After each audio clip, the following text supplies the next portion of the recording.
Great to have you with us on Saratoga Live.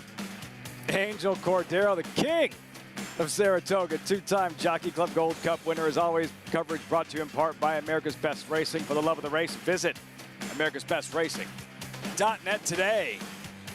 Was the coolest, still is the coolest. Saratoga Racecourse, Saratoga Springs, New York. Final day in August.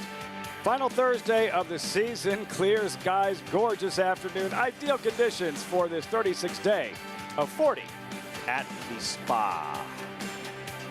Trackside, welcome everyone. I'm Lafitte Pinkai. Here's the thing about closing week at Saratoga. So much of it is about the future, the two-year-olds of the 6 final days here, closing week. 4 of the main events are for two-year-olds. That's the case today with the With Anticipation two-year-olds on grass, and it will be contested on grass, mile and a 16th on the inner turf course. As we take a look at today's races, brought to you by Claiborne Farm. Horses on track, horses in the paddock, I should say, for the opener. 2-year-old fillies, race 2, good maiden race. More 2-year-old fillies, late pick 5 starts in the 6 With Anticipation. Race number 7. John Deere weather track condition report. Main track is fast, turf courses are good. Temperature in the high 70s. So I welcome in my co-host, New York Racing Association analyst, Andy Serling, champion jockey, Richie Migliori. Guys, let's start with today's feature, the With Anticipation. For those two-year-olds who run well, what does that mean for them moving forward? Well, everybody's looking forward to maybe having a horse that can compete on the Breeders' Cup stage, and you get a 2-year-old that can get a mile and a 16th on the turf in August, or towards the end of August. Anyway, right on the cusp of September. It bodes well going forward towards the Breeders' Cup. Yeah, getting into the Breeders' Cup races is the utmost important for these connections. You have the stake here with Anticipation. We lost the P.G. Johnson off the turf yesterday. We have the Pilgrim, the Miss Grillo. There aren't that many ways to guarantee to get into those races. And the reality is that the Breeders' Cup juvenile turf races, the sprint for everybody and the boys and girls, they're the easiest Breeders' Cup races you'll ever find to win. And everybody wants to get into those races because a Breeders' Cup win is important, even if it is one of the easiest ones to win. Two-year-olds have swept the With Anticipation, got on to capture the juvenile turf. Now, the inaugural running in 07, and Fire at Will a couple of years ago. We'll have more on With Anticipation's late legendary trainer, Jonathan Shepard, a little bit later on in the broadcast. You see the field for the With Anticipation. Scratch number 6, British Sea. And the morning line favorite at 3-1, Spirit Prince. Carson's Run, though, down at the bottom. Carson's Run, why is he considered a contender? Richie, what did he show you in his debut? Well, you know, he actually was very professional. He was able to tip out and make an extended kind of grinding run, and he got it done. Andy, slow fractions. It seemed like there was a little bit of give to the course because you saw some kickback there. But I thought this horse was very professional on debut. Yeah, I mean, it's hard to judge because people have not been able to make figures for this race, at least Beyer or Time Form, because I guess there just weren't other turf races to compare it to. So it's hard to know how strong it was. And we'll see. Christophe Camanes, too. You mentioned the favorite, Spirit Prince, a maiden running here, one that I like. I think the genius of this race is Bill Mott, because he cross-centered the filly Galibrand against the boys here, but against fillies yesterday. Got rained off yesterday. He's running her today. You surprised more? Didn't do the same? There are more saying, I wish I was as smart as Bill Mott now. Yeah, so no speed figure, but eyeball test. I agree. Andy? Got a very good trip, was very professional. We'll see. It's so hard to know with these horses because they can improve from one start to another significantly. Andy, I'll tell you, nothing outweighs the eyeball test. While it is closing week, offer still stands to sign up. Get involved, NYRABets.com. When you do so, use that promo code SPOT200. Earn up to a $200 deposit match after your first deposit, but any track, anywhere, anytime. Join now, NYRABets.com to earn your $200 deposit match. Field for the opener. New York Red Maidens, 2-year-old fillies, mile and a 16th, good inner turf course. Field, updated odds, very competitive with Sassy Princess. 3-1, Deep Convictions, number 4, the 9-5 favorite with about 5 minutes to go. They hit the track moments ago, post-parade. Let's start with a positive carry, the first-time starting Irish filly for Chad Brown. Yeah, one of 2 euros for Chad Brown. This one not taking as much money as the other one, Deep Conviction. Doesn't mean, though, that she can't run. Second half of the entry is out. Coach Sessa, Golden Ghost, make the rider Javier Castellano, English filly drawn inside. Yeah, I like this filly. I thought that she got that trip where she was kind of chasing wide throughout, and I think with a better trip from the inside, she can be very tough here. Gold Lightning, Marty Schwartz own first-time starter. Not a significant amount of turf pedigree. One fall from the dam was pretty good in the turf. Not taking any money, though. Deep Conviction, the favorite, 9-5. Yeah, impeccably bred, daughter of Luke de Vega, and taking all the money. That's significant. Stay away, Smiling Katie Davis. Hey, this horse is after 2 turf winners. They both ran 70 buyers. This is a horse at a big price that has a pedigree to handle it. Kingdom Come brought Ferry there, the 7. Dr. Joel Politi own first-time starter. Yeah, the dam was actually a multiple winner in the turf. Won 3 out of 14 races, 91 buyer, 200,000. This is the second foal to run 0 for 1 on the turf. Number 8, Mulima, Shadwell, debuting homebred. Yeah, first foal out of this mare, but a strong influence of turf pedigree there. Sassy Princess, solid debut, but somewhat stuck outside. Yeah, Brendan Walsh, though, not a trainer that's known to have him cranked up first time out, so I expect this horse to run better. I mean, both this horse, Sassy Princess, and Golden Ghost were forwardly placed in their turf races.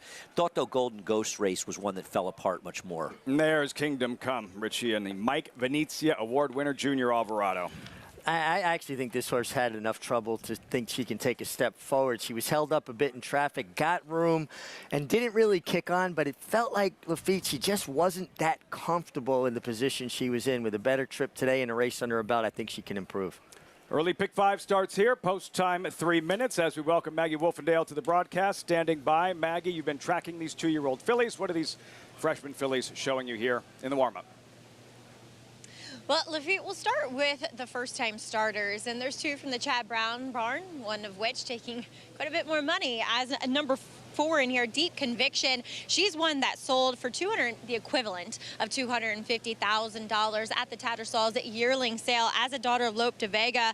The dam, while she was 0 for 3 while running at 2, she is a half-2 graded stakes winner, Pants on Fire, who ran out in California, and another few horses that did well when running on the turf in California. Now, watching her first breeze that you can watch on XBTV, and granted, all of them that are viewable are ones on the dirt. And back on August 6th, she worked with a filly named Latte Lizzie, who finished 3rd on her debut, and she wasn't going as well as her throughout that breeze. But then you fast forward to her August 20th drill from the gate, and she broke really well, or I should say a little bit slow, but quickly got into the bridle and was going better than an unraced mate throughout. So it's kind of interesting to watch that development and how they move forward. Now, Deep Conviction, she's a little bit smaller, but that is typical of the Lope de Vega fillies. But she's very athletic looking. She's nicely put together. I did notice some kind of hives or skin disease on her. It could mean absolutely nothing, but something I do like to point out, and maybe you look for them to be gone the next time she runs. But she is fit, and I definitely don't have any problems with her. I just thought I just kind of preferred the horses that have run, felt as though they were just a little bit more developed, as you see her being a little bit green on the racetrack. As we'll move on to number 1, Positive Carry. She sold for the equivalent of $205,000 at the Arcana August yearling sale last year. The only breeze I watched was August 6th. She broke very well from the outside. She was going really well throughout for very much a turf-meant filly. And looking at her, she just looks a bit small, a little underdeveloped. You can see her next to what is quite a large lead pony, but he's a full hand taller than her and probably a foot longer as well. For me, she just needed to develop and she'll move forward and get a lot out of this race, I think. As we'll take a look at number 3, Gold Lightning. She's not taking much money, but she was definitely the most impressive of the first-time starters. Big, scopy filly, incredibly athletic looking, and despite having more of a predominant dirt family, though this one is half to Classy Act, who ran well on either service. She was stakes placed on going a mile on the turf, and being a daughter of Bolt Doro, he's very good with his turf routers, hitting at 19%. She definitely looks turf meant to me. I think she's very intriguing of the first-time starters, but the one I like most here is Sassy Princess. I totally respect number 2, Golden Ghost, whom I think is well turned out. I picked her last time. She had a terrible trip. She'll move forward. Now, unfortunately, my pick today, Sassy Princess, is drawn towards the far outside, but she just seems sharper. She seems stronger. She's a big, beautiful filly, and I just thought that she's one that got a little tired late in that first start, and she's going to move forward here. As Andy indicated, Brendan Walsh, this is usually the time he gets the job done with a little bit of racing experience with his runners. Lafitte? Just bouncing out there, Sassy Princess in those Bloom Racing colors. These fillies having crossed over to the turf course, Andy, the complications for the horsemen, for everybody associated with young 2-year-olds that have not had an opportunity to race on grass. Been incredibly frustrating for all kinds of people shipping their horses here to run here, but you've got to try to break those maidens so that you can then get to the P.D. Johnson with anticipation. So you can again get to the Miss Grillo or the Pilgrim or races out of town as well to get a chance to get the Breeders' Cup. But you got to get that maiden in there somewhere. You got to get a race, and we have lost so much turf racing, 66 including today. Last year we lost 17 the whole meet. Wow. Just to put that into perspective, and a lot of them in these 2-year-old races, and these horses just haven't had a chance to run. And believe me, we feel for the people involved with this. It's very frustrating. We could totally understand it. Hopefully the weather gets better and we can run races this weekend and we get back down to Aqueduct. You know it won't rain for a month here, right? Oh, Like, I predicted the first rain to month. be October 15th when I'll be heading back to town. You can't cry, you laugh. What can I say? Andy going with the favorite, Deep Conviction. Maggie with Sassy Princess. Richie? I went with the 6, Kingdom Come, Kingdom yes. Come. I thought that she had run on her mind when she had to wait for room. The room did present itself, but by then I think she had gone a little stale under wraps, and she just never seemed comfortable in a tight position. I think if she can work out a better trip today and with that experience, she could take a big step forward. There she goes. Bill Mott, having won yesterday's P.G. Johnson, has the filly facing the boys in the With Anticipation Kingdom Come here at 11-1. And the favorite, for Chad Brown, 1 clear in the trainer standings, 1 win clear of Linda Rice. He's hoping it'll be 2 clear following this opener on the final Thursday of the meet. Deep Conviction at 7-5 at post time. Frank Miramati with the call, first of 10, live from Saratoga. Thanks to Feet. Here's Positive Carry going in. Brody Ferry has loaded. Malima in the Shadwell stable colors. And the rider has hopped off of Sassy Princess behind the gate. They will be reunited momentarily as we get set to kick off the program. And as she is walking around, she has now been bet down to 3-1 on the board. She comes forward. Jose Ortiz will jump aboard inside. They're in the gate.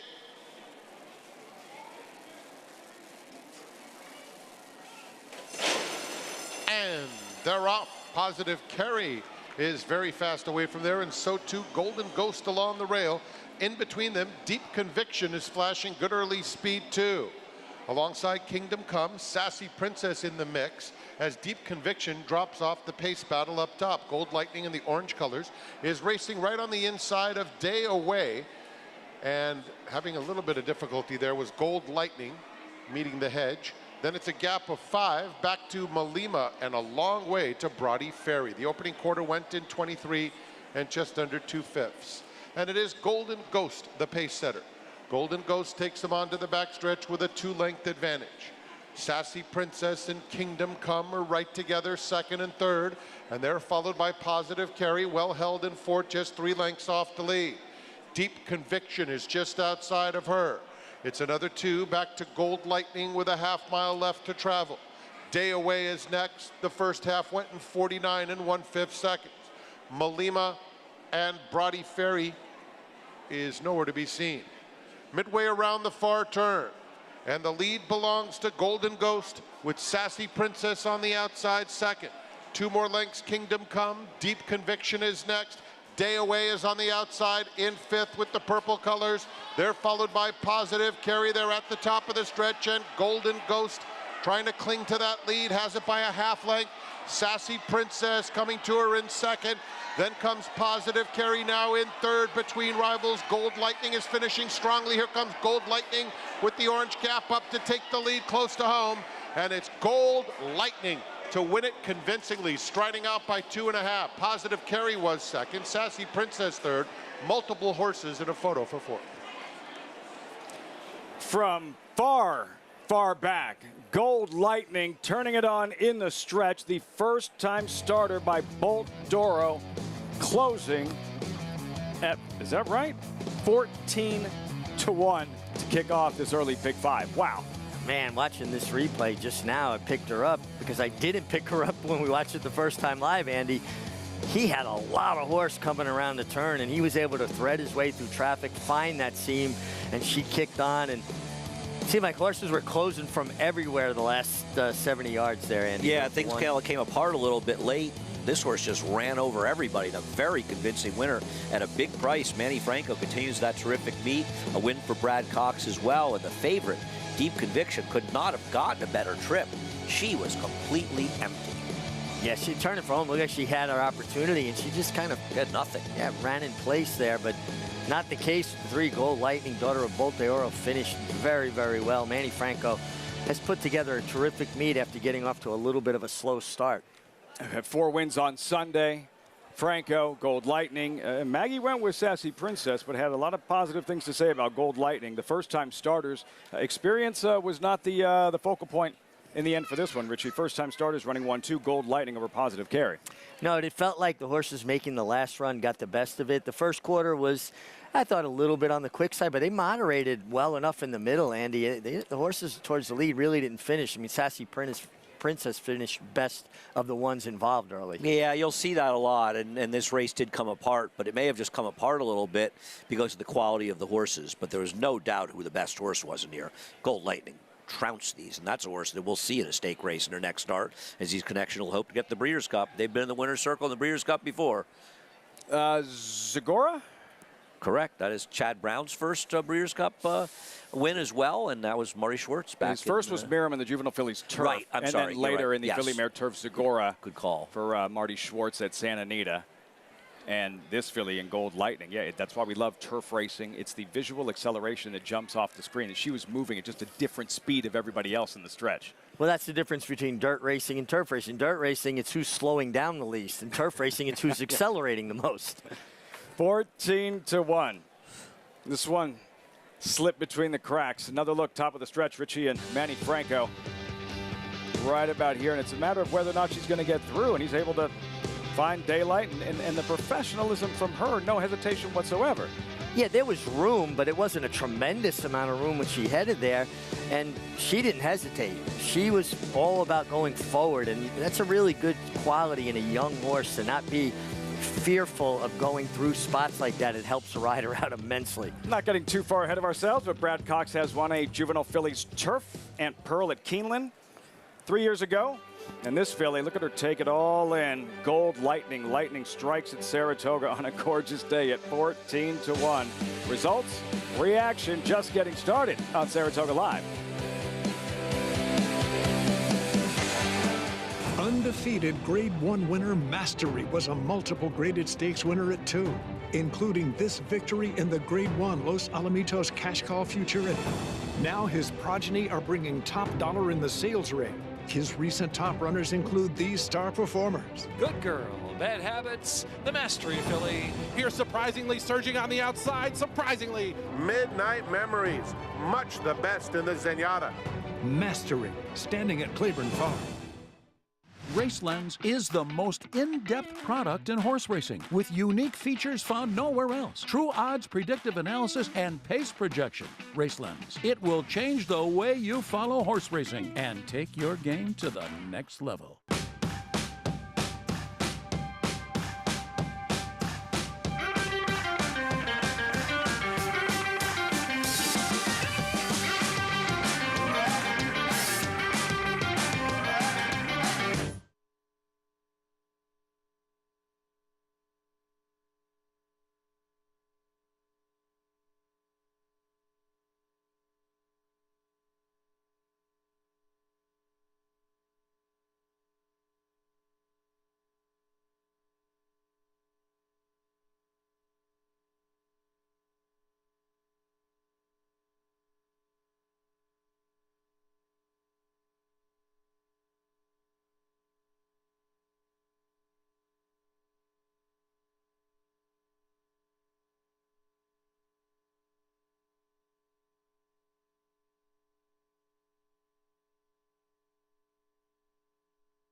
Gorgeous day, stunning day in upstate New York. This is Saratoga Live, as always, brought to you in part by Claiborne Farm. 100 years doing the usual, unusually well. Big price on the debuting filly by Polt Doro, being led into the winner's circle. Marty Schwartz, winning owner. You'll hear from him in a moment. Winning trainer Brad Cox, Manny Franco. Gold Lightning, impressive on debut. We check in with Maggie standing by in the winner's circle. Here with Martin and Audrey Schwartz. And Audrey, happy birthday. What a special birthday present. It is very special. We've waited all summer to have a win here, and it's always special in Saratoga. And double special because it's my birthday. Love it. Virgo's rule, by the way. But Martin, you said, what do you think about my filly? And I didn't get a chance to look at her, but when they brought her out, she's beautiful. She's big scopy. Great. You told me she was great. I sent him to Barry Eisman, and I love him. And he said, this is the best one you got here, so may it continue. Be honest, were you a little surprised she won? Yeah. But the fashion she did it was quite impressive. A great ride by Manny. A fantastic ride. He saved ground, he picked his spots, and the hole opened up. I was out of breath. Which is unusual for me. Well, you got to lead her in on your birthday, Audrey. Congratulations, Martin. Much the same. Maggie, thank you. Happy birthday to you, too. Oh, thank you, guys. And impressive, yet surprising. But we love it when they score at first asking as she gets the job done. Gold Lightning Lafitte in her debut. They're gonna enjoy this one. We'll look ahead. Do you think it's time to get that ambitious with this filly and look at a race like the Miss Grillo next? I think you have to. I mean, especially the way she won. And with young horses, you got to go with them when they show you they have ability and they're good. That's when you strike. The winner of this race was always going to go to either Miss Grillo or a comparable stake, probably at Keeneland, to get ready for the Breeders' Cup. That's the goal. She was a big price. She won like she should have been the favorite. For Brad Cox, a good point, because it could be the Jessamine, the local prep at Keeneland for the Breeders' Cup Juvenile Fillies Turf. We turn the page, race 2. Start of the early pick 4. More 2-year-old fillies. Maiden special weight, a mile. Scratch number 6, Classy Mischief.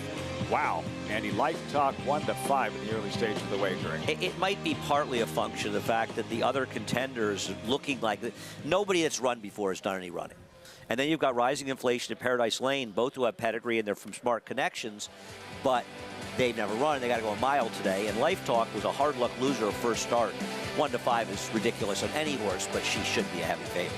All 2-year-olds all the time to start the program today. 2-year-old fillies here, Life Talk 1-5. And when we come back, here's here for the Jockey Club Gold Cup, Rattle and Roll. Just had a 3-race winning streak ended. How will he respond?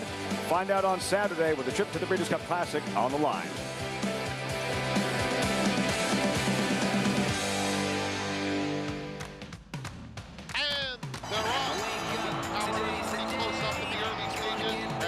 Approaches the quarter pole, and it's Gunite trying to fend off Elite Power, who's motoring like a big chestnut tank on the outside, and Elite Power and Gunite. Elite Power got him right on the money in 109.22 seconds.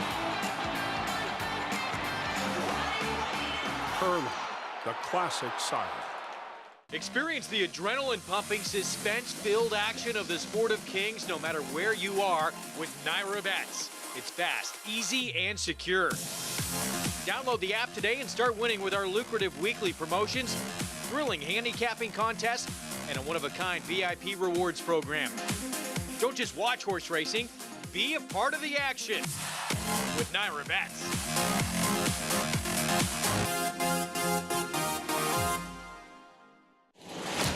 Into Perryville, all alone as he turns for home. Nashville under no stress whatsoever. What's it going to take to win the Breeders' Cup Sprint, and could this horse have toyed with a group in the Breeders' Cup Sprint?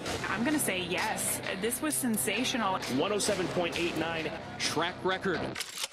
This is one of the most impressive sprint performances that we have seen. This is a horse to get really excited about. Never asked for a thing, track record. Just minutes from downtown Saratoga Springs, you'll find GMP Farm, a utopia of healing for equines and humans, offering revolutionary, customized equine care using state-of-the-art imaging and therapeutic technologies for horses of all disciplines. Immerse yourself in tranquility in our sacred spa, offering specialized spa treatments and holistic therapies to refresh and rejuvenate among tranquil mountain views. Start your journey to wellness. Visit gmpfarm.net and sacredspaandwellness.com to schedule a treatment today. You're watching Saratoga Live. John Everett can't get enough of that image.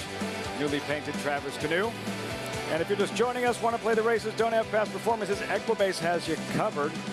Free past performances. Visit NYRA.com/TV schedule to download your free PPs on all the races on today's show.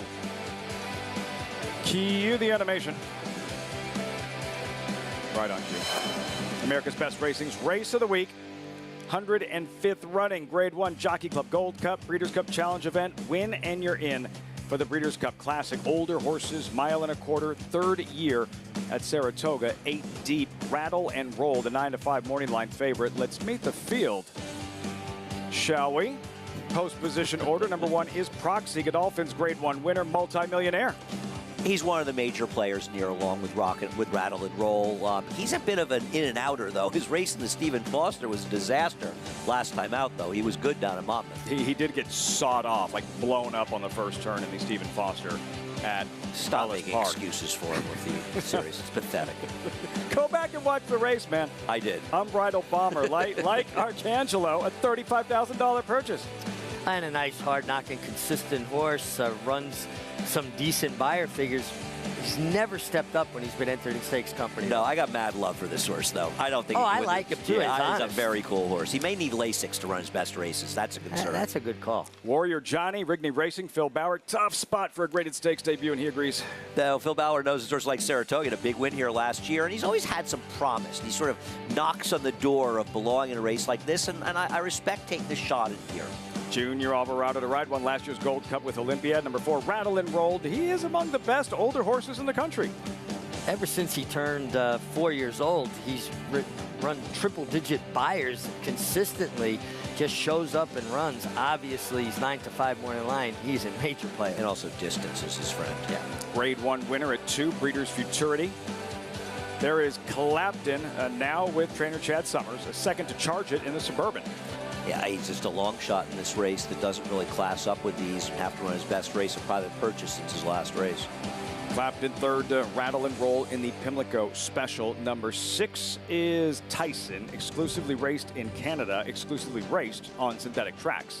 Yeah, he is by Tappet. He's run some good figures on synthetic. Your guess is good of mine about dirt, but he doesn't even sport any real dirt works. They're all on synthetic. I know, but they got a dirt training track there, and I have to think he's been on it before. So you give Tyson a puncher's I do. chance. You knew that was coming. I was just waiting. I was just waiting, and I would have been disappointed otherwise. I'm going home. Duke of Love, like Tyson, trained by Josie Carroll, the West Virginia Derby winner. Yeah, this one's a big price in here. Would have to step up and run better than he's ever run before. That's why he's 15 to 1 morning line. We like to see Josie Carroll here. She had that terrific filly that won the Alabama, the speed horse, a number of years ago. You look that up. I'll talk about Bright Future with world-class connections. Just his second start in a graded stakes event. Yeah, really nice win here, going 1 1/8 last time when he dropped back to Allowance Company out of the Brooklyn. It feels like the 1 1/4 should suit him well. He's going to have to come back with a race as good as that, if not better. Is it Awesome Jewel? Does that sound like the horse? I don't know why I'm completely blanking on that. I will. Robbie Landry Let's revisit rode the Stephen Foster, where the Godolphin colt did have a brutal trip on the first turn. Rattle and Roll swings out wide, Richie, but West Will Power does have a lot left. And listen, pace makes the race, and when horses get to go comfortably, although I shouldn't even say they went that comfortably, 46 and change, but it was a track that was very speed favoring as well. And, Proxy had no chance the way the race ran. He came back and showed better speed at Monmouth and went wire to wire. And Rattle and Roll's just been consistent. He shows up every time. And do you give him a little bit of extra credit, a little bit like Wet Paint coming in for the CCA Oaks, Andy, a horse that does his or her best running from off the pace, closing second place finish here at Ellis because of the way race shape unfolded at Ellis versus how they typically run here? Yes and no. He got a fast pace that day. I didn't really go through that car, I don't think, with a fine-tooth comb. My notes they're not up here on the desk. I thought he got a very, very good ride and trip. I don't know if I give him extra credit. Does he really need any? He sort of ran the race he runs every time, which is good enough to win, and it makes him the favorite in this race. And you also know that the 1.25 miles is his friend in this race. So I do think he's the horse to beat. And obviously Proxy can run those races, and I think that Tyson is he's the wild card, unless you want to make the Todd Pletcher's was an outside, improve enough to win this race. His last race was good. It was Careless Jewel. And you're right, Robert Landy did ride, and Josie Carroll trained. Well, who was it again? Careless Jewel, 2009. She benefited from, there's a very good filly that year that did not run in the Alabama. If you keep bringing up fillies to me that you don't know the names of, that I can't come up with. Oh, yeah, her. You heard her, right? She brought down the Rafters. I was trying to set you up, and you just miserably dropped the ball. What else is new, man? 2-year-old fillies next in the paddock. Second race from Saratoga in 12 minutes.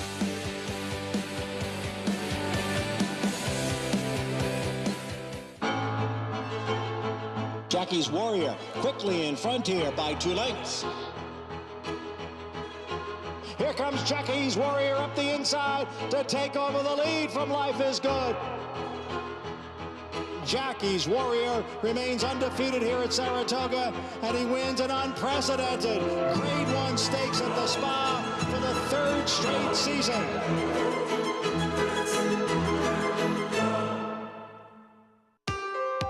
The best bet for your dollar is Massachusetts Thoroughbred Reading Program. I honestly believe it's the best program in the country, and it's probably the best kept secret. The incentives in this program are awarded to any mass bred running anywhere in the country.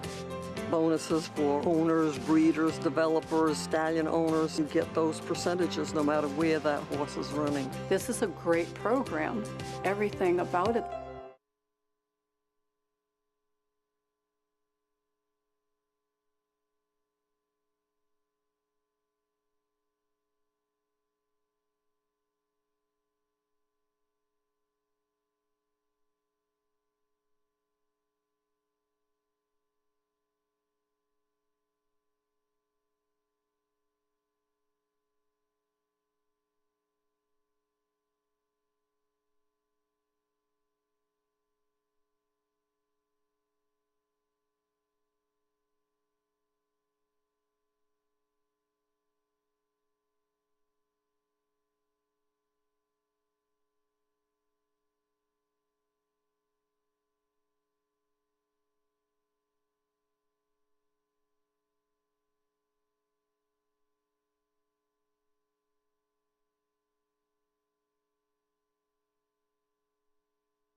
When I look at WinStar, what I see is a plan and an execution of that plan.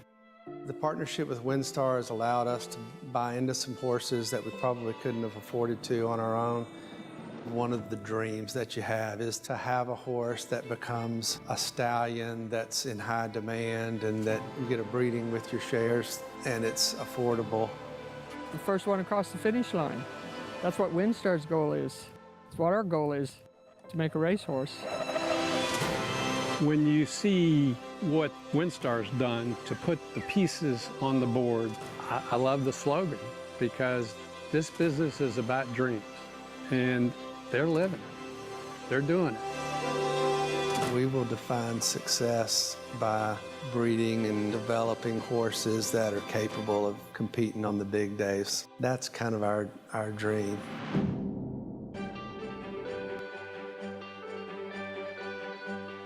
Welcome back to Saratoga Live. If you're watching us here on Fox Sports, as we just saw that feature on WinStar Farms, they are proudly standing stallions such as Always Dreaming, who is the sire of number 5 in here, Dorothy's Dream, as she makes her second start after finishing an interesting second to Magic Cross, who did win the off-the-turf PG Johnson yesterday. It was a pace that was coming apart, but Dorothy's Dream was one that she wasn't really being asked in the lane, and she just was motoring home in between, weaving in and out of horses, and she I don't love gallop outs per se, but she galloped out like there was really something in there. So they kind of dialed it back, took their time, gave her ample time in between starts. Now, I was not in the paddock for her debut, but today she's very much on her toes. So look for her with the stretch out and distance to be more forward. And physically, she's built for it, looking incredibly fit as well coming in here. Now, Life Talk is coming in here for Todd Pletcher. I wrote in my notes once longer. She ran that way, so she's a very sensible favorite in here. No problems with her. As we'll take a look at a long price here on number 2, Rising Inflation. Louisiana bred for Chad Brown. She worked quite well, working the 10-1, has a nice way of going. Now, she's not taking much money in here.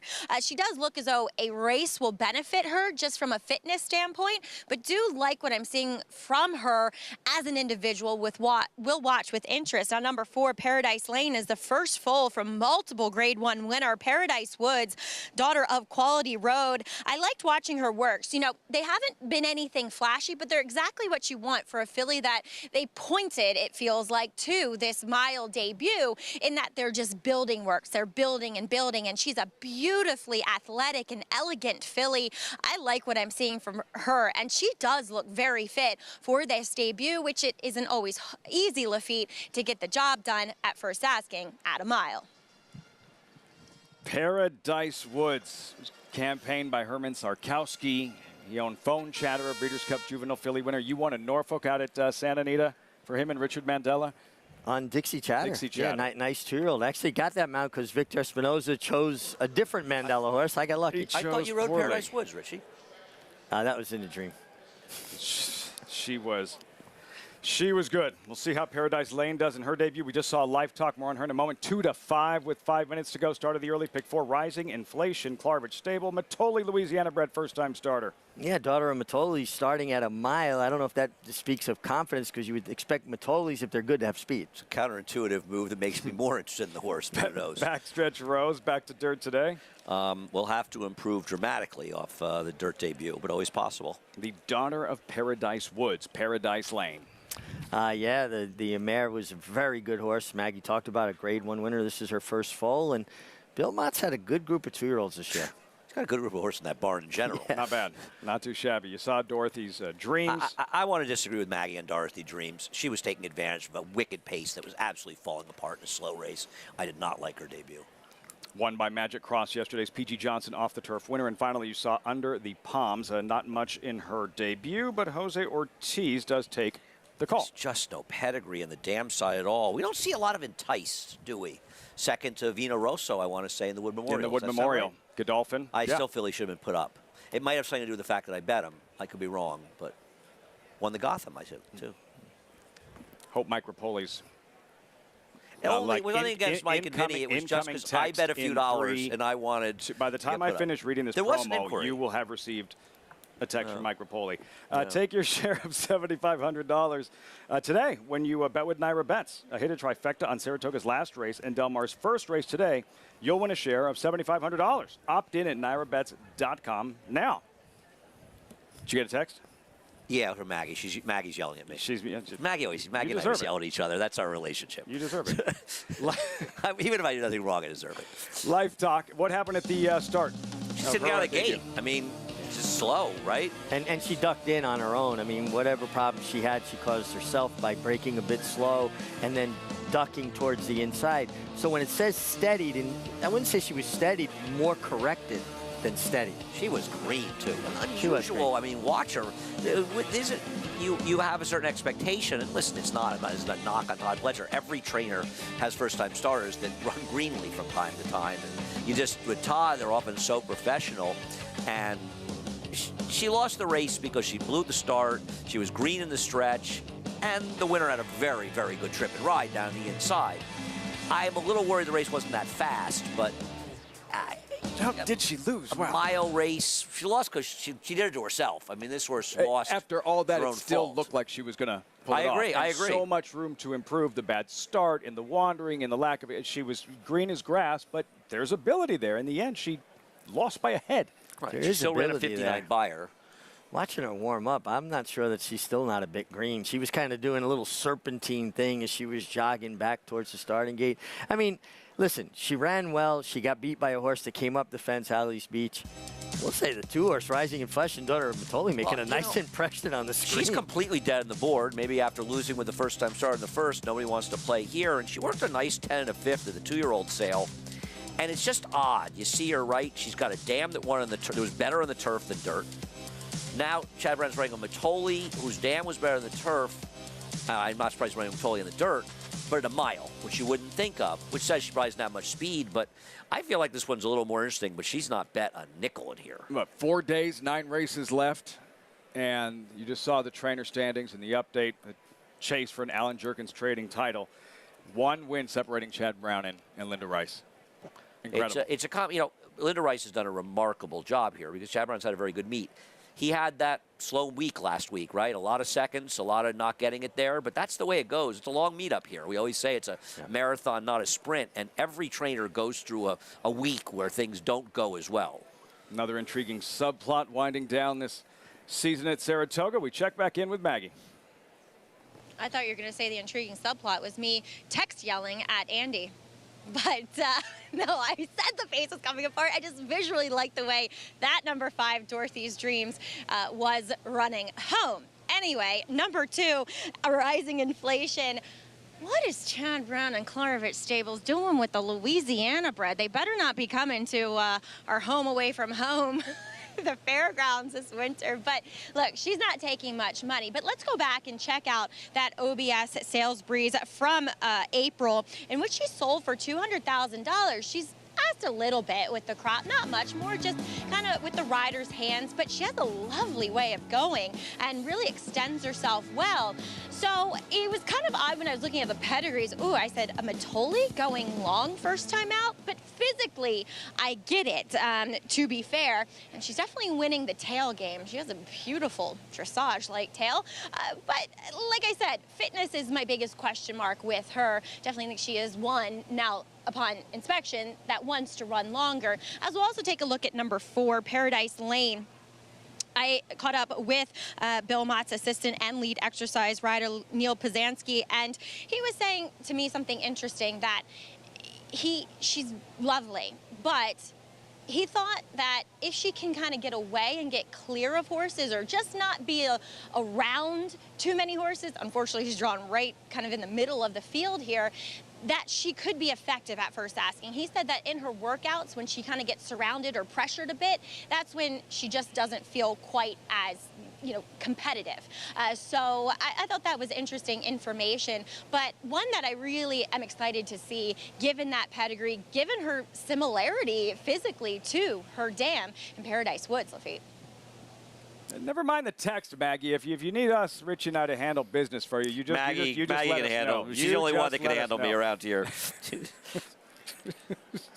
I'm staying there quiet. there was a good Louisiana bred that Klarovich Stables had that Tom Amos trained a number of years ago. Something Politics. Won a lot of money for Tom, that Louisiana bred. And now that Maggie mentions that, I missed that. Was that Partisan Politics? Partisan Politics was a turf horse. No, it was a turf Never filly. mind. That's why I was thinking it was her first too, but it's another one.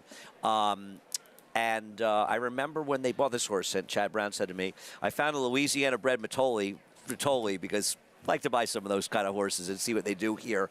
Not taking much money, but I'm not going to be surprised if this horse runs better than the odds. But I still think the favorite's going to win. I just think the price is a little short, though I get it. We saw Paradise Lane to the right of the screen right there. Richie and Jockey Jr. Alvarado announced yesterday the Mike Venezia Memorial Award winner. How significant is that for a rider? Oh, it's just so important. You take so much pride in being, named recipient of an award like that because it stands for everything that Mike Venezia stood for. Good family man, good person with the community, always thinking outside himself, a great mentor, a terrific friend, and something that he doesn't get enough credit for. He was a tremendous race rider. He knew every trick in the book, and if you were napping a little bit, he was going to take you to the woodshed. Congratulations, Junior Alvarado, Mike Venezia Award winner. And here aboard number 4, Paradise Lane, the daughter of Paradise Woods. There she is. There he is. What will she do in her debut? Final thoughts here as they make their way behind a gate. Populist politics. I believe at one time did a stint as the live horse at the Kentucky Derby Museum. Really? Yes. I'm going to shout text at you during this race, Andy, just for fun, even though you're 3 feet away. I'm going to start texting you all through the middle of the night while I'm up and you're sleeping. Yeah. At the gate here, 2-year-old fillies. See what Life Talk does and if she's that much more professional. What are you looking for early from Life Talk, Richie? Hopefully she breaks better because she needs to get away clean, and especially from the inside. She did duck inside, and she had horses inside of her last time. Now she has no horses inside of her. It could have been just a one-off and being a green horse. Listen, she ran well. I understand she should be the favorite, the horse to beat, no doubt.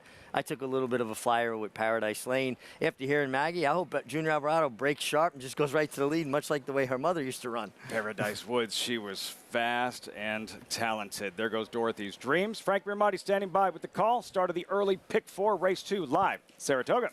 One more left to load. It's under the palms going in. Walks up. And in. They're in the gate.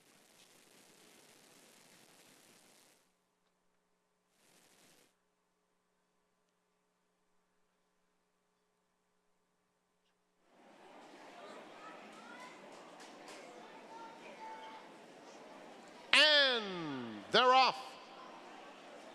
Life Talk out very quickly, so is Rising Inflation, and Rising Inflation is up to take a narrow lead. Paradise Lane is flashing good early foot and is just a neck behind as they swing on to the backstretch. Then it's Dorothy's Dreams. Life Talk is down at the rail, and Backstretch Rose is racing in between those two. Under the palms, who was off half a step slowly, is the distant trailer. Down the backstretch, the opening quarter went in 24 1/5 seconds, and Paradise Lane is the new leader. Takes it by a half length to Rising Inflation second. Then Dorothy's Dreams, followed by Backstretch Rose, who's down on the rail, heading toward the half-mile pole, 3 lengths off the leader. Heavily favored Life Talk is next, and still a gap of 8 back to under the palms. The half in 48 2/5 seconds. And it's Paradise Lane, who's been prominent every step of the way. Rising Inflation is shuffled all the way back to 4th as Backstretch Rose takes up the chase in second, heading toward the quarter pole. Life Talk is moving into 3rd, has 2.5 to make up. Orange Cap on the outside, has to catch Paradise Lane with a 1/4 mile to go. Paradise Lane is the leader. Life Talk with a wide bid, just like in her debut. But today she's able to sweep to the front. And Life Talk takes command, dives over to the rail, and opens up 5. Backstretch Rose on the outside, and then it's Paradise Lane. It will be Life Talk. Life Talk, a convincing score. Geared down to win it by 5 or 6 emphatic lengths. Backstretch Rose was second best. Rising Inflation came back for more and finished 3rd in front of Paradise Lane. A win, Life Talk, collective gasp from everyone as she was moving left to right in your radio dial, but does a draw away late and graduate in her second career start. She made this eye-catching move around the far turn, and as she was coming off the quarter pole, passing the leaders, she really did kind of make a steady veer in. She was going so fast, Andy. She was just clear of anybody. And this was not rider doing. This was Life Talk being green. She just, you could see, kind of has her head turned out to the grandstand. And when she's going to turn and switch to her right lead in there, she veers in as she goes by. And he tried to correct her, but honestly, she was moving so fast, and good thing, because otherwise she would have bothered the horse. Try to correct her. She was going to go over jump over the rail if you didn't correct her. I mean, I don't think, it wasn't a question of Irad, I know sometimes people say they're not approving some of his tactics. This wasn't Irad at all. No. He was just, he was hanging on at this point. Whoa. I think that win, and this is winning like a 2 to 5 shot should, and I don't mean this in a negative way. The win obviously has something to do with the fact that we don't really know who's behind her. And we don't know how fast the track's playing first dirt race today, and we'll look at the figs.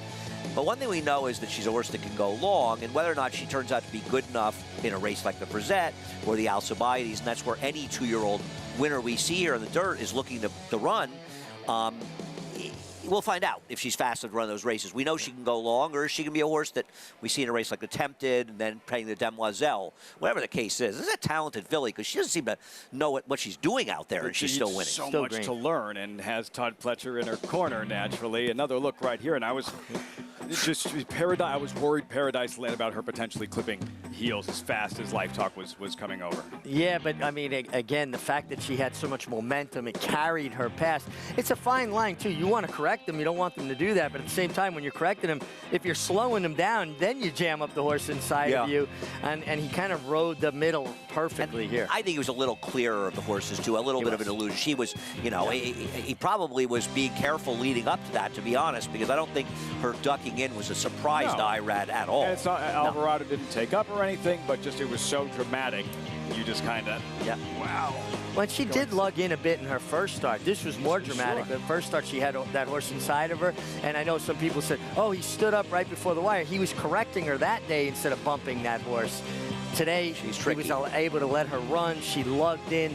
He corrected her. But that's something that if she gets better at, she's going to be a better horse. Right. The reality is these horses do eventually figure it out, and Todd Pletcher knows how to get them straightened out because she obviously has talent. And she's winning these races, and she's still so green. It's always something you look for. It's young, developing horses that are winning despite the fact that they're still making mistakes and haven't figured it all out. And once they do, then look out. Well, there's a place to go to, right? You can continue to improve. You don't have it all down pat yet, but your ability is taking you through. Mike Rapoli, Todd Pletcher, Rad Ortiz. Life Talk, favorite delivers in the second at Saratoga. When we come back, his talent, he's living up to the popularity of his name, which is scary. Carl Spackler, one more start this summer at Saratoga in tomorrow's Saranac.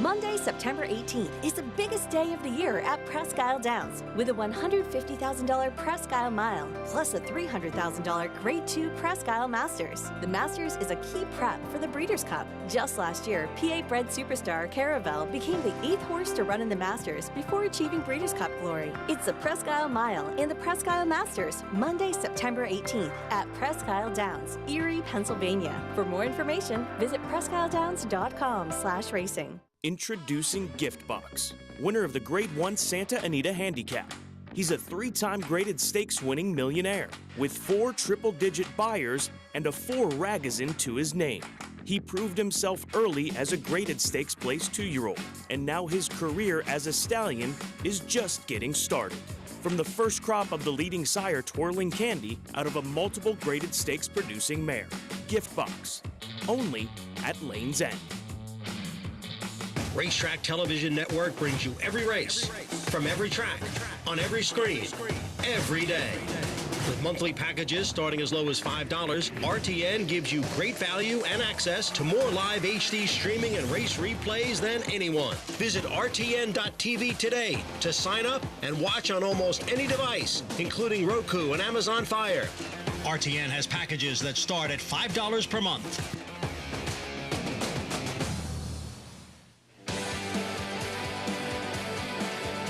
Welcome back. You're watching Saratoga Live here on FS2, brought to you in part by Naira Bets. Bet any track, anywhere, anytime.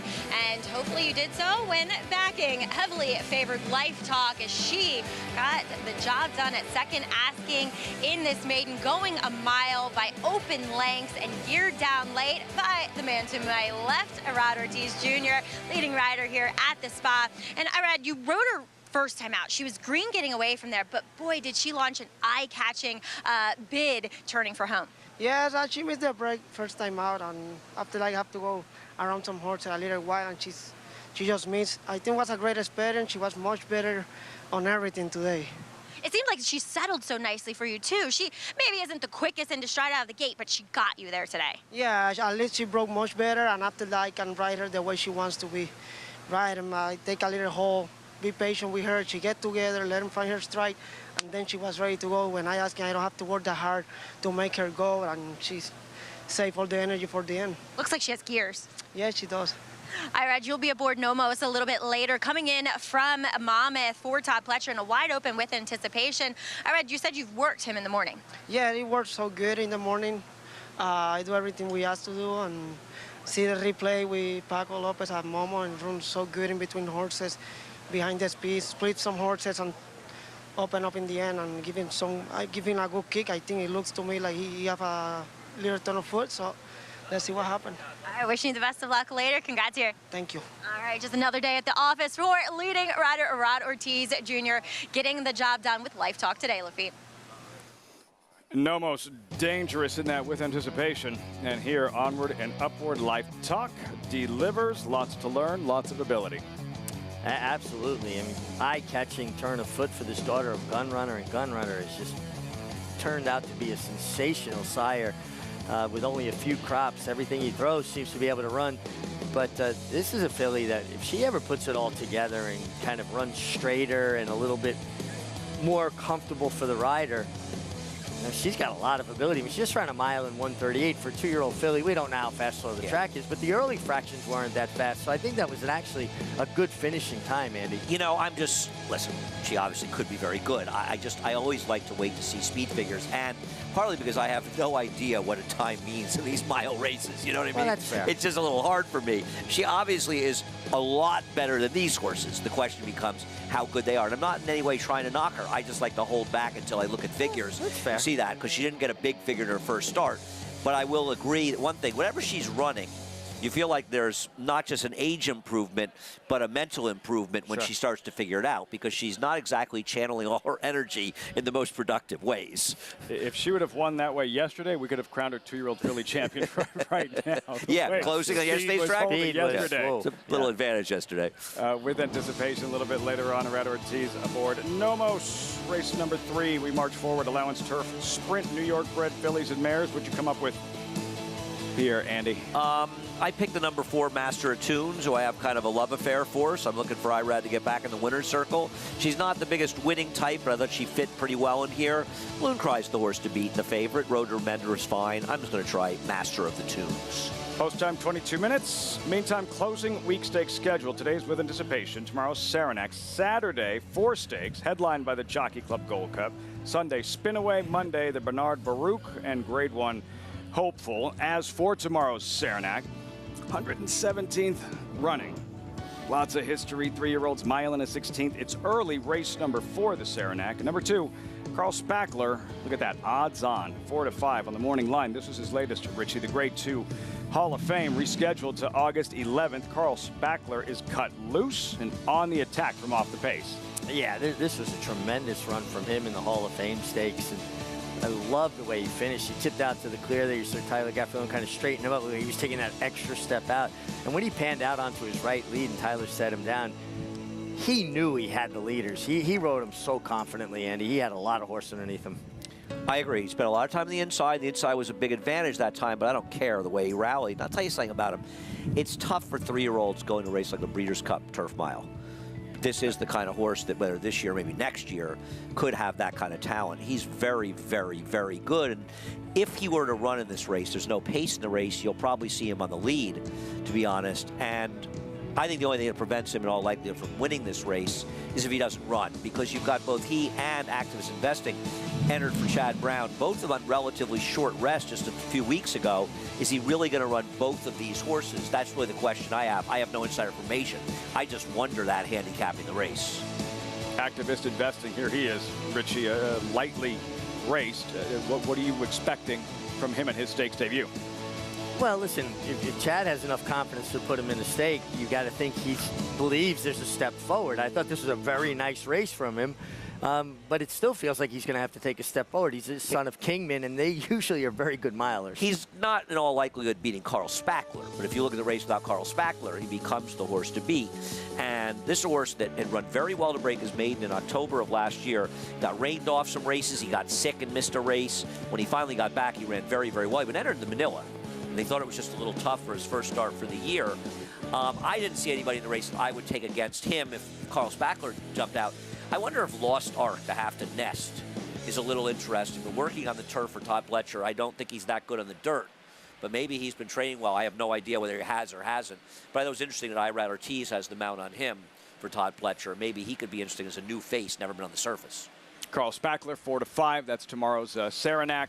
You'll see it live right here on Saratoga Live. I don't think you saw this on Saratoga Live. It took place 20 years ago, and one of the first moments of her stellar career in this week in history with a shadow. 3 Chimneys, this week in history, 2 decades, a shadow's spin away. First big moment in a remarkable career. Yeah, and it looked like she was collared and was about ready to be passed. And she just kind of reasserted herself, found some more. Edgar Prado aboard this day, and ultimately, Ashado would prove to be better going further, but quite a talented filly. I didn't win enough when she lost the personal ensign to make up for all the money I lost betting against her in her career. Why were you anti-Ashado? Because I'm a sick man. I don't know what it was. I was always trying. I like the honesty. I was always trying to beat her. I was always trying to beat her, and I was almost always losing. So I appreciate the honesty. Yeah, listen. I have a lot of bad opinions in my life. One of them was betting against Ashado week after week. This week in history brought to you by 3 Chimneys. Do you know she wasn't favored in that race? Daydreaming. Well, she had won her debut by 8.5 lengths with like an 88 buyer or something earlier in the meet. I felt like, was that a Team Valor horse that was second there, Richie? I couldn't tell for sure at the Silks. I saw that I green wasn't and paying that red, close and I was attention kind to of the wondering. Silks. I don't remember. Do you know second? I know Daydreaming was the favorite. I can help you with that. I mean, listen, Ashado was no Zenyatta, but she wasn't, but she was very good. No, she won the. I'm trying to incite him here. He won't take the bait. It doesn't take much to wind him up. Zenyatta was second in the Breeders' Cup Distaff, but did she win it also? No. Zenyatta's only No, I'm talking about Ashado. Oh, Ashado. So she was second and won it, I think. She won it. Is it 3-year-old? As a 3-year-old filly at Lone Star. Yeah. And she was defeated by Half Bridle, the juvenile fillies at Santa Anita. But did she win it? She won it. Yes. Not the Distaff. Yeah, Yes. she did. In Yeah. Texas. Half Bridle. Race 3 from Saratoga next. We'll be right back. Post time, 17 minutes.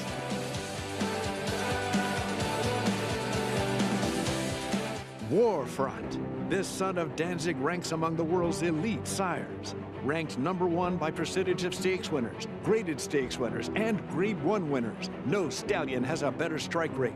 Warfront is the sire of over 100 lifetime stakes winners, including some of the sport's most talented runners both at home and abroad. Down to the wire, Verstappen. War Bomber in front, War Bomber. War Bomber's won the King Edward. Warfront, standing at Claiborne Farm.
So first we have War Dancer. Whether showing off on his hind legs during the stallion show conducted by Irish Hill Century Farm and Duchess Views Farm, or even being groomed, War Dancer always seems to know he's a star.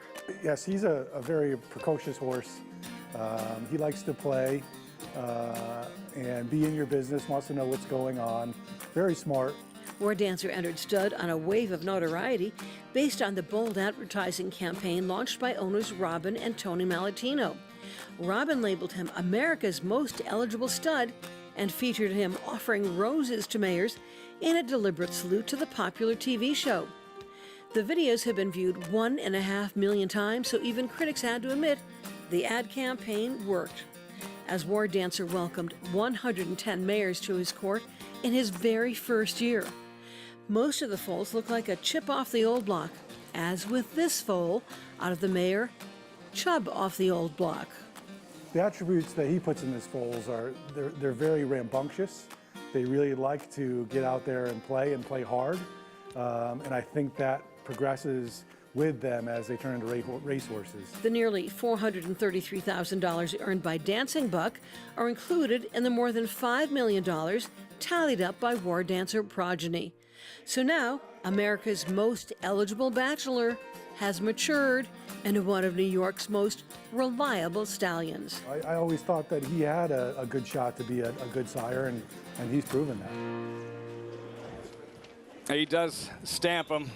War Dancer, and well represented in this upcoming third race at Saratoga. These fillies and mares in the paddock. War Dancer, the sire of Ms. Big Bucks, contender, currently 7-2, and Queen's Dancer hit 9-1, both by War Dancer. There is Ms. Big Bucks. We talk about him stamping his offspring, Richie, and the similarities between the offspring and War Dancer. Oh, it's incredible. He really does pass on his conformation and his size, his scope to his horses. And I love the fact that he stands within nearly stone's throw from Saratoga Racecourse. Beautiful horse.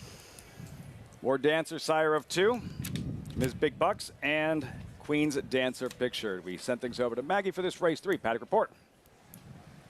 Yeah, I don't even think War Dancer is 5 minutes away from Saratoga here as we'll check in with Ms. Big Bucks, and I think she is really interesting in this spot, turning back and dropping out of that New York Stallion Series race.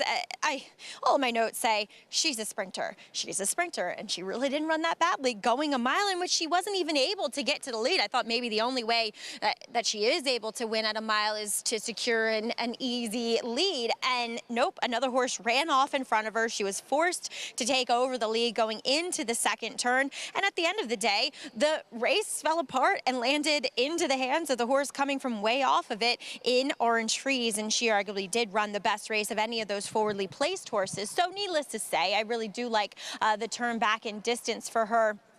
She's sharp in here, and you just look at her, and she's just built more like a sprinter. She's compact, she's a little bit more short and stout, and I just think she makes a great deal of sense in this spot. But her biggest competition certainly comes from number 1, Loon Cry, who's just in great form here for Christophe Clement as she gets back to state breds, back to the turf, which is her gig. And she's just a really beautifully put together filly, very athletic as well, and just makes a really nice impression here in the paddock, as we'll take a look at one that Ray Handel takes over training on, and that's number 7, Road to Remember, a mare that can get quite rambunctious in the paddock, can completely wash out at times. Not the case today. She's keen and eager, but she's keeping it contained. She's keeping a lid on it, which I like to see. And she's always physically looked tremendous, but she looks exceptionally well today. I think she's a bit intriguing here, Lafitte. She's one that I kind of worry the 5.5 might be just a touch sharp. She kind of, I think she's best at 6, but again, might be okay with her, though, breaking from the outside. Very, very relaxed, more laid back. Road to Remember. Maggie bringing up a A good point there, Andy. What do you think about her chances at the 5.5 furlongs? Can she be as effective at a shorter sprint distance? You know, it's a great question because she was involved, obviously, setting a quick pace, relatively speaking, at 7 furlongs. Late at the Belmont meet, the turf course has gotten very firm. I mean, you look at the pace projector and it has Miss Big Bucks and Queen's Dancer, maybe Queen's Dancer faster than her. We're always a little skeptical that these dirt horses will have the speed on turf, but Queen's Dancer, to be fair, ran in a 5.5 furlong turf race here last year. And while she didn't win, she showed extreme speed that day. But does Road to Surrender need the lead to win? She doesn't. She won here, breaking her maiden at 5.5 furlongs, coming from off the pace. Her last race was good, and 7 furlongs too far for her. Yeah, her most recent late June Belmont, she's 16-1, Richie. Road to Remember trying to steal Master of the Tunes in striking range. Yeah, and look who ran her down. Eugenia, who came back and inhaled the stakes field the other day. What with was that? Eye-catching run. That was an incredible run from her. A mare, Eugenia, that I always thought wanted to get there late because she looked like she had a tendency to kind of ease up when she hit the front. Well, that wasn't the case the other day. So that actually, to me, really moves up the 7 Road to Remember. And just what Andy said, too. She doesn't need the lead. She wound up on the lead going 7 furlongs. She will be coming from off the pace today. Kendrick Carmouche aboard. Very good meet. 3-1 currently. Road to Remember. Who takes down this third race at Saratoga? What'd you come up with? Well, looking at it, I mean, Loon Cry's your favorite, and I just think she looks very, very tough. Inside draw, she comes off a race in Synthetic Stake Company where she was third, but her 2 previous races sprinting on the turf, certainly good enough to win here. Christophe Clement's stable going very well. The 3 stakes wins on New York Showcase Day. A stakes win the day prior as well, and the Smart and Fancy closing out the Saratoga meet with a flurry.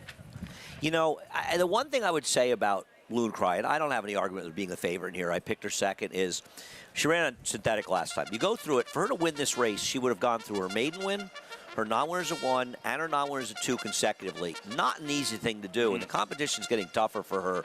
At a short price, I don't mind trying to beat her, but I also can't argue stores to beat. Andy went with Master of the Tunes. We'll see her in the post parade. There is Loon Cry, the favorite, back from Presque Isle Downs, where she ran 3rd in the Lady Ernie Stakes. Perfect trip or not, she ran well in her race 2 back. Though Weekend Rags did not run great, I don't believe, in a subsequent start. Master of the Tunes cuts back after a solid rout.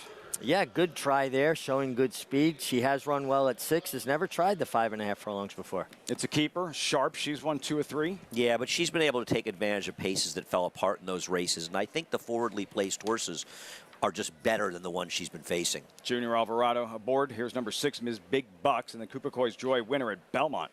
Also turning back in distance and has shown very good speed at shorter distances. She's a player. Road to Remember. There she is now with Ray Handel. First start in a couple of months. Yeah, and her last race was probably the best race she ever ran. Can she duplicate it at 5.5? Well, she's won at the distance before. And finally, Queen's Dancer, second at 2 by War Dancer. Yeah, and War Dancer, even though she's tried the turf and has not run particularly well on it yet, her pedigree says she should, and she comes off a very strong effort last time where she was game, battled throughout, and was able to hold on and win by half a length. Field for the 3rd, Saratoga, post time 5 minutes.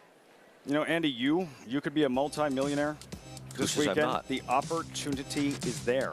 When you play the Saratoga Late Pick 5 with Naira Bets, be the single ticket winner. You know about this. And cash in on the $1 million bonus on Saturday, Andy, but a special $3 million bonus on Sunday, September 3rd. Learn more at nairabets.com/million. $3 million bonus on Sunday. I need that to get out. I'm not giving my picks out Sunday, so I can be the only winner. That good of a meet, huh? It's actually been an okay meet. $3 million bonus. The late pick $5 million bonus on weekends. Winding things down here at Saratoga. Another look here at the favorite in Loon Cry. This was her last turf race. Richie, early July, Belmont. Loon Cry wide, but ready to pounce. Yeah, but even though she came out wide here, I love the way she traveled. I mean, she was always in the bridle, meaning that she was taking Jose Ortiz into the race. She wasn't having to ask her to get into the race. And then when he tipped out, she just finished nicely. I see her getting a very similar inside-out trip this time. Listen, she got a great trip and she did well and she's been running very well. I don't have a big knock on her. Like I said, I picked her second. I'd rather take slightly better prices than other horses, though, frankly, I was hoping for a little bit more of odds on Master of the Tunes or Road to Remember, and I prefer Master of the Tunes here. Who's now favored. Yeah, I don't. Well, she's a terrible bet at 2-1. I'll cancel my bet on her if she stays at 2-1. That's crazy that she just went to 2-1. Maybe that's because you picked her. She's not. She's the second or third choice looking at doubles. IRAD money, I don't know. She ran well when she won that race 3 back with Javier.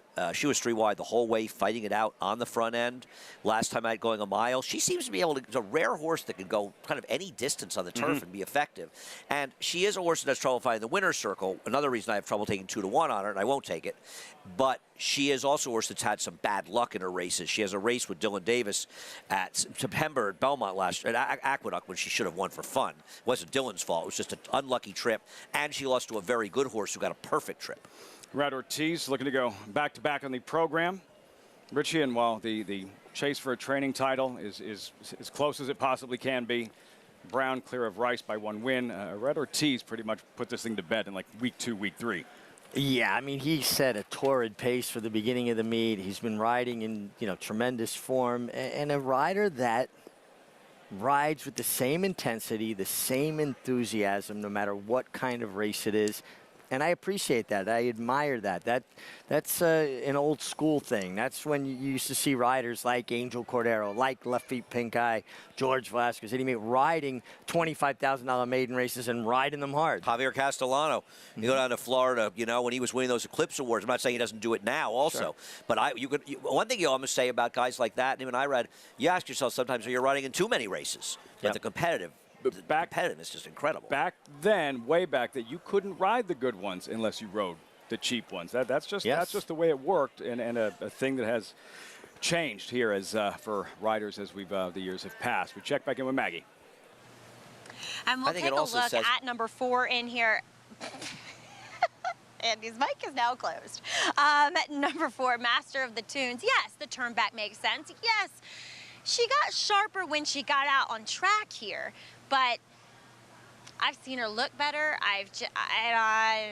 Yeah, she'll beat me today. I'd love to see Jolie win a race, and she definitely looked better once under tack and once out in the racetrack, because back in the paddock, I did not like what I was observing from her. She just looked as though she kind of lightened up. She was acting dull. Usually she's a horse that's really bouncing in on her toes, and that's when she runs her better races. So she's had to ship up here too. Not a horse that's necessarily stabled here. Did that take a little bit of the punch out of her?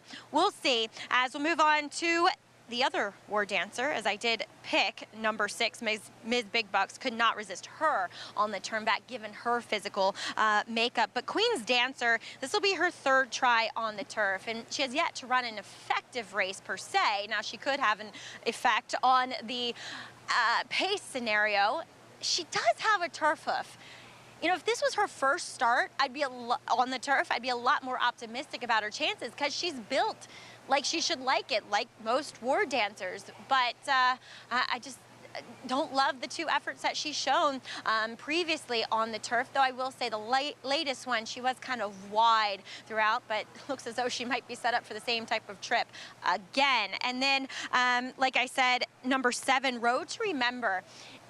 For the 2 alternatives to the 1, for me, it was a 6 and 7. And Road to Remember was moving so well on the racetrack, just as if her feet were never touching the ground. And like I said, this is a mare who can get really washed out and lathered up. And while she's energetic, she hasn't turned a hair, Lafitte, which I think is a very good sign. That's what you look for in terms of appearance. It's not necessarily how they look today, but how do they look today compared to yesterday, and how washed out she can look, as Maggie mentioned, compared to how nice and relaxed Road to Remember is. This is probably about the first conversation I had with Maggie when we talked about her working here, was the importance of that, and something that Maggie and I completely agreed on, and the most important part. And I mean, nobody has taken that role that Maggie has and done a better job than she's done, and most have done a significantly inferior job, the job she's done. She is the gold standard. You're still trying to make up for upsetting her earlier, aren't you? No, I'm actually glad I upset her earlier. Frank Vermonti with the call. Post time.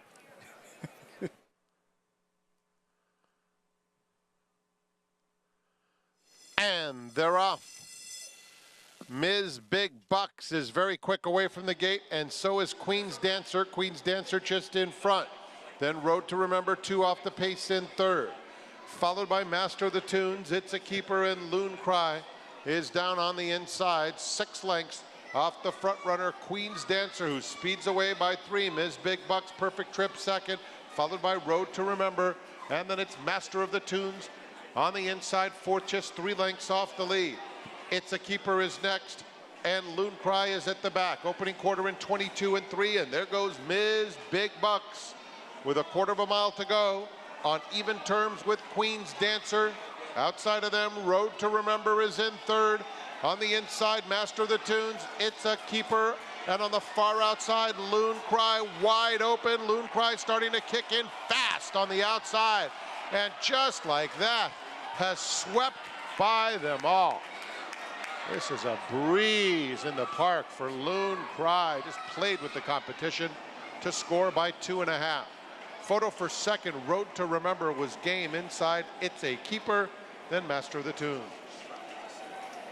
You can see the smile on Jose Ortiz's face. Loon Cry in a 5.5 furlong sprint. She ran about 100 yards, Richie, and put this field to rest.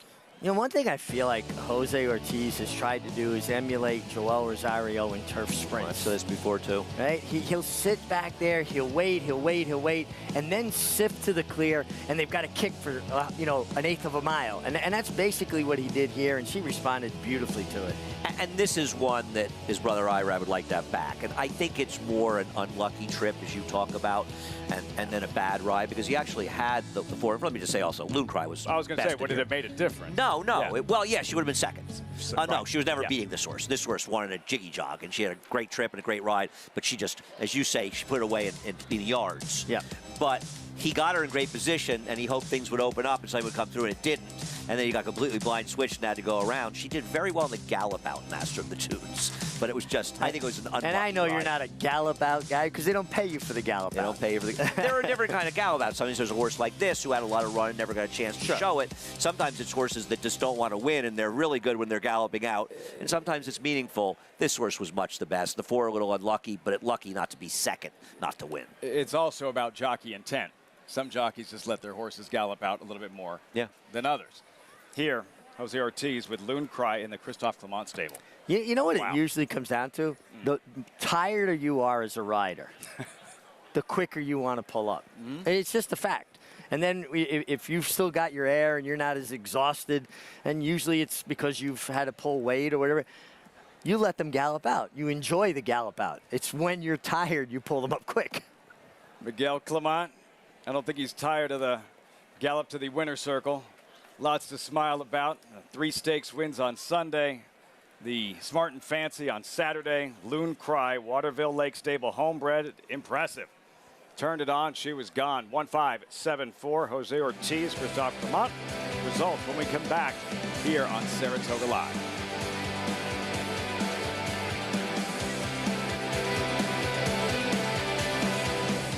Life is good.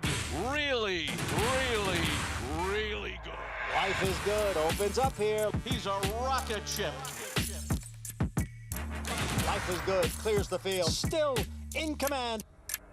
Galloping without any urgency. Back in the winner's circle. No challenge from anyone. They ran him off their feet. Life is looking good. And this colt is incredible.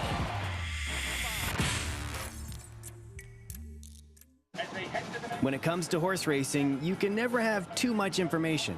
With Twin Spires, you can place your bets with confidence. Whether you use handicapping insights, like our Brisnet speed ratings, prime power and past performances, the guidance of our experts' top picks, or just choose a name that catches your eye. Yes! No matter how you pick your horse, bet with Twin Spires. Start earning your $200 sign-up bonus when you sign up with offer code GET200. The level of racing that he's achieved is extremely rare. Anybody who's witnessed Matoli running sees a level of ability that doesn't come along that often. Matoli's a monster! Matoli wins the sprint! Oh, what a horse he is! Matoli, he did it again! Wins the mid-mile! The only thing to be better than one Matoli's a few Matolis. The mighty Matoli, who won the Fargo by 3.5 lengths, the new stakes record. There's a big, bold, beautiful world waiting to be explored by you and your friends, of course. But not just any friends, the best of friends. The kind of friends who let you do you. Because in this world, it's positive vibes only. And when you get in the zone here, you stay a while. These aren't just good times, they're the best of times. And your time is now. So come explore. Resorts World.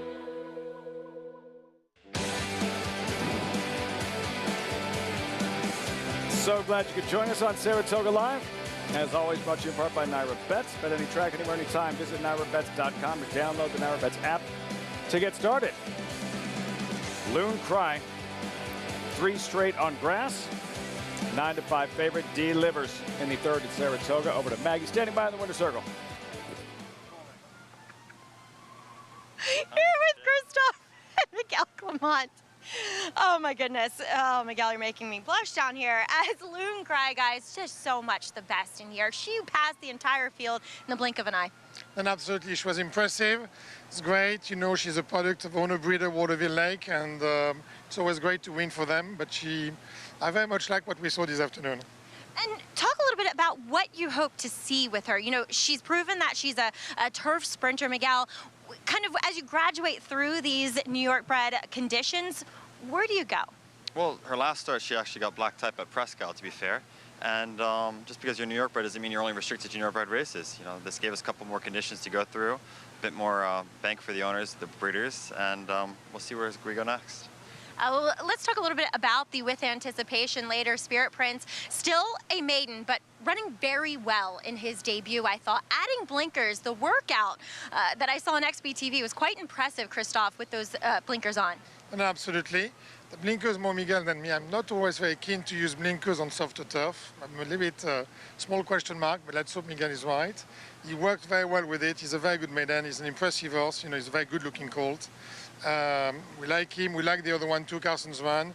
It's fun. It's Saratoga. It's a great stakes. Never easy, but we'll try. Why'd you do it then? The blinkers. The first time out, I thought it was a bit green. I was a bit disappointed he didn't get the job done. I thought he just took a while to get going, and I just thought with a pair of blinkers it'd be a touch more focused. But no matter what, the boss is always right. I was just going to say, you're still the boss, numero uno. Oh, we're together. I like it. I like the team coming together, getting wins. Huge couple of weeks for the Clement team, and hoping things keep rolling into the With Anticipation, guys. I was waiting for that. Boss is always right, well established in the Clement stable. Yeah, that's rule number 1. Who's the boss, Christophe or Miguel? Christophe is the boss. I mean, I'm just checking. Are you sure? Acacia's the boss. Yeah. Valerie's the boss. Valerie's the boss. Race 4 here in 23 minutes. Starter allowance, 3-year-olds and older, 7/8 of a mile. What do you think, Andy? It's a highly competitive race. I have no argument that Freudian's probably the horse to beat. She's just not a real winning type in here. She scares me. I think Proud Food is a very dubious favorite in here. I like the number 7, Diamond Collector. I'm banking on Linda Rice improving this run off the claim, as Linda's in a very good position to possibly tie up this trainer's race in today's 4th race. Would tie up the trainer standings indeed. 23 minutes out. When we come back, more on the Grade 1 Jockey Club Gold Cup for the 3rd time at Saratoga, and Proxy, Grade 1 winner, multi-millionaire. Preview for the Gold Cup. Saratoga Live continues.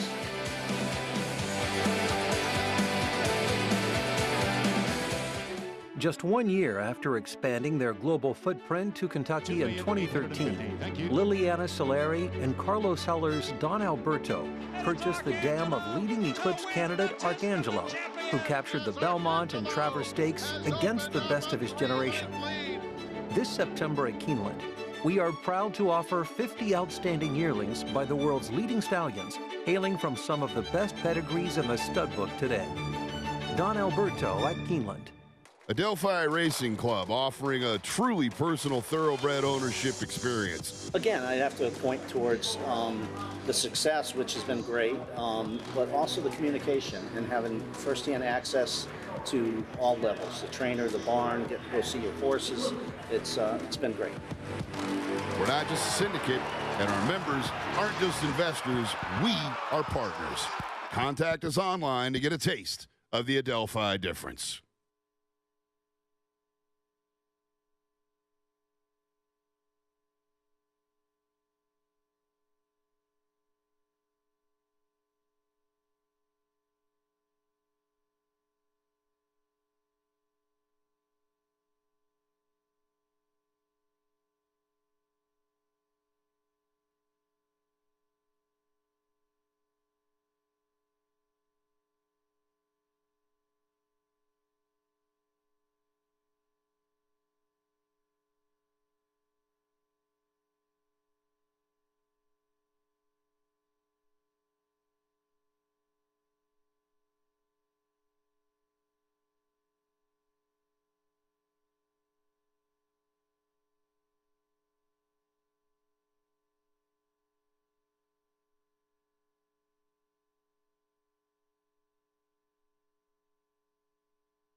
So you've done all your homework, you're at the racetrack, you're super excited, you got money burning a hole in your pocket, and you want to bet.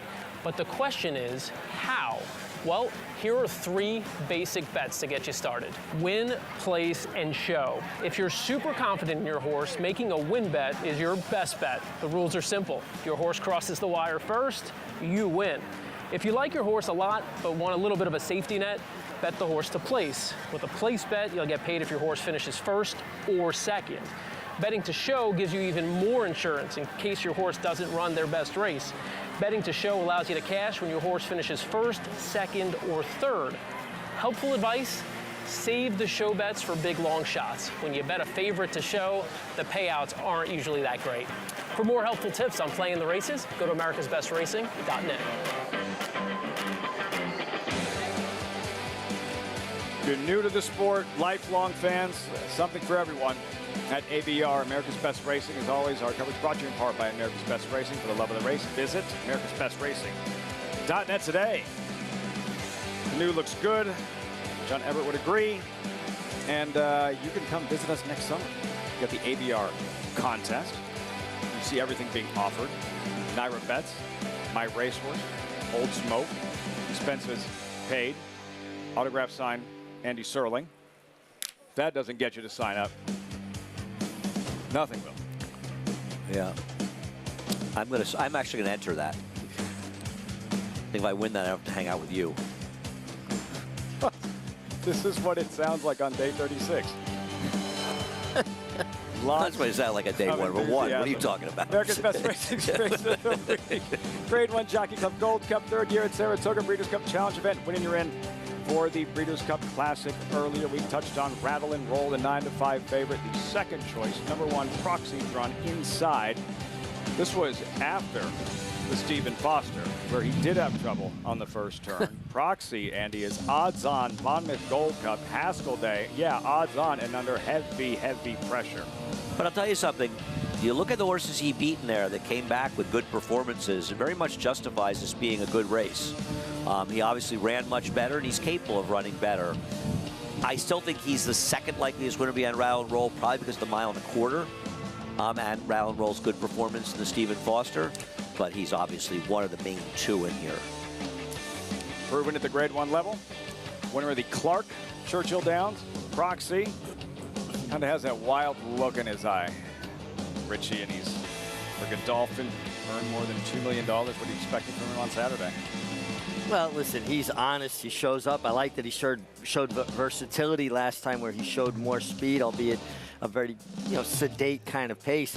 We didn't have the sound up there, but he was actually hollering there. He was letting everybody know he was around. He was whinnying and opens his mouth pretty wide when he whinnies too. You know when Proxy is in proximity. Jockey Club Gold Cup is still an adjustment. Third year here at Saratoga. Let's go by the numbers. First number 1919, inaugural running of the famed Jockey Club Gold Cup. Who was fastest? Wow, skip away. Blazing, the 1.25 miles in 1:58 in 4. Most wins, some records are meant to be broken. Not that one. Kelso, 5-time Gold Cup winner. Most wins by an owner, the number is 5. Glen Riddle Farm, Bohemia Stable. Most wins by a trainer, legend. Sonny Jim Fitzsimmons, a 6-time Jockey Club Gold Cup winner. Look at this. Most wins by a jockey, the Master, 11. Eddie Arcaro, 11-time Gold Cup winner. From the Gold Cup to the Breeders' Cup Classic, 3 have done it, included the incomparable, invincible, unbeatable Cigar. Gold Cup winner's crown champion. The number is 16, including the mighty Curlin.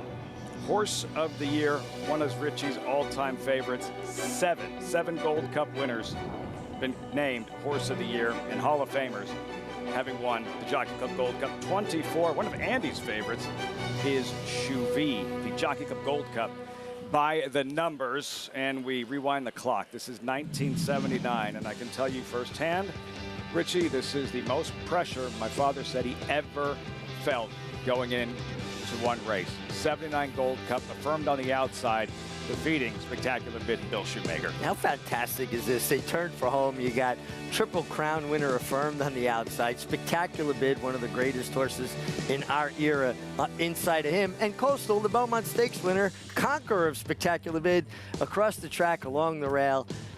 This was a golden age in racing, and I just feel blessed that I fell in love with the game watching performances like this. Yeah, Dead Rails didn't do Coastal, who was a lug-in horse, and he favors.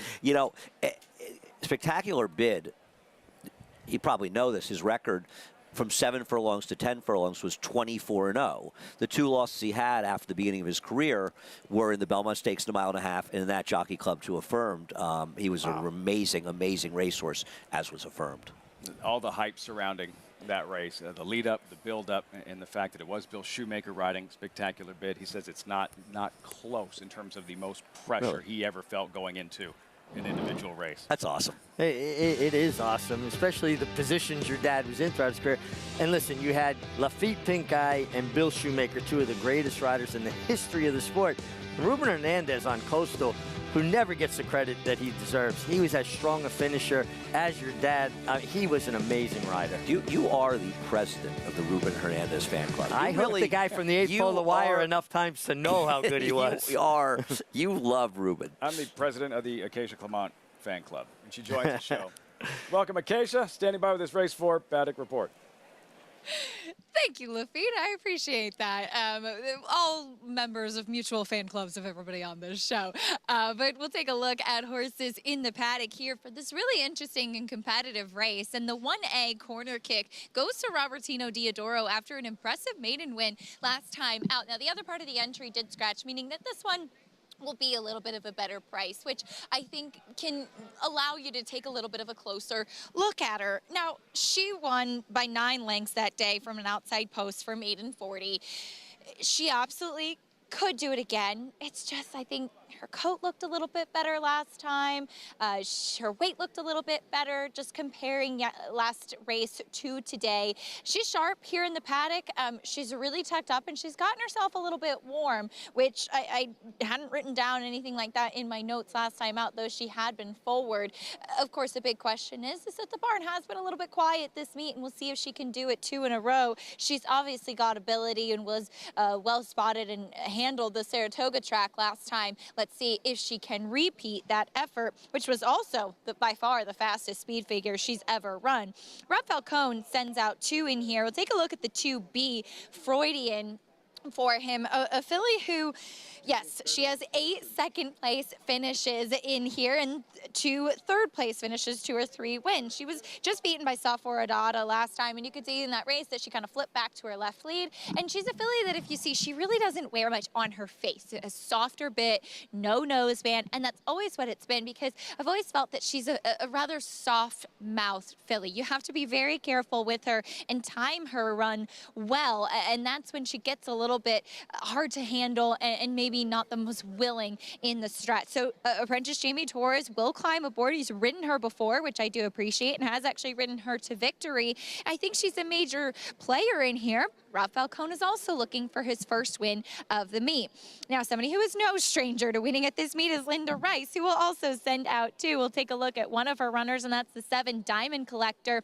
This is a big, solid filly by Blame, but my notes from her last start with previous connections were that she just didn't look 100% fit in her first start off that layoff. She's much more defined and tucked up today. Though, again, she does carry her condition. She looks like she benefited from that last race. She finished 3rd that day, and while she does step up in class, I often find it intriguing when Linda Rice does step a horse up. It's a vote of confidence, and Diamond Collector is sharp in here. She's always been a little bit of a nervous type, but coming back now as a 4-year-old, she's on her toes in a good way, not doing too much before the race, and we'll see if she finds herself in the right spot today, Lafitte. Victory by Diamond Collector or Proudfoot, and we have a tie in the trainer standings with about 4.5 days left at Saratoga. Linda Rice well represented in this 4th race. We'll have riders up in a moment. The post parade and the 4th of 10 from Saratoga as our coverage continues. Stay tuned.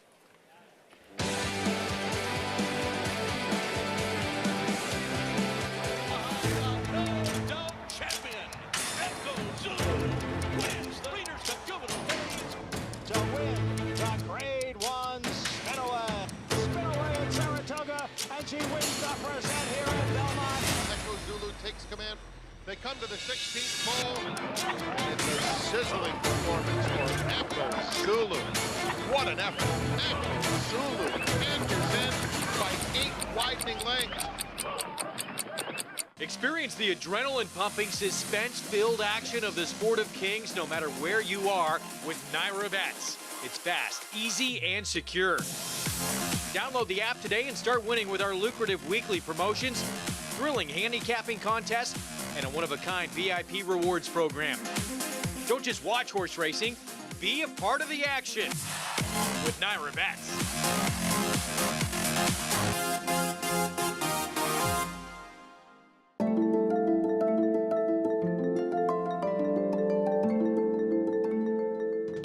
In Italian to win it. And here is domestic spending. And Pearl with plenty left in the tank. Program trading. Ocean Road. It will be McCulloch. Victoria Road down to the line. Will be State of Rest.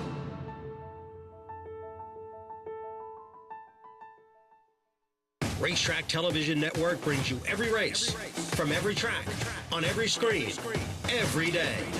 With monthly packages starting as low as $5, RTN gives you great value and access to more live HD streaming and race replays than anyone. Visit RTN.tv today to sign up and watch on almost any device, including Roku and Amazon Fire.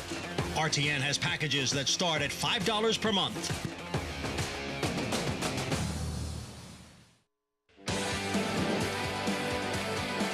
You're watching Saratoga Live on Fox Sports 2. Final Thursday of the meet. Gorgeous afternoon. Coverage is always brought to you in part by Claiborne Farm. 100 years with the usual. Unusually well. We have a couple in here by Claiborne Stallions. Number 6, Proudfoot by First Samurai. Number 7, Diamond Collector by Blame. Breeders' Cup Classic winner. Champion older horse. Only horse ever to have finished in front of the great Zenyatta. Yeah, and listen, he showed ability his whole career, but his coming out was beating Quality Road here in the Whitney. Don't you think that was where it really stamped Blame? Yeah, no, he had the ability to win races without dynamics in his favor. Right. I mean, that race was a slow pace, and Quality Road was dominating the front end. He still ran him down. And the truth was, he was closer to a pace that collapsed in that Breeders' Cup Classic.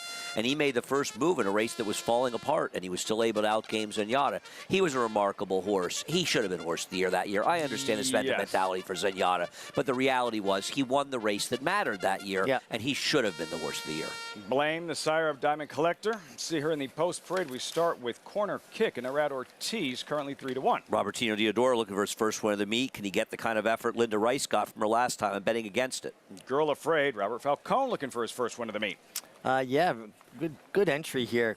Quality speed and Girl Afraid. I think she'll be loose on the lead. Freudian, the entry, 2-1. You're getting 3-1. No, I think there's more pace in here, Richie, than you do, and I think Icy Reply is going to be part of it. Javier's got to go from the rail, doesn't he?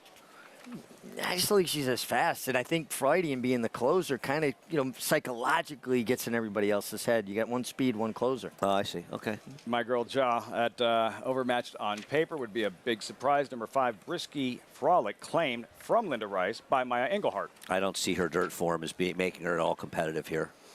Proud Foot, winning move stable. Rice, Ortiz, look out. Your favorite ran well last time, going 5.5. Gets a little more ground to work with today. She can't get out of the gate. And a lot of seconds, too, I don't compared like her. to wins. I'm against her. Daughter of Blame, Diamond Collector. I'm hoping that this horse off the claim for Linda can improve back some of her best efforts, which would make her tough. She's my pick. And number 8, Sweet Heidelberg, owned and trained by David Jacobson. Yeah, you get Isaac Castillo again for David Jacobson. Ran second on a big long shot for David yesterday. This horse making first start outside of California. David Jacobson always scares me because I have no idea what Streaky, he's going to do from and one race to the next. His barn has been going well for a few weeks now. 13-1 currently. Another look at number 6 here with Jose Ortiz in the saddle in Proud Foot. Again, by Claiborne Stallion. First Samurai. Jose Ortiz looking for win number 2. Third race, all too easy Ortiz in that turf sprint. Yeah, I love the way he's been riding turf sprints, too. Like I said, it just seems like your best riders are constantly learning, constantly evolving, improving. And you pick up things from other riders, things you really like and you try to emulate, and things that you don't like and you try to stay away from. I think he just really started watching Joel Rosario ride turf sprints and has tried to put that into his arsenal. He's been doing that for a couple of years now. It's pretty clear. You recognize that, and I agree with you. That was a very good point. He's been doing that. This is a funny race because Proudfoot, first of all, Proudfoot from a speed figure standpoint is not as fast as a number of horses in here, and yet she's favored. And she also has trouble coming out of the gate. I really thought she should have won last time. She lost to a Tom Amos horse. I feel like this race is more competitive, and I'm surprised that the 2 entries not favored because they're sort of both players in this race. Now, particularly, I mean, Girl Ahead isn't really, I shouldn't say that, but Freudian certainly has run the fastest figures. Just at the 8 seconds, which is problematic. Now, Robbie Falcone is looking to win his first race up here since 2021. I think after yesterday's 0 for 41 and 0 for 25 in the dirt, I actually picked him in race 5 with a 10 disappearance. And she's a player, Freudian. I just worry about the fact that she doesn't hit the winner's circle very often. He's winning races at Monmouth, yes? He's winning over 34% at Monmouth. He's having a tremendous meet down there. I think it's just, listen, it's tough up here, but I also think he's just been unlucky. I mean, I'm not in any way indicating Robbie's not capable of winning races at all. He wins a lot of races, but he's just had a tough run up here. There is a theme in this race, Andy, though, what you just talked about with Freudian, right? With 8 seconds, 3 wins. Diamond Collector, 1 win. 5 seconds. Your favorite, Proudfoot, 2 wins, 7 seconds. There are some horses in here that start giving the impression that maybe they're not hungry for that win when it gets close. No, that's more than fair. I mean, I think it's not only more. Icy Reply, 4 wins, 11 seconds. Yes, they are not types. I'm hoping with Diamond Collector, this is strictly the claim by Linda Rice. I am hoping this horse can move forward. Linda's done well claiming these situations, and I'm just hoping this one can move forward for Linda. Over to Acacia. I like diamonds. I'm just kidding. We'll talk about Linda's other horse in the number 6, who is currently your favorite, Proudfoot. And I do think it's a case of Linda Rice, Jose Ortiz, and maybe public kind of defaulting there because she absolutely can get the win in here. Physically, I prefer Diamond Collector a lot of the 2 for Linda, but we know how well Linda and Jose have done teaming up. I thought this one ran fine on the turf 2 back. Last time she was kind of second best. It looked like the winner was just going a little bit better than her, but probably was a spot that she should have gotten the job done. But as Andy touched on, she just doesn't break well. And yes, I know Short Comet stumbled, bumped, but she often causes her own trouble. Two back, she was off slow and then lost the hole and was squeezed back. Last time she threw her head up and so was off slow. She's gotten a big warm up from Jose Ortiz out there. She looks great once again. I just think the gate is really her Achilles heel. The number 8, Sweet Heidelberg, blinkers go back on as she makes her first start for David Jacobson. And Lafitte, as you were saying, the barn's been going really well. And I just wanted to mention her because she is a fresh face coming in for the first time from California. And in that last race in Los Al, I noticed that she kind of bolted. It was a very odd race. She was getting out really badly throughout the running of the race, and it was a 5-pound apprentice rider who looked like he was having a really tough time holding her. So they add blinkers, just a short cheater cup. She got a big warm-up from Isaac Castillo. She kind of had her mouth open, kind of pulling, but she looks like she's not the easiest to ride. She stacks up physically, just hopefully she can keep a straight course in here, Lafitte.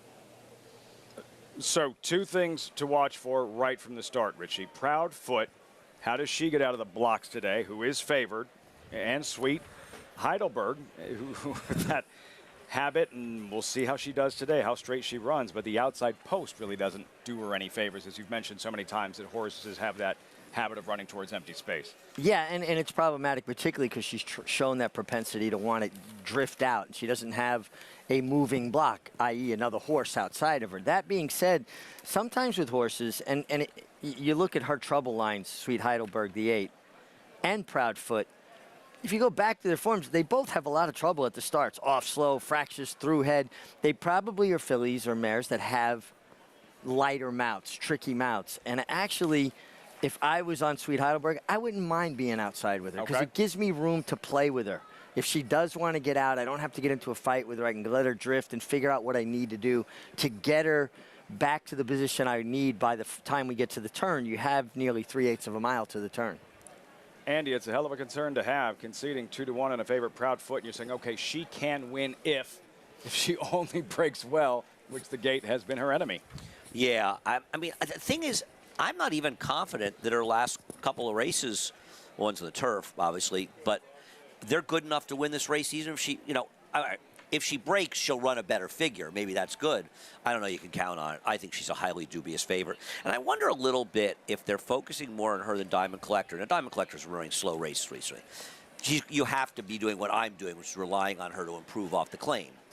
But I wonder a little bit if people look and see Jose Ortiz riding for Linda and Jose Lezcano on the other one, and they wonder if Jose Ortiz is always riding the better one. That's not always the case. Well, and don't you think that Jose Lezcano has quietly put together a tremendous meeting? I mean, he's won 18 races. He doesn't get the first pick of the prime mounts, and all he does is deliver. He's quietly put together a great career. Yes, there you go. I think that's a better way to frame it. 20% of the year. Jose's a great rider. I have no problem with him. I think he's terrific. I think they're going to put out the stats about ROI, right? Wasn't Lezcano at the very I think he was up the top, right? Yeah. I think he was. He's hit the board in just over 50% of his starts. 50 out of 99. At least, Lynn, I'm looking at this. And I printed this on Saturday, I guess. So. The thoughts on Corner Kick? I thought she'd take a little bit more, get more attention. 3-1. It's Red Ortiz and coming off that big blowout win. Cold right? barn. I wonder if that's affecting. I saw Robertino. He was here yesterday. I think he'll be okay. I think he'll eventually win races, but it's not been a good meet for him. 4th race here at Saratoga. Girl Afraid. Manny Franco looking for a second on the afternoon. The entry, 2-1. Favorite at post time, Frank Miramonte with the load and call. Race 4 live, Saratoga. All right, Lafitte, here is Diamond Collector and the aforementioned Corner Kick in the Ramsey colors.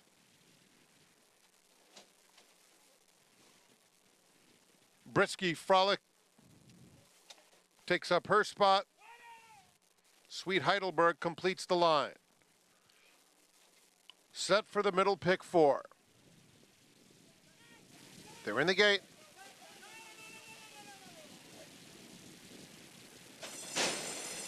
And they're off.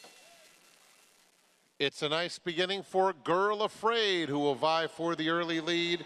Here's Corner Kick coming through along the inside with some early foot as well. And Diamond Collector is not far behind, racing in 3rd. Now 2nd as they run up the backstretch. Sweet Heidelberg in the clear, only about 2 lengths off the leader. They are followed by Brisky Frolic, who's in between horses. Proudfoot in the orange colors is next. Freudian outside of that pair. At the rail, Icy Reply. Nowhere to really go, and only about 5 lengths off the pace, and 2 more to My Girl Jow. The opening quarter went in 23 seconds flat, and it is Girl Afraid dictating the terms, opening up to lead it by 2.5 lengths. Corner Kick comes through on the inside with a nice move to try and challenge the front runner. Here's Corner Kick coming to Girl Afraid with a 1/4 mile to go, and these two have pulled well clear. 3/16 of a mile to go. Girl Afraid on the inside and Corner Kick. It's 5 back to Proudfoot and Diamond Collector. They're a furlong from the finish, and it's Girl Afraid and Corner Kick. Corner Kick, Girl Afraid. Girl Afraid still holding a slender lead. Corner Kick trying to get by. Corner Kick just in front, and Corner Kick prevails in a long drive over Girl Afraid. Then it was Diamond Collector and Proudfoot. Yeah, she's figuring it out here. Corner Kick, back-to-back wins, and a first win at the meet. Robertino Diodoro, not the first win of the meet for Irad Ortiz. No. Kind of the complete opposites here, but Robertino Diodoro gets off of the duck, or the schneid, if you will, here, and won for 19 with a claim last time off for Tom Amos, who was very impressive, and maybe she decided she liked getting her picture taken, Andy. It's a very slow pace, which favored the horses towards the front. Boy, I'll tell you what, Irad had to work as hard as you have to win a race with Corner Kick and getting the money there. And congrats to Robertino getting off the duck.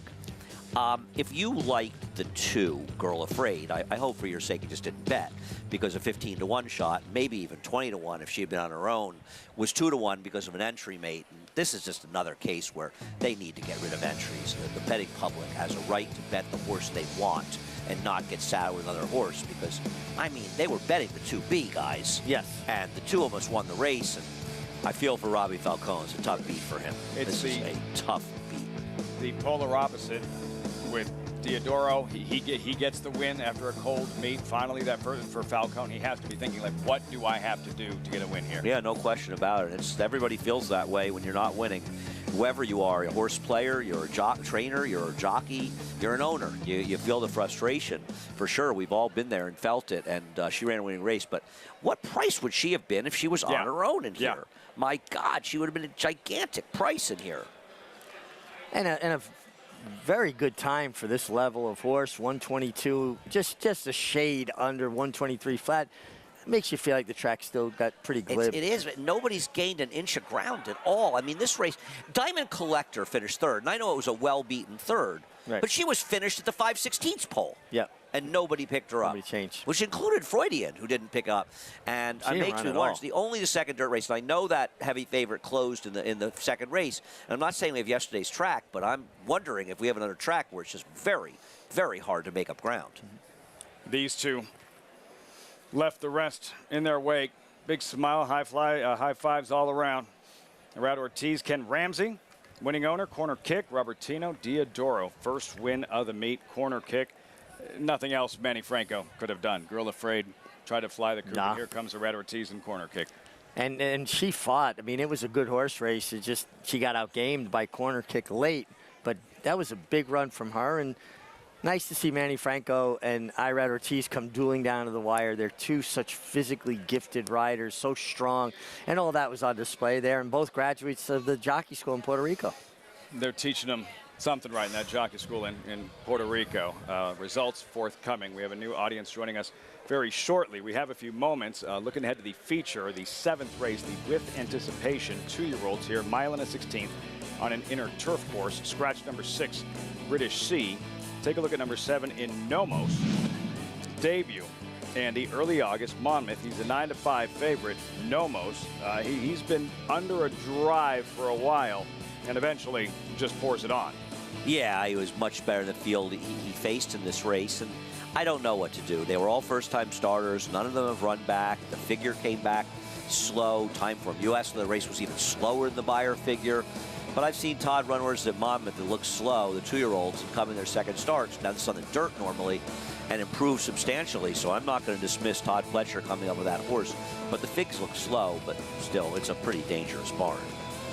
Go ahead. Horse looked like Uncle Mo finishing in the end. And I want to ask Andy a question about that figure after we. Yeah, we have 12 seconds. I don't think we can I'm not talking quickly. We're done. We're welcoming in a new audience as our coverage continues. Closing week from Saratoga.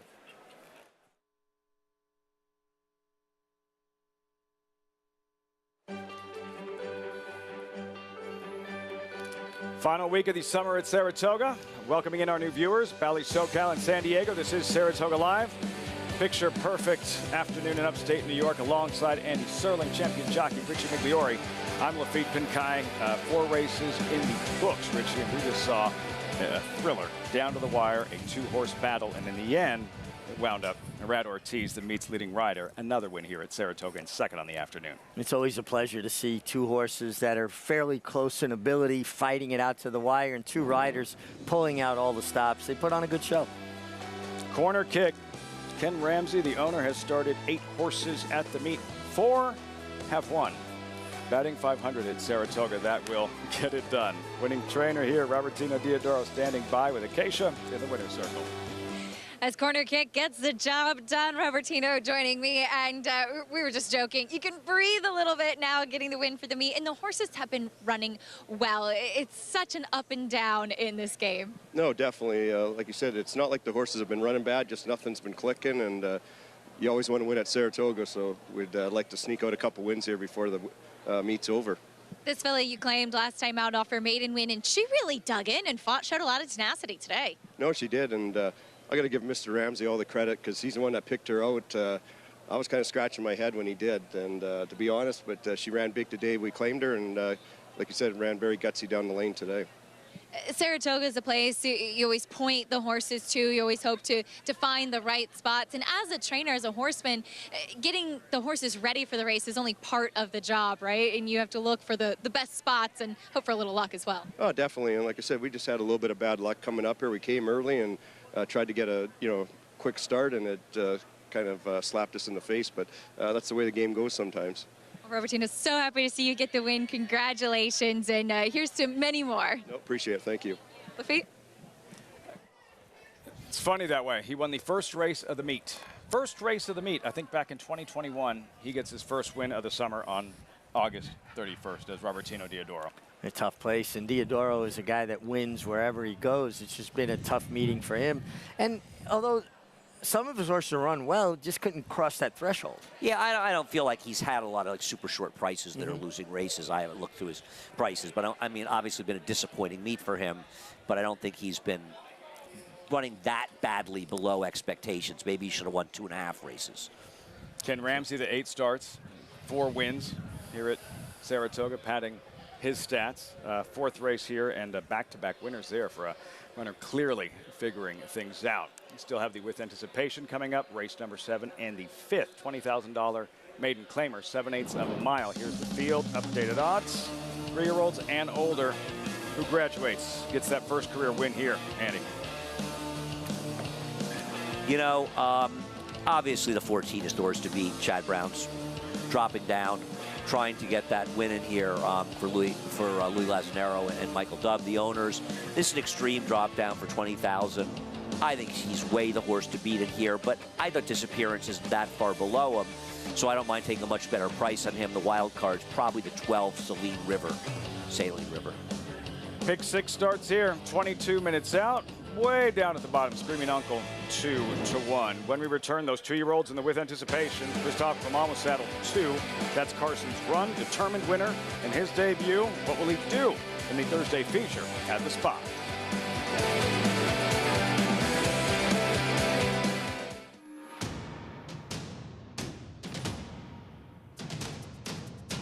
Drain the Clock will win and win by as much as he wants. He'll win by 6 in the end. It is Drain the Clock who will bound home the winner in the Bayshore. Drain the Clock, Jackie's Warrior, a terrific finish in the Woody Stevens that goes to Drain the Clock by a head. perfect day. There is no finer place in all of sports. Nerves, excitement, and anticipation. Than beautiful, truly stunning.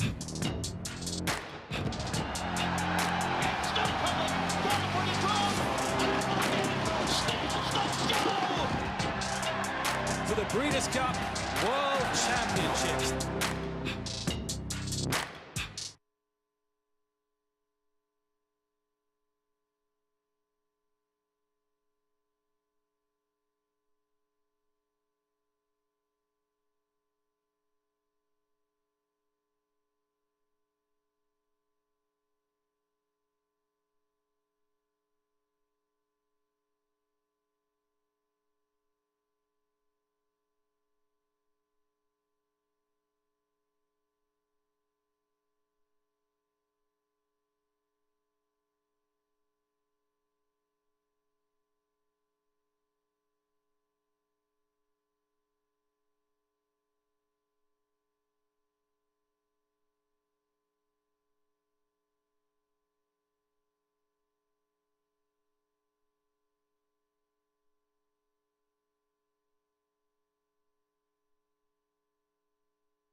GMP Farm was put together as an equine rehabilitation center, and what we wanted to do is we wanted to cater to the top trainers, the top horses, to help them to succeed in their career as athletes.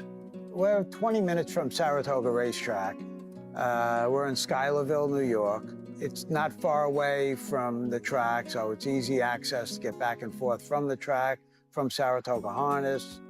It's all about the horse, right? So whatever we can do to help the horse is what we do. Some cases are worse than others, and horses are here a little longer, this and that, but we've been pretty successful getting them all back to the races or at least retire. Over here we have our hyperbaric oxygen treatment chamber. The hyperbaric chamber is used for a bunch of different therapies. It works on different ailments that the horses may have. Very similar to professional athletes use it all the time.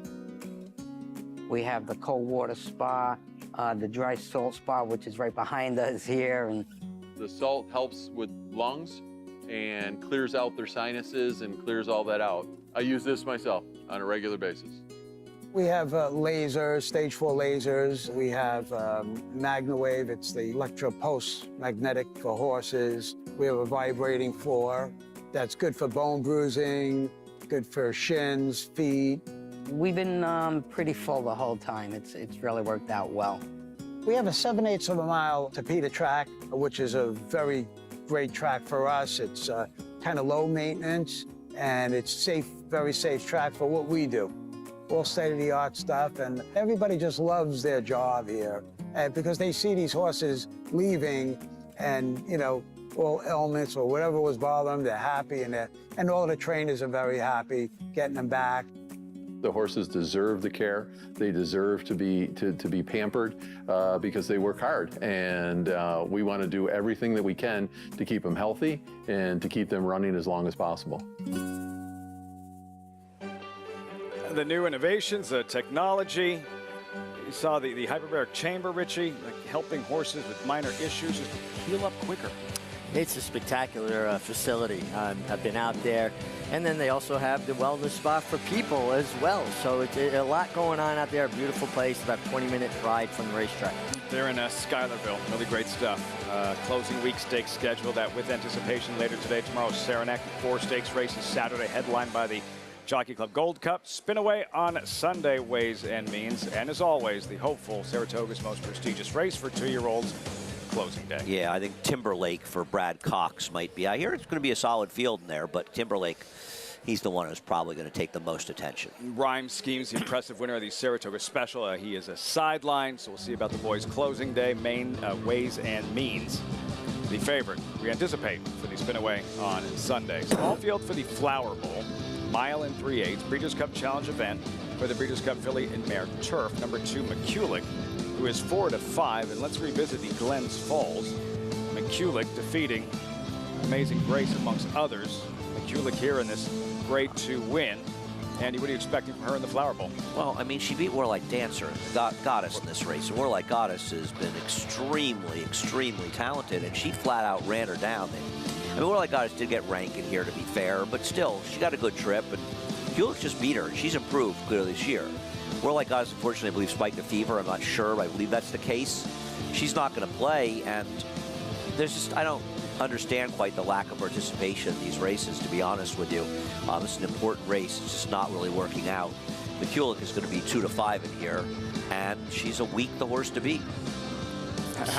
Where do you think she plays in Breeders' Cup Challenge event, Filly Mare Turf? Where do you think she plays McCulloch? Is she good enough looking long-term this fall to compete on that stage?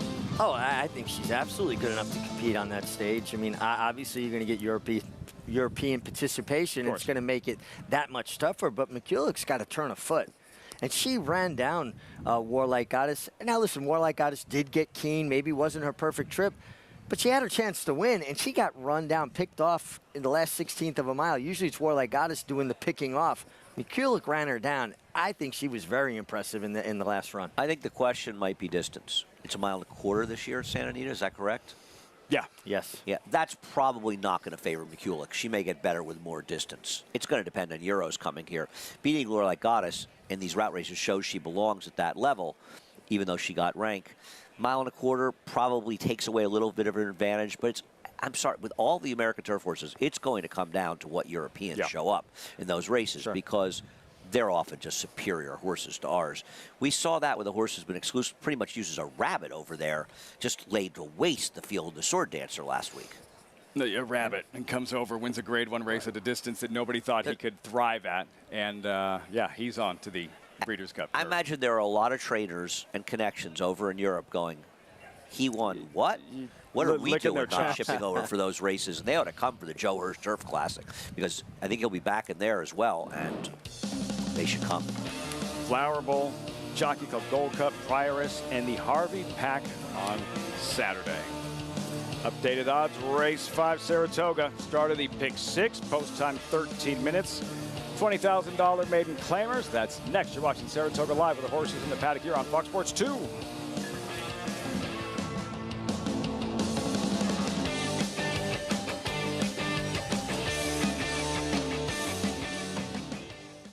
Grade 1 winner and track record setter Lee. Like their sire, his runners have excelled on both dirt and turf, including these standout performers. Poppy Flowers putting in a late burst here. They come for the finish. Here is Nagarok, who takes off. Nagarok will roll. Nagarok. Out of a Galileo mare, this dual surface star has sired juvenile stakes winners on both dirt and turf. Lee, standing at Claiborne Farm.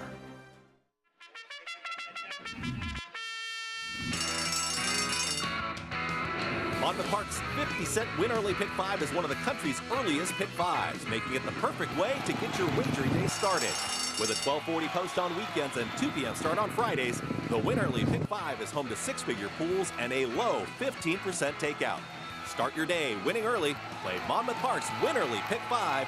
Win early, win often. Lightline is in full flight. Lightline turns it on at the top of the stretch, and he's in cruise control. And Flightline takes off! Take a good look at this because you're not going to see this too often, maybe never again. Flightline, 20 lengths clear. World-class racehorse, world-class performance at a world championship event.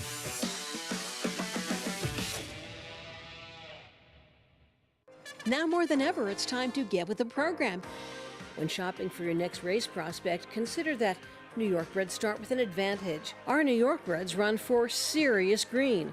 At Saratoga Race Meet, New York bred maidens run for up to $88,000. New York bred allowance horses run for up to $100,000. And New York bred owners can collect awards of up to $20,000 per horse per race. So get back with the program. Seriously.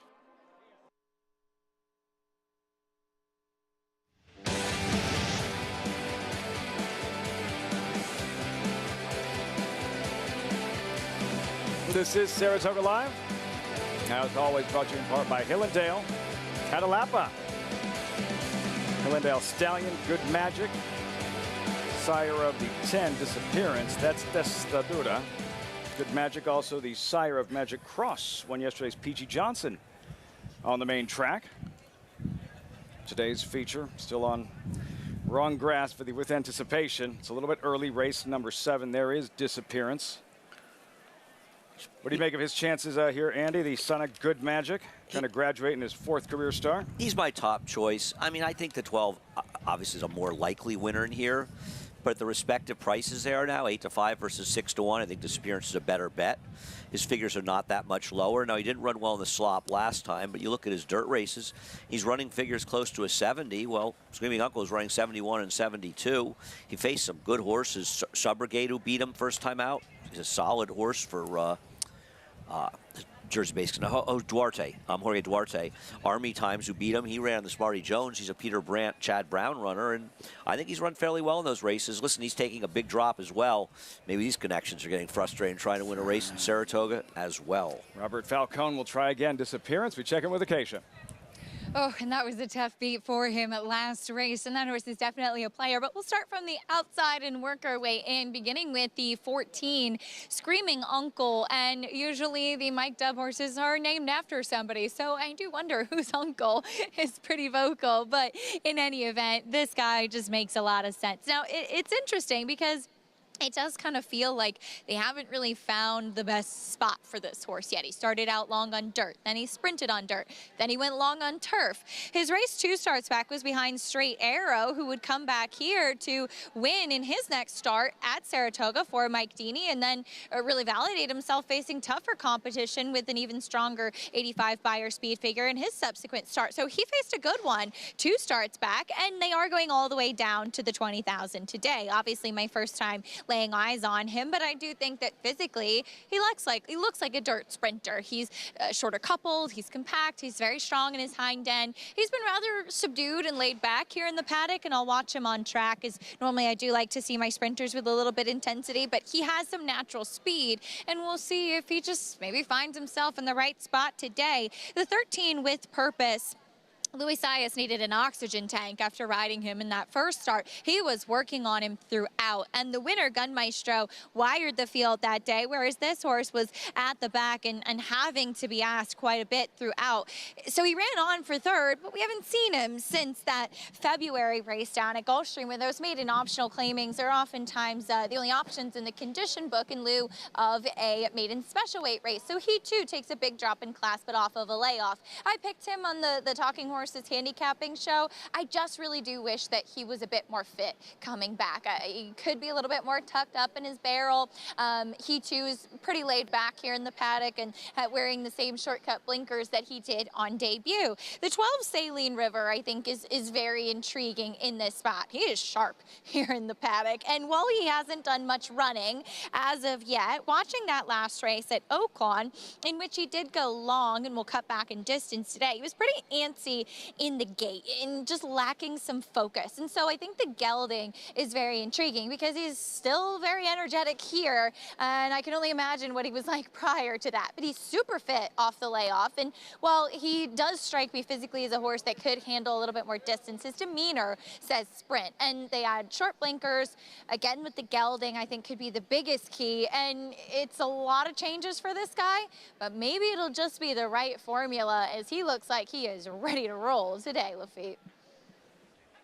At 5-1, so that's how he looks. Andy, what do the stats tell us for trainer Brad Cox, maiden special weight to maiden claiming over the last few years here, specifically at Naira? They're good, and I like to separate these stats because Brad had so many horses out of town, and overall he's pretty good. He's 32% with 175 stars and $1.78 ROI, which is solid. But in New York, he's been even a little bit better, 8 for 25 with a 203 ROI, hitting the board more than half the time. These horses are running for him. Now, this horse has no form out of town, but maybe that makes him less of a bad bet because unlike the 10 and 14, who are dropping off a cliff, he's probably running absolutely where he belongs. Brad Cox. The numbers say look out, Saline River. And then Screaming Uncle, number 14. There's Disappearance for Robert Falcone. And for Falcone, Andy, same question. His stats off the class drop over the last few years. The numbers are good. I mean, 7 for 19. That's a high percentage. It's upwards to 40%. And the ROI is $1.96. They've been relatively short-priced horses, but he's winning a high percentage with them. In this case, you're getting a bigger-priced horse, but you're also getting a bigger price because the horse doesn't look quite as good as some of the horses that he's dropped down. Having said that, I don't think this horse looks like on paper he's supposed to be the same price as the 12. On paper, he's a lot better horse.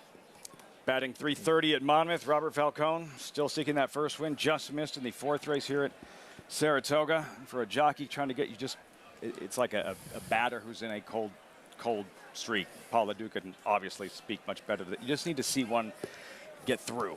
A dying quail, a ground ball with eye. You need to you just need to remember what it feels like to get that hit. And for a jockey, a trainer, you just need to remember what it feels like to get that next win. You know, a trainer can just get the horses ready, and then they got to turn the keys to the car over to the jockey, right? So I'm sure there's some frustration, too, watching from the stands and not being able to control what goes on out there. That being said, as a rider, if you're in a slump, the best thing you can do to break out of a slump, start riding races to be third. Get a check. Don't put so much pressure on yourself to, like, you got to make something happen and get there and win. Ride to be third. All of a sudden, you're in the right spot. You haven't used any horse, and they go on and win. Kendrick Carmouche riding Disappearance for Falcone. You'll see him in the post parade. There is Fire Baron at 33-1 outsiders. Long shots towards the inside. Testadura. Andy, it means stubborn, hard-headed, in case you're wondering. I was wondering. Thank you for that. Your namesake. I appreciate that. I am not stubborn. I'm a lot of things. Stubborn's not one of them. Obnoxious, maybe. Bad Larry back to the main track. Yeah, getting back to the main track. Mike Maker, certainly a trainer that has done well. Surface switches. Usually it's the other way around, though, dirt to turf. Just spectacular. A while since his last fast track dirt sprint in the 7. New and Dyke, 10-race maiden. Don't know why the 5's taking money and the 7 not taking money has had share chances and is just a little slow. Cutting bait after one race with Nickel.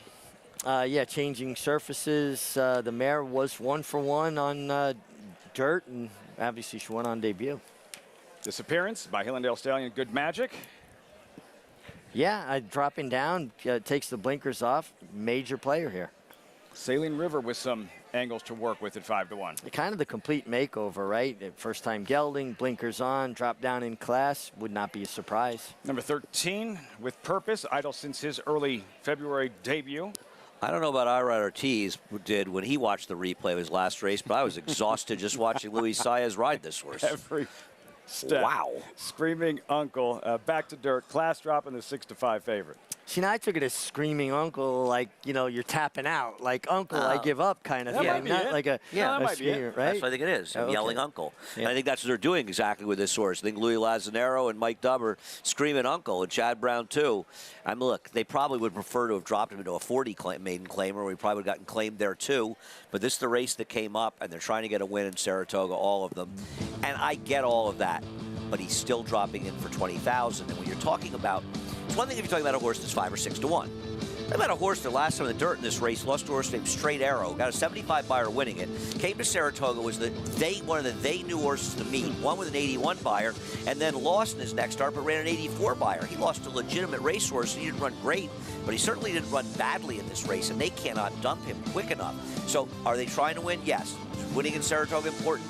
Yes, it is. Mike Dubb is not in a fight, though, to be the leading owner, as he has been many other years. Chad Brown may want to drop him down, but this is still a very big drop down at a short price, and you should not ignore that. So tricky getting into those weeds, why connections are dropping horses. To me, it's a matter of price as a gambler. You have to ask yourself what price you're willing to take. Now, there are clearly people out there that are willing to take 7-5 right now. I'm not one of them, and that's why I'm going to bet Disappearance, who's also a bad drop down, but at least he's 5-1 right now. I'm getting paid if he does run well. What do you make of the class drop, and what do you think of Screaming Uncle today? Well, I think they're just trying to put him in a spot, obviously, where he can win, and it's still a good purse, and I just think they're being realistic. You know, there comes a point you know a horse isn't going to excel to the point they're going to be a stake horse or something, so run him where he can win. It's changed so much, the claiming game, that horses go through a veterinarian examination after, if they're claimed, and if they're not 100%, they go back to the original connection. So it's not like people are playing poker saying, I'm trying to get rid of a lemon. It doesn't work that way anymore. 7-5, Screaming Uncle. Acacia, what about Disappearance as the warm-up continues? Great today, Lafitte. As you can see on your screen right now, he actually framed up really nicely, going away from the pony, kind of had that typical patented Kendrick Carmouche solo warm-up, but he came back to him nicely, and he perked up a lot on track, which was what I was hoping to see. He's a bit of a handier type, but clearly the one try with the blinkers, they come right back off, and he's sharp enough out there. Like I said, I'm married to the 13 with Purpose as my pick, but physically, I would prefer the 10 or the 12 and what I've seen from them in the preliminaries. Wanting to touch on the number 4, Bad Larry, who goes back to the main track, and he's a very lightly framed horse, and that's always kind of been my notes about him, about why I think that they switched him to the turf, because horses that just don't carry a lot of condition behind the saddle in their hind end, as we often talk about, have an easier time pushing off on the grass, and that's how this guy really strikes me. But to be fair, Mike Maker is good with these kinds of moves. He had a big warm-up out there under Javier Castellano, and he claimed him for $30,000, where he finished a distant third, and he faced Rivet in his first start. So maybe he can get back to some of those races. I would prefer him if he was on the turf in here, but potentially a bit of a new face, also taking a drop back down in class, Lafitte. Jordan Wyckoff's Bad Larry. Acacia, do you give him a look, Andy? I did. I mean, he's not good enough to be competitive on his form. You're going to have to hope that he improves. He's first time in the dirt for Mike Maker, but he was trained by Steve Asmussen before, and his 2 dirt races are not going to get it done in this race. To me, even at 10-1, he's a little overbet. By a Pacific Classic winner in Collected. 10-1, Bad Larry. Pace, Richie, speed. Where's it coming from? What are we looking for early on? Yeah, I mean, that's a good question. I think Disappearance, particularly coming out of that 6.5 furlong sloppy race where he showed some, you know, some foot. He was chasing. Shouldn't the 12 be forward here? Yeah, the 12 should be forward. I don't think the 14 is going to be off it. I don't think the 10. I hope the 10 is forward, but that worries me. What worries me most by the 10 is I'm afraid he won't be forward enough, and I think the 12 and 14 will have an advantage. You think they're quicker, really? Yeah. I hope I'm wrong. I hope that he is, but he's taking blinkers off. I don't know. I mean, I like the blinkers off. He ran better without him, but this horse doesn't have a lot of speed. Well, Screaming Uncle is laid up close to right. I'm saying the 12 races. and 14 are probably going to be sitting 1-2 here with a scratch of the 1. Kind of a murky pace scenario on paper. I think it is. I mean, you know, listen, Andy uses some different tools than I use, and I kind of approach like, well, if I was riding this horse, I think I know where I might be. Clean break here. I'd be surprised if the 12 and 14 aren't 2 of the first 3, if not the first 2. Clean break. 6-5, Screaming Uncle to the far outside. Fire Baron steps forward. Any final thoughts? I also think the jockeys involved, you got to handicap a little bit as well. And I like Carmouche on the 10 because I think that Kendrick is the most consistently aggressive rider. I agree. But he's got to have a horse that can be forward. He can't put him on his back. That's what worries me a little. 4-1 on Disappearance. And I'm worrying about this track because it appears to be very hard to make up ground. Not like yesterday, though. Well, we've only had 2 dirt races, and one was a 2-5 shot winning. Right. I'm just not sure. Because that last race, man, I mean, they really looked a little like yesterday, to be honest. But it was a slow pace. Bad Larry is in. Frank Mirmati standing by. All set for the first leg of the Pick 6 on this Thursday program at Saratoga. It's post time. Trevor McCarthy standing just outside of Nickel, about to hop back aboard.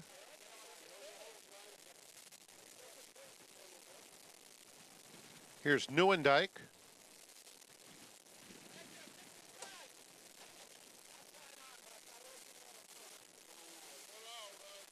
Screaming Uncle. Walking up. And in. They're in the gate. And they're off. Screaming Uncle and Saline River are both out very quickly. Nickel is the gray. Newendike is up close, as is Bad Larry at the rail, and Just Spectacular is just behind them with the Purple Silks 3 off the lead. Screaming Uncle, who broke well, now sits 7 or 8 lengths off the pace. It's another 3 back to Disappearance. And then at the back of the field, Fire Baron and With Purpose. The opening quarter in 22 and 3/5 seconds. And Bad Larry, prompted by Saline River into the far turn. They're head to head, and it's 2 lengths back to Newendike in third. Another 3. And down on the inside, it's Just Spectacular, who has about 6 lengths to make up, rounding the far turn. Newendike in the black is next. Screaming Uncle, hard-ridden, but making headway on the outside. There goes Screaming Uncle all the way up to take third, and Disappearance is following that rival with a 1/4 mile to go. The half in 45 and 4.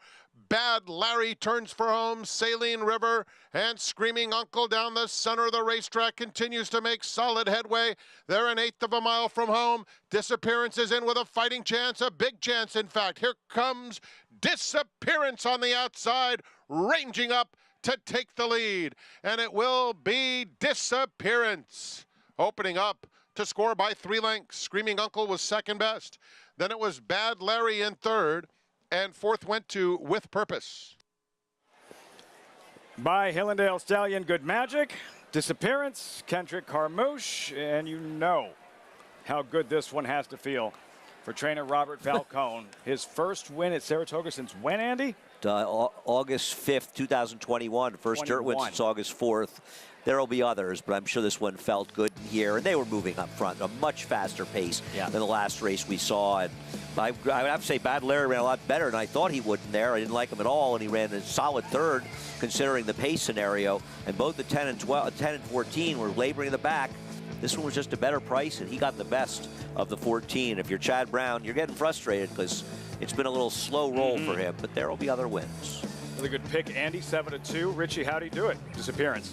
Well, he didn't have any speed at all. I thought he might be a bit closer, as we both, I think Andy and I both thought Screaming Uncle would be as well, but he just followed the favorite, Screaming Uncle, and sometimes the best thing you can do is just key on one horse and let them create the trip for you. Screaming Uncle made that first move, Disappearance, just followed in his wake and outkicked him. It was just a little bit better late. And logical horses are not, and the pace was honest. They did make a big run. Right. And that's a good thing to see because you're starting to wonder if horses could make that ground up. They did. And coupled with the second race, I think it's a much fairer price. That was Robert Falcone, who you just saw. Kingfield Stables. Another look, deep stretch. Kendrick Carmouche, Disappearance. Pulling away from him late. Yeah, switch back to that left lead right just before the wire there, and made no difference, just an observation. And you're Robbie Falcone, and it's like you lost the last race with the worst half of the entry. It was very close. You're thinking, I'm just never going to win up here, and everything changes with a win. Well deserved, gets a victory here. First time in a long time they're going to enjoy this one. Disappearance, 10, 14, 4, 13. Results, reaction. When we come back, 7-2 shot to kick off the Big Six here at Saratoga.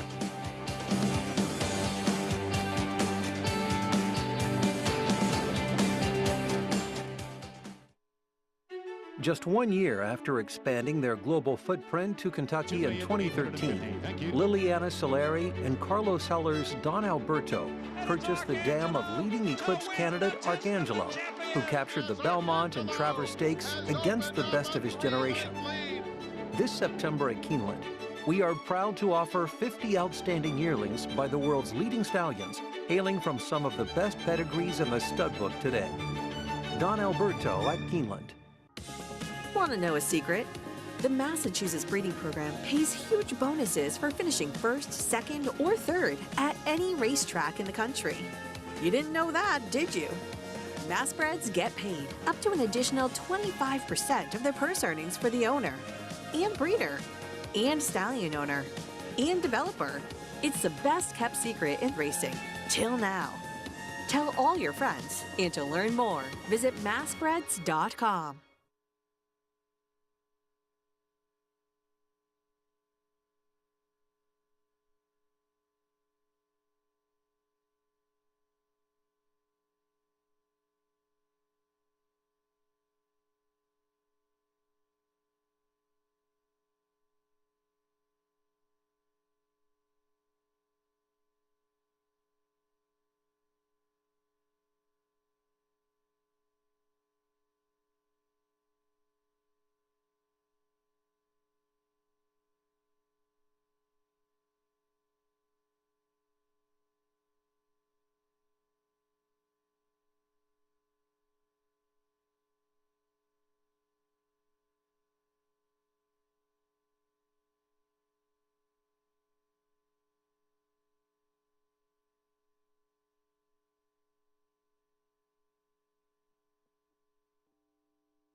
Entering the winner's circle, by good magic, you get Disappearance. And a maiden-breaking performance in his 4th career start, Kendrick Carmouche, Kingfield Stables. Andy, you got 7-2 at post time. Well done. Thank you. It's nice to have a winner, and I'm sure it feels even nicer if you're Rob Falcone. Congratulations to him, a well-deserved win. We'll hear from Falcone in a moment. 10-14-4, pick 6, off and running, 960 Disappearance. Over to Acacia standing by with Robert Falcone. It's been a good day to get off the duck this afternoon as Rob, tough beat in the last race, but came back with an impressive winner here. Yeah, we did. You know, it's nice to get a win up here. It's been a long time. I know Andy mentioned it the other day. I feel like I've been cursed since the last time I won up here. It was unfortunate. It was a good victory, but unfortunate tournament events after that. And ever since then, it just feels like it's been bad luck. You know, we had a few tough beats this meet, including the last race. So just happy for the whole barn and everyone worked so hard, and you know, it feels nice to get a win. You had commented to me you've had a lot of seconds, and horses have run well up here too. Talk a little bit about finding the right spot for your horses and trying to keep that morale up. You know, it's certainly tough up here because it's a premier meet, and we all understand that, you know, but it's just sometimes you don't want to wait in the barn for so long. An example is the last race, and everyone tries hard and the racing office and everything, but you know, that filly I claimed, and she's fine. She hasn't run in 3 months, and that's not even the spot I wanted to be in.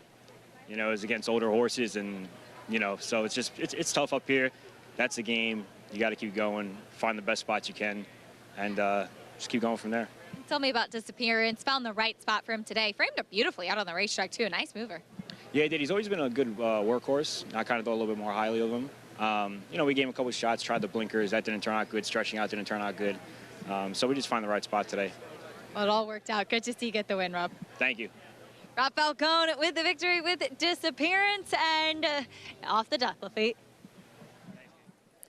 He's going to enjoy that one, as you said, as well as he's doing it at Monmouth Park, batting .330. It's just been a long, dry spell that finally comes to an end this afternoon here at Saratoga. Everybody in this game, I don't care who you are, and that includes trainers, owners, riders, bettors. We all take the losses much harder than we appreciate the wins. You try to teach yourself to appreciate a win, but man, you suffer through the losses. But I'm sure it feels very nice for Rob to get that win. Congrats to him. Rudy Rodriguez last summer. Yeah, Richie. Yeah, high percentage trainer, and it was a disaster. And this year, the success he's having this summer at Saratoga. Yeah, it sometimes happens to everyone. Yeah, sometimes just circumstance. Things just don't go right.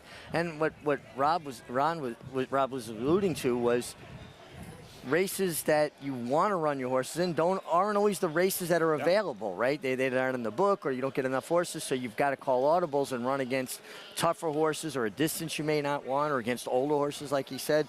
So sometimes you're a victim of the condition book as well. And I'll say it again, just like to say, if you haven't embarrassed yourself in Saratoga, you haven't spent enough time up here. We're stepping aside. Quick final thought with anticipation, the feature, race 7. I'm going to guess with the number 2 Spirit Prince for Christophe Clement, but it is a wide open race. Richie? With anticipation, trained by Jonathan Shepard. We lost just recently. Jonathan Shepard not only has races named for horses he trained, but a race named for him that was won a little over a week ago. A horse owned by Sean Clancy, a Grade 1 winning owner now in Saratoga. So that was the greatest dodge on giving a pick I've ever seen. At least you caught it. He is talented. Multi-dimensional, very talented. With anticipation, coming up, race number 7, the Thursday feature. Greg Wolf and the crew standing by as coverage continues the last Thursday of the meet from Saratoga.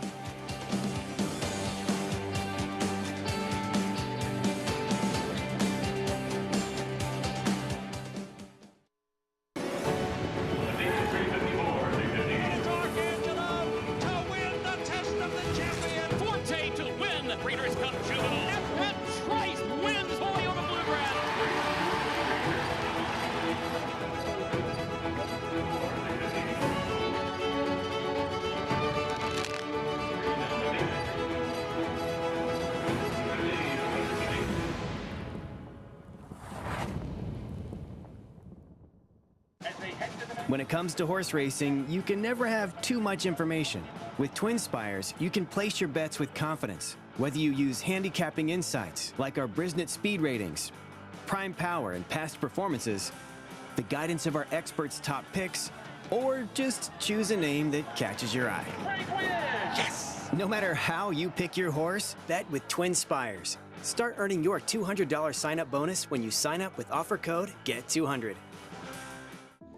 A beautiful individual, extremely athletic, displayed a tremendous amount of talent with his win in the Vanderbilt, as well as a couple of his wins at Churchill Downs. Ran unbelievably fast. Very special family to me. Just a gorgeous horse and throwing very athletic horses that I think will run. Perfect star for the 2-year-old sales. I plan on breeding to him next year. I think he's a great play right now.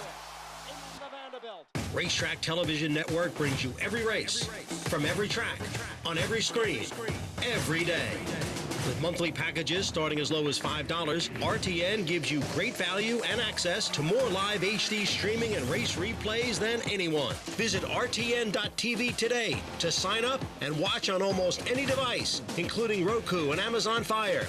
RTN has packages that start at $5 per month.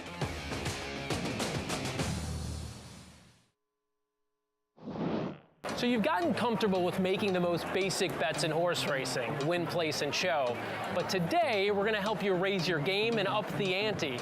We're talking about getting exotic.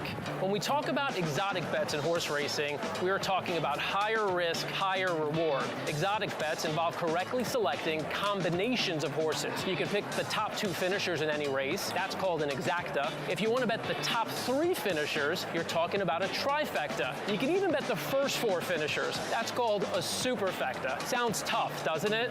Well, it's really not much harder than betting a parlay in sports. Again, the more elaborate the bet, the more money you could potentially win. And there's a bit of a safety play called boxing. When you box your combination in an exacta, for example, the 2 horses you pick can finish first or second in any order. Meaning, if you pick 3 and 6, you'll make money if the 3 wins and the 6 finishes second, or if the 6 wins and the 3 finishes second. Learn more about different bet types and how to get started when it comes to wagering at the races at americasbestracing.net. Good to have you with us. Continuing live coverage, final week of the premier meet in the country here at Saratoga. Thanks for being with us on our FS2 coverage, brought to you in part by America's Best Racing. For the love of the race, visit americasbestracing.net today. Gorgeous Thursday afternoon as we get set for the second half of the card to come. I'm Greg Wolf. Thanks for tuning in. And our feature later today, 2-year-olds on the turf and a filly taking on the boys as well. And the with anticipation, grade 3. Mile and a 16th on the lawn. 7 will line up, and we'll see who takes that move forward coming up in this spot. Of course, this race named after a very good one who in back-to-back years reeled off back-to-back-to-back Grade 1 wins. With me, Hall of Famer Gary Stevens, 4-time Major League All-Star Paul LaDuca, champion handicapper Jonathan Kinchin. Gary, with anticipation, had a couple of pretty good years for a Hall of Famer who we just sadly lost this past Sunday, Jonathan Shepard. Yeah, what a racehorse he was. 48 races. He won 15 of them.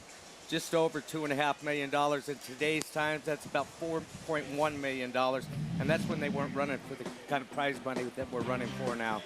And take a look at one of them here, the Sword Dancer. 2001 edition. He won this race back-to-back years, the Man of War back-to-back years, and the United Nations back-to-back years. He was hard to miss, too. That gray for Augustin Sables. Yeah, and the durability that he had as well. When you look at his PPs, he's a horse that started over 48 times with 15 wins. And, he did it a little bit of everything, Started out as a dirt sprinter. Yeah, the crazy part is he was 3 for 5 on a wet track. He obviously became a better turf horse, but you're right.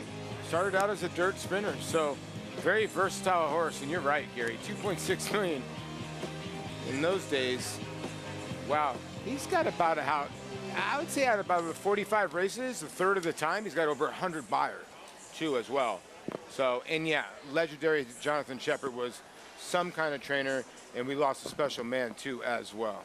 Guy won a couple of meets as leading trainer here at Saratoga. Jonathan, this year's edition of the race, tough to decipher who's going to take that move forward. Obviously, a very special story with Carson's Run, who looked very good first time out for Christophe Clement. Yeah, look, I like this horse quite a bit. The thing about this performance is it's a lot better than it looks visually because the pace was slow in this race. So Carson's run is trying to catch a bunch of horses that have energy left because they didn't run particularly fast in the front part of the race. That's why it's not as visually impressive as I think it really is. I like Carson's run in here, and I think Carson's run's going to end up being a pretty good price because I think a lot of people are going to gravitate towards the one, Galabrand. That slow pace you're talking about, 24 and change, 50 and 1 to the half. They were not moving fast up front at all. Meanwhile, Todd Pletcher has won this race 6 times in his career. Gary's going to send out Nomos, so Rad Ortiz Jr. will be aboard. Yeah, and he was a little more forwardly placed. This race is at Monmouth Park. He was in the garden spot the entire way. And when Paco Lopez wheeled him out, he really accelerated. Watch these last 200 yards that he runs here. He's reaching, looking for more when he crosses the line. Kind of runs like Daddy a little bit with that He head does. carriage, huh? Uncle Mo. See if Pletcher can notch a 7th. That was at Monmouth. And we'll see if he can get it done here at Saratoga coming up. That's race 7 on the card this afternoon. Grade 3 with anticipation. There's a filly tackling the boys in that spot, too, for Bill Mott. Galabrand will have the inside post. Here's what's ahead. Presented by Claiborne Farm. Late pick 5. Here we go. 6 race will kick it off. And the with anticipation part of it. Race 7, then we'll kick off the late pick 4 as well. You can play all the action by getting signed up. Started with Naira Bets. Bet any track, anywhere, anytime. Play with us the rest of the meet this final week and beyond with that $200 deposit match sign-up bonus for new customers when you punch in that code right there, SPOT200 at sign-up. Again, right there at NairaBets.com. So this late pick 5 begins with a race that was meant for the turf, moved to the main track. This was the only race that was taken off the turf today. 5.5 furlongs, now on dirt, $35,000 claiming race. Non-winners of 2 life, and there's 2 main track only horses that do draw into the race, including that guy there in the background, Tivy. Linda Rice, 1 back of Chad Brown in the trainer's title race, entering today. This one winning, they'd be all tied up. And got a big shot, too. Dropping for 35,000. This is a horse that she claimed. We were talking about her claiming a lot of horses from Churchill Downs and from the Midwest, so she had a lot of bullets coming in here. And this is one of these horses, tried turf, now main track only, gets into this race, Jonathan. And I'm not in love with the horse, but the horse definitely can win and is your lowest will pay when it comes to your pick 3s. Yeah, that happens with these MTOs, though. They often get a little bit overplayed, in my opinion. And obviously the run that Linda's on, can impact the price as well. I thought the 9, Speaking of the Devil, this horse has had a couple. The last 2 dirt races win this race by 5 lengths. If Speaking of the Devil can run a similar race, but it is important to note that last race on July 16th, that claim was voided for $25,000. Quite a bit of pace in this race with who is left, and part of that could be Speaking of the Devil, who's the favorite right now. That's the 9 for Steve Asmussen, meets leading rider. Rad Ortiz Jr. will be aboard. Let's go to Acacia Clement for more. And Greg, we'll start there with Speaking of the Devil, who, as Jonathan was mentioned, has some very fast races to go off of. Now, when a horse is claimed, it can be an administrative reason. It can also be a physical reason. If that claim is voided, then they'll have to go through the protocols and pass the vet test before being able to be entered again and get off the vet's list as a result. So you can rest assured that the proper steps have been taken. But it is interesting that this horse was initially entered to go back onto the turf, because sometimes the turf can just be a little bit of a kinder, more forgiving surface. He's obviously able to handle both, and he's on the muscle. He's sharp in here today. I haven't seen him since, well, I actually was not in the paddock there, so I've never actually laid eyes on him in the flesh. So looking at him in here, he's a horse that strikes me as one that could handle the turf, but probably not an overly turf-meant type of horse. Now, he did run that huge maiden special weight score at Horseshoe Indy when he won by 11 3/4 lengths with an 86 Beyer speed figure. Can he run back to it? We'll find out. He's very strong. He's sharp after the tack. He certainly fits in here, and he has that always dangerous early speed. There are a couple of main track only runners, though, starting things off with the 15 Moving Pictures. You can see he flipped back to his left lead again late last time. just kind of waiting on a horse to come and catch him.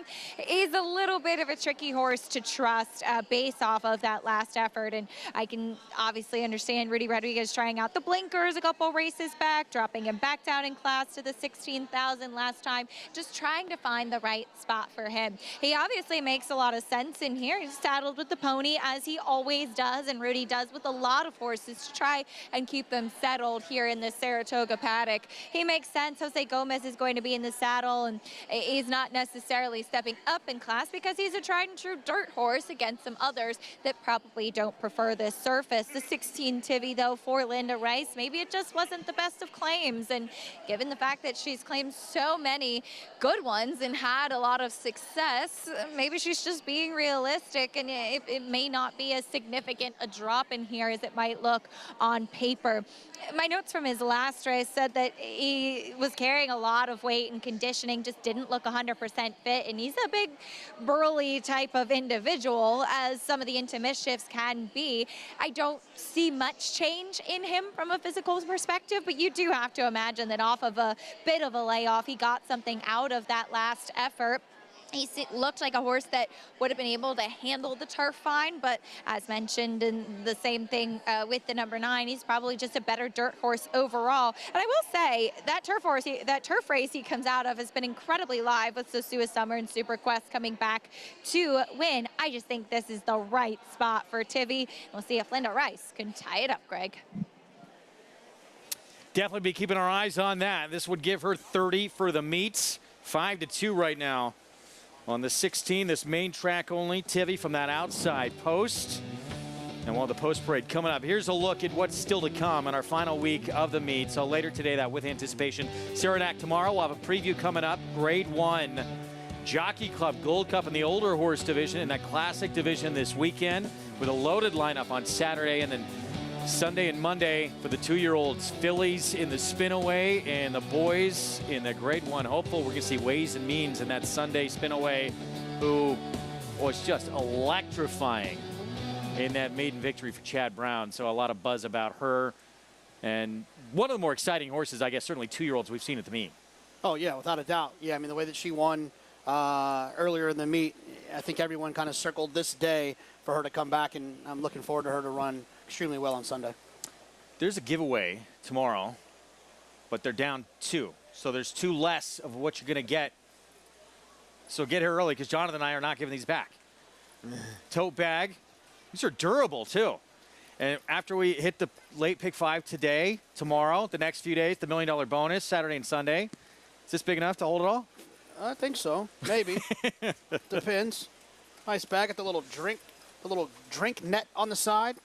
Locked and loaded. It's got it all.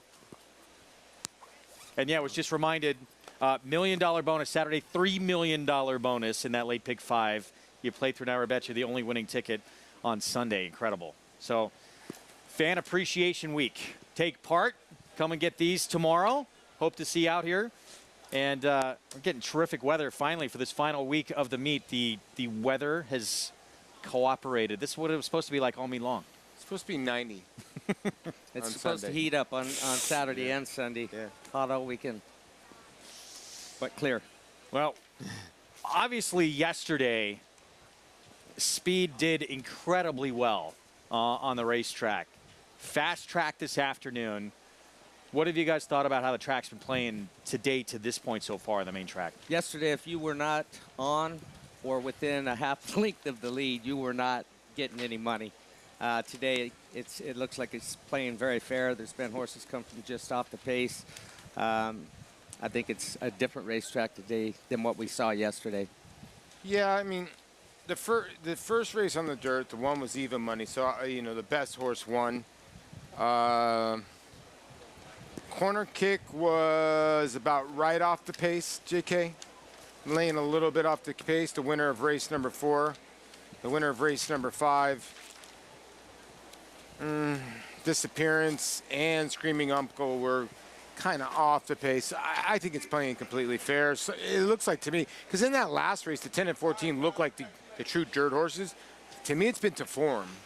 When it comes to playing biased racetracks, at least playing them on the day, if there's even a discussion, then I just treat it like it's fair.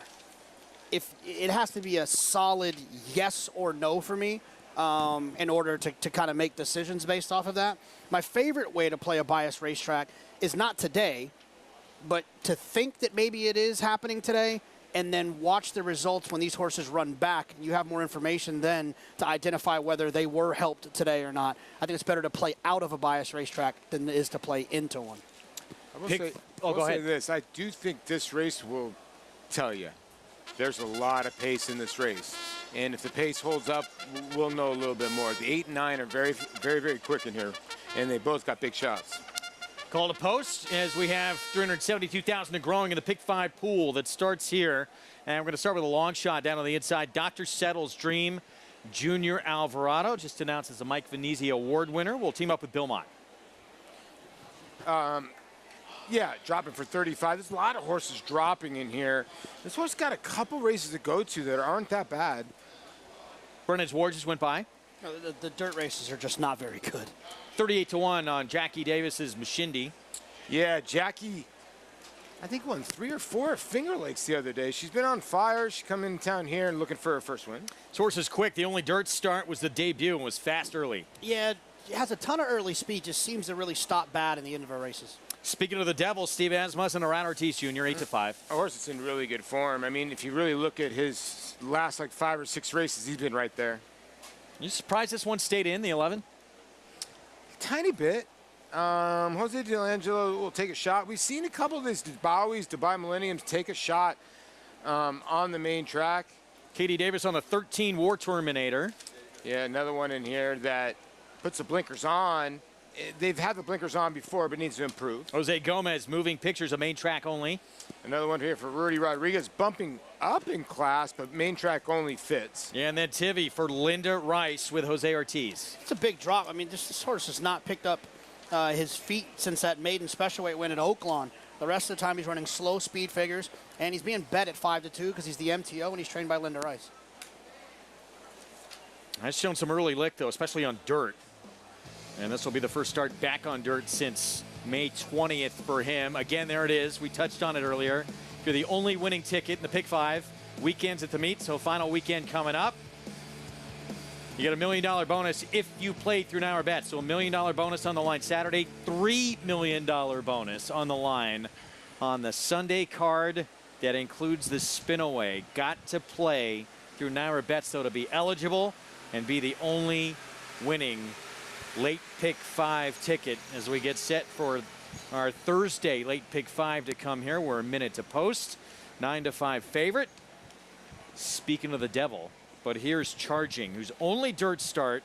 It was the debut at Fairgrounds, made the lead that day and backed up to third first time out for Brad Cox. Yeah, this horse is fast, and he's going to be my pick in here, but I did my handicap based upon yesterday's racetrack. We talked about, I think it's a fair racetrack today, but he's the speed of the speed. It looks like on paper right next door, speaking of the Devil's got speed as well, but he's going to be my pick. Yeah, look, but you know, in these situations when you're going 5.5, I think the one thing you want to try to establish is that you want to find the horse that's going to make the lead, and Charging has shown the ability to make the front end. The problem is that Charging has not been finishing his races. He hasn't finished his race since the race we just saw on the turf. They've kept him on the turf as well for such a long time, which makes me wonder if he really wants to run on the dirt. We'll find. He certainly looks like he's the quickest. That turf speed going 5.5. Turf speed usually always translates to dirt speed, and he should be the one in front if he wants. Well, I think he's the speed of the speed. You worry that you have when you have elite trainers like Brad Cox, Chad Brown, and Todd Pletcher, and horses get clear leads in their debut on the dirt. They usually seal the deal for those type of trainers. Analyst selections, there they are as we get set for post time coming up. So the horse we just showed you, Charging, 7-2 on the board. This will be his just second dirt start coming up, and his first since his debut 5 starts ago. And there's Manny Franco at a 4-win day just the other day. Let's go to Acacia for more. And we're all on 8 and 9 in this spot. And talking about charging, as you were mentioning, Greg hasn't run on the main track since that first race. And I think you can look at it one of two ways in here. Brad Cox saying, well, he ran very well in the dirt. Let's keep him in and see what happens. Or B, he's most likely going to get claimed out of this race, and that's what we want. So let's leave him in and hope that somebody else will claim him and say, hey, we can claim this horse and put him back on the turf, and he's eligible for a starter moving forward. And that's how you play the claiming game. And I just think it's being a very realistic spot for this horse. He had a big warm-up from Manny Franco as well. I think he is the speed of the speed. And last time out and facing some tough allowance company, he just didn't really stack up to some of those other older, more accomplished horses and ones with quite a bit of ability. As they touched on that race, the Sue Summer and Super Quest, both coming back to win with 90 Beyer speed figures in their subsequent starts. And maybe he just finds himself in the right spot today, but more than anything, I think the drop in class is key for him to try and seal the deal. And warmed up well, should be quick early on. Greg? All right, Acacia, thank you. 3-2 favorite remains the one next door to this guy here. It's the 9, speaking of the devil, at 3-2 on the board. Let's take a look at our jockey standings presented by Game of Silks, and it's been a gate-to-wire lead for Arad Ortiz Jr. 2 wins already today, 54 in counting for Arad, and it was over pretty early, Gary. It really was. He's dominated since day one here, and he set out a 3-day suspension. Gaffalione hit a little lick, and boom, he gets off his days. He came back and he started up right where he left off. I think it's really interesting to see Tyler and Manny up there, right? We're used to seeing Irad, Jose, and Louis atop these standings, but to see Tyler and Manny pop their head into the top 5, I think is saying a lot about how their summer's gone.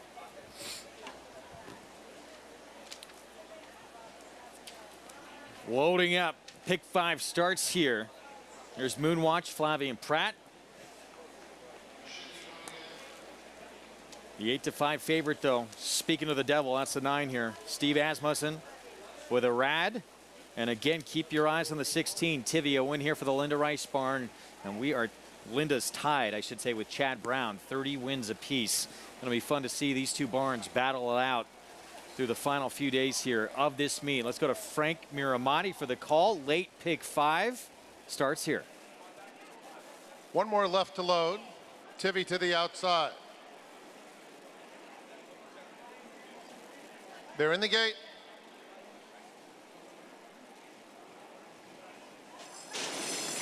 And they're off. Tivy flies out of the outside stall to flash sharp early speed. Speak of the devil in between horses. And Dr. Settle's Dream is down at the rail. These 3 vying for early supremacy with Tivy now clearing off. War Terminator comes away in 4th, followed on the outside by Moving Picture 5th. It's another 2 back to Brennan's War, then Charging, who's down on the inside. Moonwatch is next, and a gap of 3 to Mashindi. The opening quarter zipped in 22 and 2/5 seconds, and Tivy shakes loose. 3-length lead with Speaking of the Devil in hot pursuit second. The 2 favorites dominating at the top of the stretch. Tivy, Speaking of the Devil, coming gamely on the outside. They'll arrive at the 8th pole, 1-2. Tivy trying to fight off Speaking of the Devil. Speaking of the Devil up alongside and takes the lead coming toward the 16th pole. 4 back to Dr. Settle's Dream in 3rd. Speaking of the Devil puts away Tivy and scores by 2. 3rd went to Dr. Settle's Dream, and Moving Pictures a distant 4th. Speaking of the devil, rolls right on by Tivy here in the early stretch. Steve Asmussen and 3 today for the meet's leading rider, Arad Ortiz Jr. Yeah, and the 8-horse Charging, he missed the break. That left the lead. All the Tivy was fast out of the starting gate. Irad was patient, just off the pace, just stalking. And I think after just seeing that, yes, the track is playing fair today, because we weren't seeing a lot of horses get run down yesterday when they were, say 3 lengths off the lead. But speaking of the devil, he dominated here. Wins at 9-5, Paulie. And Linda Rice, Jose Ortiz looked in good position early, but this horse is too good. Yeah, when the 8 didn't break, and the 8 had his head up the whole way. It was a good call by Acacia going, okay, was it for sale sign up or not? And maybe it was. Good call by JK here. You know, out of the gate, you're thinking to yourself, the 16's gone here. But the 9 just ran him down right on the square. Just a better horse. Ends up going a little bit as your favorite. We'll go to the head-on and see what happens with the 8 here, Gary. He's standing fine, doing nothing wrong. Whole rear end. Yeah. Whole rear end went out from under him. Ground broke out from under him, and nothing that jockey can do about that. You know, it's funny. As much speed as the 8 has, Charging has, whichever tint you want to use, I don't think that it would have changed the outcome of this race. Because what would have happened if he would have broke well, all he would have done is just bothered Tivy even more, and the 9 would have won even easier. Exactly. I don't see this result changing, this start changing the result of the race. 9-5 favorite with a victory. 9-16, then a couple of big long shots in third and fourth. Dr. Settle's Dream, Moving Pictures, 22-1, 16-1 underneath. Maybe it's not out of the realm of possibility. We only got a few days left. Record for wins, 68. Arad's got 3 today. He's at 50. Can he get 13 wins over the last few days of the meet? 13 wins. Okay, so then it'd be after today. Don't count them out. Oh, my God. Divided by 4 days. Yeah, it could be done. Had a 5-win day, 4-win day, back-to-back earlier in the meet. Maybe he'll make a run at it. He's making one today. It is true. He's got to win a couple more. Got to win a couple more today. Yep. Get out Things ahead been going very good start to finish here at Saratoga for that man right there. Trying to win a 5th riding title here at Saratoga. Those silks we're going to see in the very next race as well. We'll tell you the great story behind Carson's run coming up in the Grade 3 with anticipation. There he is, his debut race. He was a winner, and it was impressive for West Point Thoroughbreds and trainer Christophe Clement, Dylan Davis, the return mount, as we gear up for our feature on this Thursday card.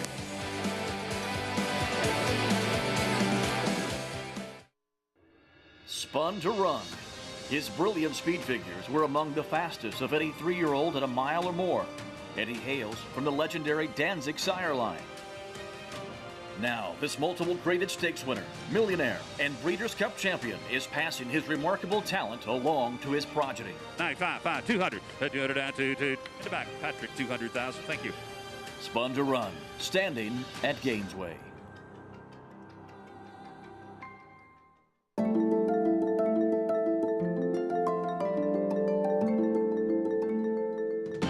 In Italian to win it. And here is domestic spending. And Pearl with plenty left in the tank. Program trading. Ocean Road. It will be McCulloch. Victoria Road down to the line. Will be State of Rest.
Welcome back to Saratoga Live. As speaking of the devil, found the right spot here in the 6th race. I'm very happy to be joined by co-owners Mark Pine and Terry Finley of West Point Thoroughbreds. As Mark, we saw this horse just find the right spot today, and you were telling me you've had quite a few wins with Terry, but first Saratoga victory has to feel good. It is the first one at Saratoga, which is always hard because there's so many good trainers and all the best horses and the best jockeys. So when he could come out and win here at any level, you're happy to see that. And we've had lots of wins and lots of good places, stakes, everything. West Point's been phenomenal. And I got in this about maybe 2.5 years ago and bought quite a few, but we've won 20 or 30 races. So they picked some good horses, that's for sure. Well done. Always good to have good partners. The Derby this year, which was kind of cool. After 2 years, getting one in the Derby, that's pretty fortunate. Again, these guys got a great program. Way to set the bar high, and with some great partners as well. And Terry, you've brought so many people into the game through West Point Thoroughbreds, and coming up with anticipation, Carson's Run is a really special story, named in honor of Carson Yost. Has to be really fun to see that horse trying stakes company. So I talked to Carson's family, and they are sending great energy from the West Coast, and I just hope we run well today. And actually keeping my fingers crossed that we might be able to get them down to the Breeders' Cup. I think we will, and everybody's excited for Carson. So all of us are sending our love back to you, Carson. And we are so excited to be able to celebrate him again. And that horse, he won really nicely first time out too, and looks like he could step forward again. Yeah, the thing is, though, I think that was at the beginning of the meet. We knew that he was going to have a good spot in the stake today, but the drawback is it's the end of the meet. So I would have to say the meet's gone by awful fast, and but that's the way it is, and we're excited for today, and I think we're going to show up, and I think we'll run well. Well, best of luck, a really special story, but big congratulations to both of you, and here's to many more Saratoga wins. All right, thank you. Greg? Acacia, thank you. As we look at the prices there for Speaking of the Devil, $5.60 for the win. Steve Asmussen, Around Ortiz Jr., West Point Thoroughbreds. And for those who don't know the story, we had it earlier in the program when Carson's Run won his debut. Horse named after Carson Yost, who has that same rare genetic disorder as Cody Dorman, who Cody's Wish is named after. He has Wolf-Hirschhorn syndrome, confined to a wheelchair, largely unable to communicate. His dad, Wade, served in the Gulf War. He was a good, long friend and classmate at West Point of Terry Finley. You just saw that interview with Acacia. And he's a Gulf War veteran, and that's actually been proven as a link to many multi-symptomatic disorders and hundreds of thousands of U.S. veterans who serve. So using this as an opportunity to try to bring that to light as well. So hard not to root for Carson's Run, but even if you're not, I think everybody rooting for Carson Yost, who's watching from back at home. We certainly are as well. And again, J.K. is a horse who was very impressive in that debut run. Reading kind of between the lines from Terry Finley, he's already thinking Breeders' Cup. This horse might be pretty good. No, I mean, I think that he showed that in his debut as well. The way that he won, closing into that slow pace. If you watch his show, I say it often. I think it's one of the kind of hidden angles in turf racing sometimes when horses close into slow paces, because the speed figures won't be very fast because they can only come home so quickly, and the speed figures are typically built off of a final time. So I think Carson's Run ran extremely well, and I can kind of see why they're thinking about the purple a little bit with Breeders' Cup. Yes, they are. November on their minds. That's a good thing with this horse coming up. It's our 2-year-old race of the day. It's brought to you by Spendthrift Farm, home of North America's 4-time reigning champion General Sire, Into Mischief. There is a maiden in this race, and actually 7 of the last 18 runnings have been won by a maiden. So keep that in mind as we get set for this one coming up. Oh, and Carson's Run enters the gate for today's feature. Jockey Dylan Davis, he's going to be in the silks. And you see on your screen right there, West Point Thoroughbreds. West Point has been an industry leader in creating horse racing partnerships, bringing in new owners to the sport, and developing friendships along the way. And of course, winning quite often at the highest level. They're coming down for the finish, and it will be Dripping Gold to win the opener on Whitney Day. We came to Saratoga for the first time in our lives with our first West Point horse, Dripping Gold, and went on to win the race here at Saratoga, which is amazing.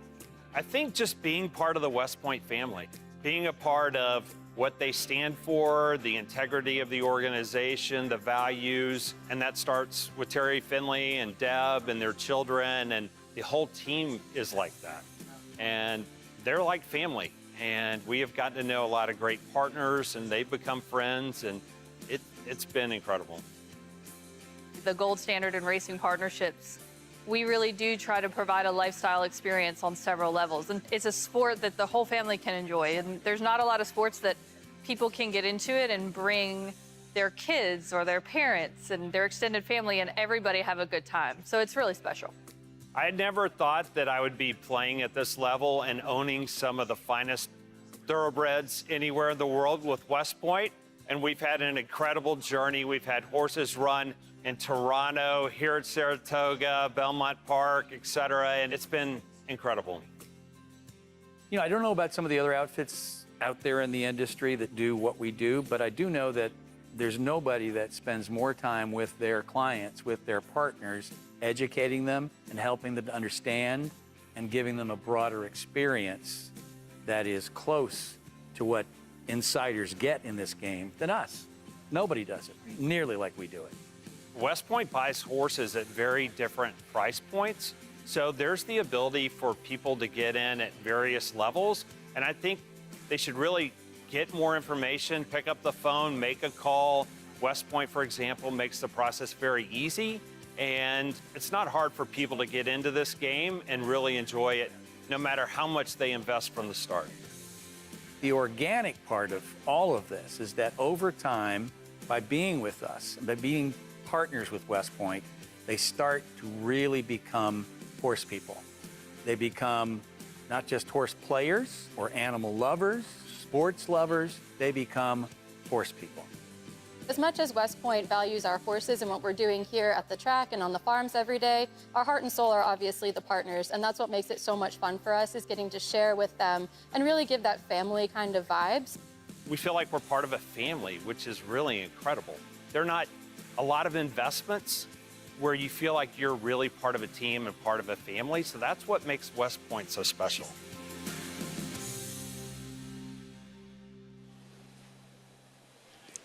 They've had incredible success, over 1,000 career wins. They probably trade them all just for that one, maybe, that they had with Flightline, or at least that run with Flightline. He was so incredible. 17 grade ones, 145 stakes, millions and millions in earnings. Incredible group that brings together these partnerships, and this one running for Carson Yost, who is watching from home. Good luck, Carson, with Carson's run here. Second time out, trying to win for the second time of the meet and get a grade 3 victory, and hopefully move on to early November in the Breeders' Cup. Dylan Davis will be back aboard. We're going to lap more on this race coming up momentarily, but just about anybody in this field would not surprise you if they step up and improve in this group. Coming up, grade 3 with anticipation is next when we return our feature on this Thursday card as we continue our FS2 coverage on Saratoga Live.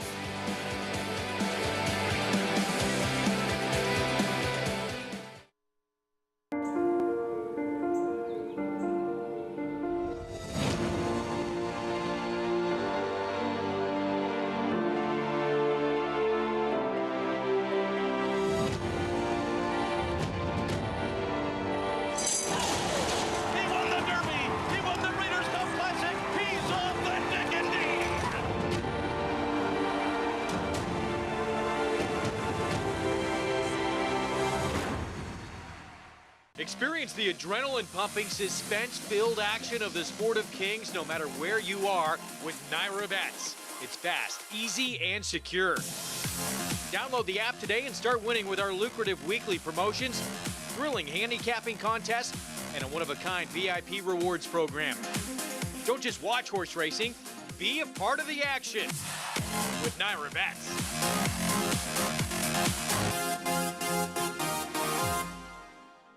The momentum continues for War Dancer as War Smoke delivers at Finger Lakes. War Smoke in front, another one for Andre Worry. Barrage runs down the field at Saratoga. Here's Barrage with a final surge. Barrage got him. and Born Dancer goes wire to wire, outlasting all comers. It's going to get close. Be of Courage coming inside. Born Dancer. Photo finish. Shouldn't you have a War Dancer?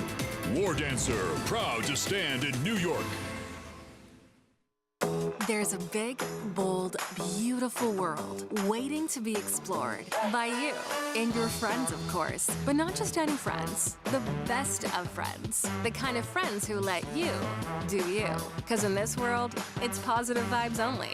And when you get in the zone here, you stay a while. These aren't just good times, they're the best of times. And your time is now. So come explore. Resorts World.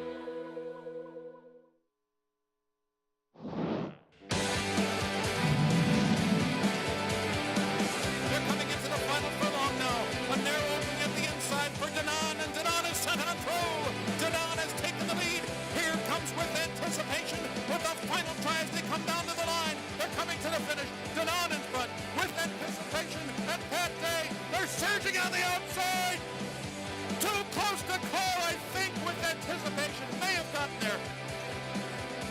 there. It was indeed with anticipation in that 2002 Sword Dancer, getting by Denon with Pat Day aboard for the victory. And the race named in his honor. The 6-time Grade 1 winner coming up is our Thursday feature, of course, trained by one of the greats, Jonathan Shepard, who passed away Sunday at the age of 82 years old. One of the all-time greats in the sport. He retired back in 2021. Did it all really in this sport, but was so great with the steeplechase runners, the all-time leading trainer among national steeplechasers. Over 1,200 victories, over $25 million in earnings. Trained one of the all-time greats in flatterer. And of course, 47 years in a row, guys. He won a race here at Saratoga. That's just incredible. Yeah, it really is. He was a legend and a true gentleman. I had the pleasure to ride for him on only a few occasions, but I knew who he was and had a lot of respect for him. Yeah, I mean, perennial, just like turf trainer that was just awesome. And like you said, I mean, he was a champion steeplechase trainer, but he also could train Grade 1 winners too as well, like with Anticipation and some other ones. Forever Together. We can go on and on. I mean, he had some really nice horses, and Jonathan was such a sweet man. He was always very, very kind, and I think that like reflected in the animals that he trained too, as well. A true Hall of Famer and a true gentleman of the sport. And a Grade 1 named in his honor over the jumps at this meet as well. Back with us, Maggie Wolfendale, for more. Just a legend, Maggie. Absolutely. And what I loved most about Jonathan, he is a legend in our sport, but so utterly down to earth. I remember so many times coming back here in the paddock, whether it was right after a horse of his had run or he was waiting for a horse to come in of his to run, and we would just chat. And he was so thoughtful, and he would not forget anybody or anything. And I still remember my days at Colonial Downs and him scaling the outside of the track to get up to the rail, and suddenly Jonathan would be just popping out of the woods at Colonial Downs. Like, oh, hey. But just, you know, he had a long life, a great career, but he will be sorely missed in this game. As we'll take a look at this race named in honor of one of his stars. And this is the With Anticipation, which is also our Spendthrift Farm 2-year-old race of the day. And we'll begin with the filly, and that is number 1, Galabrand. Very clever, Mr. Mott.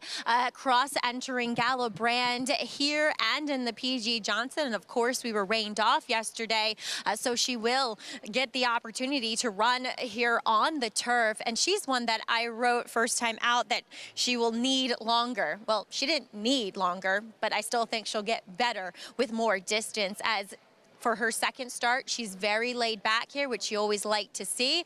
And she has the length and scope of her physical frame to suggest that she'll be A-okay at this 1 1/16. Now, with regards to matching up with her male counterparts, yeah, she's definitely a little bit more of an effeminate type, but there's still size, there's still physical maturity to say that she can be competitive against the boys. As we'll move on to number 2, Spirit Prince. He is one of 2 Christophe Clement horses races in here, and he'll add a pair of short cut cheater blinkers in which you can watch his last breeze on XBTV going the 4 furlongs and 50 and 3 around the dogs. And he sat 3 lengths off of an older mare named My Risky Affair, already a multiple winner, with those blinkers on, and easily got to her without any encouragement from the rider and galloped out quite nicely along with her. He's one that I thought would need a start just to kind of bring everything together physically, and it looks as though it has. I liked as soon as they put the blinkers on, he kind of lowered his head and just got that much more focus, and that's exactly what you want blinkers to do. They're not a substantial pair at all. They're a very short cup, but it feels like just that slight change is going to focus this horse in quite a bit more, as he is a maiden here in this crew. Now, breaking his maiden quite emphatically was number 7, Nomos, although a slower figure, but it feels like a lot of time those figures at Monmouth on the turf in these 2-year-old races do come back a bit slower, as he is a full brother to Soviet Excess, who is a very nice filly in her own right, running 3rd in the Saratoga Oaks earlier in the meet. There's a lot to Nomos. He's impressive physically. I was pleasantly surprised when he walked into this paddock, and so far he's been very professional, much like he was in that debut, sitting back, rating, tipping out, and really powering home once clear. So he's your favorite right now, but Greg, he's ticking every box as that favorite. Maggie, thank you. And apparently the public like what they see as well with this horse. Nomos, horse on your screen, he's the favorite. 5-2 right now as Todd Pletcher looks to win this race for a 7th time in his career. That was a mile race at Monmouth, and just powered away from a group that, you know, not a lot behind him have come back to do very well, but he beat him pretty easily. He did. And I think the workouts, or the workout since then, on the training track, over the turf, I think wowed a lot of people out of that win. And I think that's why this horse is the favorite, because if you live on 1 number horses, you can die with 1 number horses. What I mean is, like, Carson's Run, I get it. Ran great first time out, and so did the Filly the One. Now, you know, the Filly the One is very, very interesting, because how do you play this? A lot of times when a horse gets left in the gate in a short race and comes flying home and wins, a lot of people think the perception is, Gary, going long is going to be better. That truly sometimes is not the case. More times than not, it's a little bit better on turf, and I like the way this filly finished. I think she'll be okay, but she has to mind her manners at the gate. This will not translate that she's going to make the same move at a mile and a 16. Listen, Billy Mott was interviewed yesterday in the winner's circle after he had won a race, and if Billy Mott's high on this filly and he's taking this chance against the boys today going long, that's all I need to see. It might have been visually less than what it appeared. To me, it was impressive, and I'm going off of the Hall of Famer and his judgment, not my judgment. Smart move, JK, by Mott, because he wanted her on the turf, and he entered her in the PG Johnson yesterday. It got washed off. Let's go to Maggie. Here with Megan Jones of Arnmore Thoroughbreds, co-owner of Gala Brandon here. And Megan, talk a little bit about Mr. Mott's decision to cross-enter here against the boys, but most importantly, the distance. As I remember you saying to me that you thought she'd want to go longer than the 5.5 first time out. Yeah, well, we just did that because of the weather in case things came up. And then I actually like her better today going 2 turns than I was more worried about the 5.5 for her mare. Her mother was a horse that went long on the grass, and she can obviously go shorter now, but I know that was an easier field, but I was more concerned about that really than anything last time. So I think it'll be nice to get to see her to go 2 turns today. And also a sister to James Aloysius, who we've seen run here at the meet. Obviously a horse that wants the distance too. Talk a little bit about what you observed from her in the paddock. She seemed really calm and relaxed. She's good. You know, she was actually a little bit of a project in Ocala, and she's a filly. I think, you know, she actually acts like a good filly where she has energy, but the more you give her, the better she does. So she literally came from Ocala, and then every time that Bill's asked more of her, she kind of gets better. And then she was like that again, I thought, coming over for the races, and it stormed that day, and she just looked like she was like, well, ready and born to do this. So It seems like it, hopefully. Class act. So, Megan, thank you so much and best of luck here. Thank you so much. All right, Galabrand taking on the boys here in this with anticipation, Greg. Yes, she is, and here she is. Start number 2 and first time going long. Yeah, and she was really impressive first time out. I mean, she just flew home. Will she take to the distance? Now, Jose Lascano lands on her stablemate. Spirit Prince for Christophe Clement. Yeah, gets the blinkers off of that second place finish last time, closing into a slow pace, although was a little bit closer than, it wasn't too far back. It's the only maiden in the field, but we mentioned there's been success by many. Wine Collector coming in for Colonial. I mean, you got to give this horse some credit. Going from 4.5 furlong races around the hook to a mile on the turf and got it done.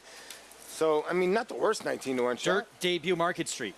Yeah, not a whole lot in the pedigree that screams that this horse is going to move up enough to beat these. A turf debut, even 3 on dirt for that one for D-Wayne. Get Spooled, went by for Bill Mott. When Gate to Wire, we'll get back to that horse, the 7 Nomos. Nomos getting all the money off that race at Monmouth Park, but I think that worked last time. I think wowed a lot of people. And Carson's Run for Clement. Was impressive last time, closing into a slow pace, the opposite of the one Galabrand, who was closing into an extremely fast pace. 2 minutes to post. Coming up, get involved with the Naira Bets Saratoga contests on Saturday afternoon. Good luck to everyone getting involved. $300 buy-in, cash and seat prizes. Register before 5 p.m. Eastern. It says Thursday. I believe Friday. Friday. Pick 4 coming up in this spot. As we see again, those West Point Thoroughbred Silks, Carson's Run. And a horse who sat back and was patient. Didn't get a lot to run at, but really it was the turn of foot too. Was just pretty impressive in the stretcher, Gary. Yeah, and Dylan rode him with a lot of confidence, and he was pretty green. He's looking up in the grandstands a little bit, late switching leads. He switches leads a couple different times there, and I think that's one reason he didn't go on and win with more. Dylan was having to really correct him and keep him straight these last 100 yards. He was doing enough to win, but a little bit green today, and should be better second time out today. So 3-1 right now on Carson's Run. It's actually the filly who's become the favorite, who we'll get back to. But let's talk to Todd Pletcher horse, who's right next door, Nomos, the 7. Slowish figure-wise on a Beyer scale anyway in that debut, but did what he needed to do and beat that field pretty easily, Paulie. He did. And you can watch him. He gets a good trip. But I just like the way he finished. Gary mentions it's the way he just levels out. I love the way that he levels out. I know, like you said, gets the slowish number. His head carriage, just like his daddy, Uncle Mo, that low head carriage, a la AP Indy. I just like the way he finishes. And again, he comes back here to Saratoga, and he's got that giant work. And again, that giant work came back enormous, and I think that's why this horse, well, right now, 7-2, I think it's about the right odds in here. And the problem, G, is the speed figure was slow, but there's only been 2 horses that have come back to run, and they've run equally slow on the dirt. There's nothing to make me trust that performance. No, and the only thing I will say is that trip that he was sitting in the pocket down the backside, and Paco Lopez was on him, and he started riding him going into the turn to get him more forward, and he reacted to it, but it took a lot of riding to do it. And then when he finally got out, when he came out off the fence, he didn't just accelerate and blast. It took him a while to wind up. But Todd's horses, they always improve second time out as well. So I'm not going to take that. Excuse me. This isn't even Todd. Christophe Clement, his horses always improve second time out as well. I'll tell you what, I think the horse that we're forgetting about a tiny bit in here, Greg, and correct me if I'm wrong, is the 5. And that's Get Spooled. Now, I understand this is a New York bred that is, trying to open a company. But Jose Lascano lands on this Mott runner. And it says bumped hard early checked, and the horse made the lead. And I was like, what? That was actually a legit bump. And the horse got back on his feet and got to the front end. Now, I know that was a slowish number 2. I'm wondering if this horse can lay behind horses. Let's go to Maggie. And we'll check in with Carson's Run, a horse that I thought would ultimately need a start just because he didn't look 100% fit. You know, he looked at 90% fit, still kind of had that baby fat, terrible way to put it, but just that softer appearance. And look at him. Look how much more tucked up he is overall. So I think that's a great sign for a horse that overcame what, I mean, it's just one person's opinion of not being maybe 100% fit. So he's moved to your favoritism. It's a really, truly wide open race. They don't know who to make favorite, as I do want to get back to the horse that has been flirting with favoritism, or at least he was early, and that was Nomos. And watching the work on XBTV with Hull, who I think is a more proven dirt horse, yeah, he galloped out better than him, but he was hard ridden to get that. And I know it's 48, but that was on the rail because this horse nominated for a stake, so you get to do that. You get that special request to do so. So I wasn't overly enthralled with it, but like I said, I did like what I saw from him so far in the preliminaries. But Greg, I think this is anybody's race when you're dealing with these young horses, and a lot of them feel evenly matched in here. Thank you, Maggie. Grade 3 with anticipation of Philly from the rail. Tackling the boys here for Hall of Famer Bill Mott. Todd Pletcher with a 7 Nomos, trying to win this race for a 7th time in his career. And, of course, Carson's Run on the outside, running for Carson Yost, West Point, and Christophe Clement. Let's go upstairs for our feature to Frank Miramati. Thank you so much, Greg. We see Nomos backing away from the gate. This is career start number 2 for this son of Uncle Mo, carrying the legendary silks of Wertheimer and Frere. Right up to the gate, getting some help from the assistant starters. And the chestnut Carson's Run, who kicked off our program on July 29th, is the last one to load. He also got a little cue from Nomos. Slightly hesitant, they open the front of the gate for Carson's Run. The colors of West Point Thoroughbreds. A little bit of movement from Market Street. They're in the gate. And they're off in the with anticipation. It was a very clean start, and Market Street in the center gets the first call out of the gate. Down on the inside, Spirit Prince moves clearly into second, and Nomos is up close today in third. They're followed by Wine Collector, fourth. Carson's Run is fifth in the early going, and he's about 5 lengths off the speed. Inside of him, Wine Collector has lost a little bit of ground. Get Spooled is from the back of the field this afternoon, and the trailer is Galabrand. The opening quarter clicked off in 25 seconds flat. Market Street is the pacemaker, leading by 1.5 lengths to Nomos in second. Then it's Spirit Prince in third. Get Spooled, a little bit eager now, moves up on the outside, takes that third spot, and they're followed by Carson's Run fifth as they run down the backstretch about 4 lengths off the lead. Wine Collector being pushed along, and Galabrand is just outside of him. The half in 51 3/5 seconds. Market Street and Javier Castellano have been the controlling speed. Get Spooled a length back second. Then comes Spirit Prince on the hedge in third. Nomos has lost the spot now, back to fourth, 3.5 off the pace. Carson's Run is next, followed by Wine Collector. Nothing yet from Galabrand, who's on hold and starting to gain some momentum. Those 6 lengths behind and last. 3/4 in 1 minute, 16 2/5 seconds. Market Street hugs the rail, gets Spooled up alongside in second. In the center of the course, the filly is underway. Galabrand starting to close, as is Carson's Run just inside of her. Carson's Run, Galabrand, these two head and head for the wire. Galabrand on the outside, or Carson's Run. Carson's Run, Galabrand, nose and nose. Galabrand asserts herself and beats the boys in the with anticipation. Carson's Run was second. Then it was Spirit Prince in third. The running time, 1:45.93 seconds.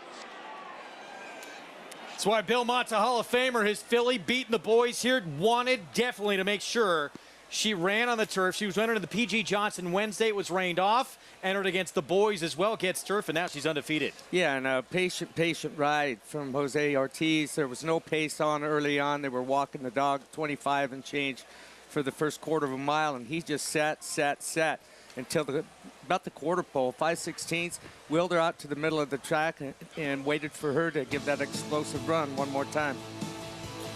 she beat Carson's Run on the square. There's no excuse. Look, I picked Carson's Run, so I was looking for an excuse somewhere. You're always looking to figure out why you maybe had a bad opinion. She beat him on the square. She was behind him early. She went a little bit wider, and I didn't see an excuse for the runner-up. No? You got a real filly here. I mean, this is a nice filly that ran down a nice horse in Carson's Run. That was well meant. You know, the stablemate, the 5 in here, the other Mott runner kind of got left a little bit, then hit the front end, get spooled, and then just got swallowed. But Mr. Mott keeps coming with a better jacket every day. Deepest stable in one of the great careers in the history of the sport that he has ever had. It's just incredible, Bill Mott. And we didn't realize this was going to be a prep for the Breeders' Cup Juvenile Fillies turf. But Galibrand able to beat the boys here in the With Anticipation. And we covered it a lot, but just a reminder for those that maybe just tuning in. She ran against the boys because the race was taken off the turf against the girls yesterday. This was not some move that Bill Mott found it necessary to run against the boys today. It was just the necessary move based on coming off the turf yesterday. Look, and I think that's why we saw Jose Ortiz on Galibrand, because Lascano was named on her the other day, and now they swap back, and he's on Get Spooled. He couldn't be named on both horses. Got to pick one or the other. And when she scratched out the P.G. Johnson, that's how he wound up on bat. So, excuse me. So you don't want to say that Jose necessarily picked who he was going to ride. He was meant to ride her on Wednesday. And we see that same explosive turn of foot, sprinting that we see her stretching out now to a mile and a 16th. As you look at Bill Mott having just an incredible year, she's one that we're going to keep our eyes on in November. Another horse, right? We keep talking about these bargain buys, right? We saw the Travers winner, $35,000 for Arcangelo, and Galibrand, a filly by Violence for $30,000, now 2 for 2. And Mr. Mott, it looks like we got a dead heat for 4th here, Greg. 1, 8, 2, 5, and I'm not sure, 5, and I guess the 7 we're being told. Galibrand going to be a popular one, not just because she's good, but she's really cool too. She's got the cool markings, the stockings, the little kind of splash mark on her tummy as well. So she's fun to look at as well. So Jose Ortiz, Bill Mott, Arnmore Thoroughbreds, and Galibrand now 2 for 2 to start her career, including a graded stakes win against the boys here in the With Anticipation. We'll be back right after this.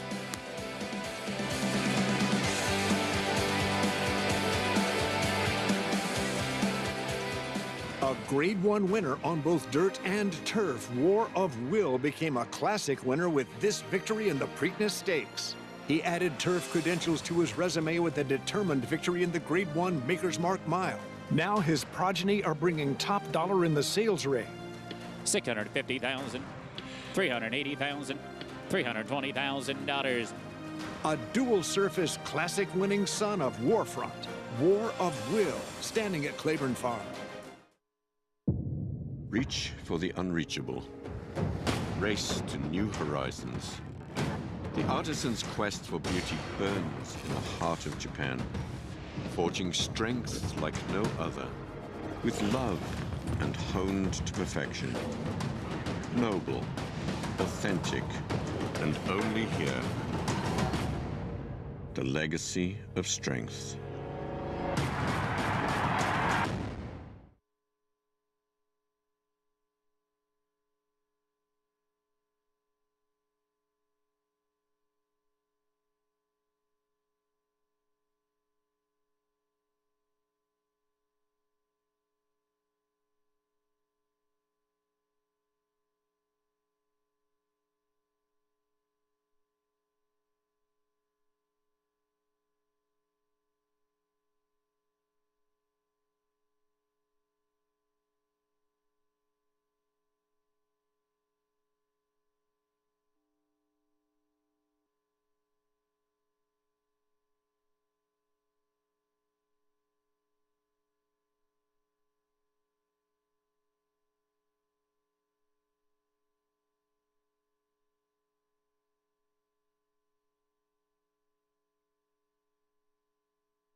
Back with you on Saratoga Live on our FS2 coverage from the Thursday card here at the premier meet in the country, brought to you in part where you can play it all at Naira Bets. Go to nairabets.com, bet any track, anywhere, anytime.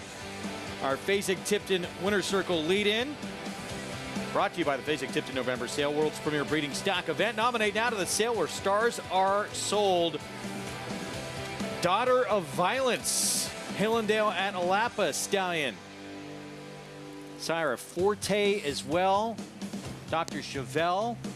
You know, I was Volatile. very fortunate to watch Violence's last race. Unfortunately, it was the Cash Call Futurity of the old Hollywood Park that is now SoFi Stadium, if I'm not mistaken.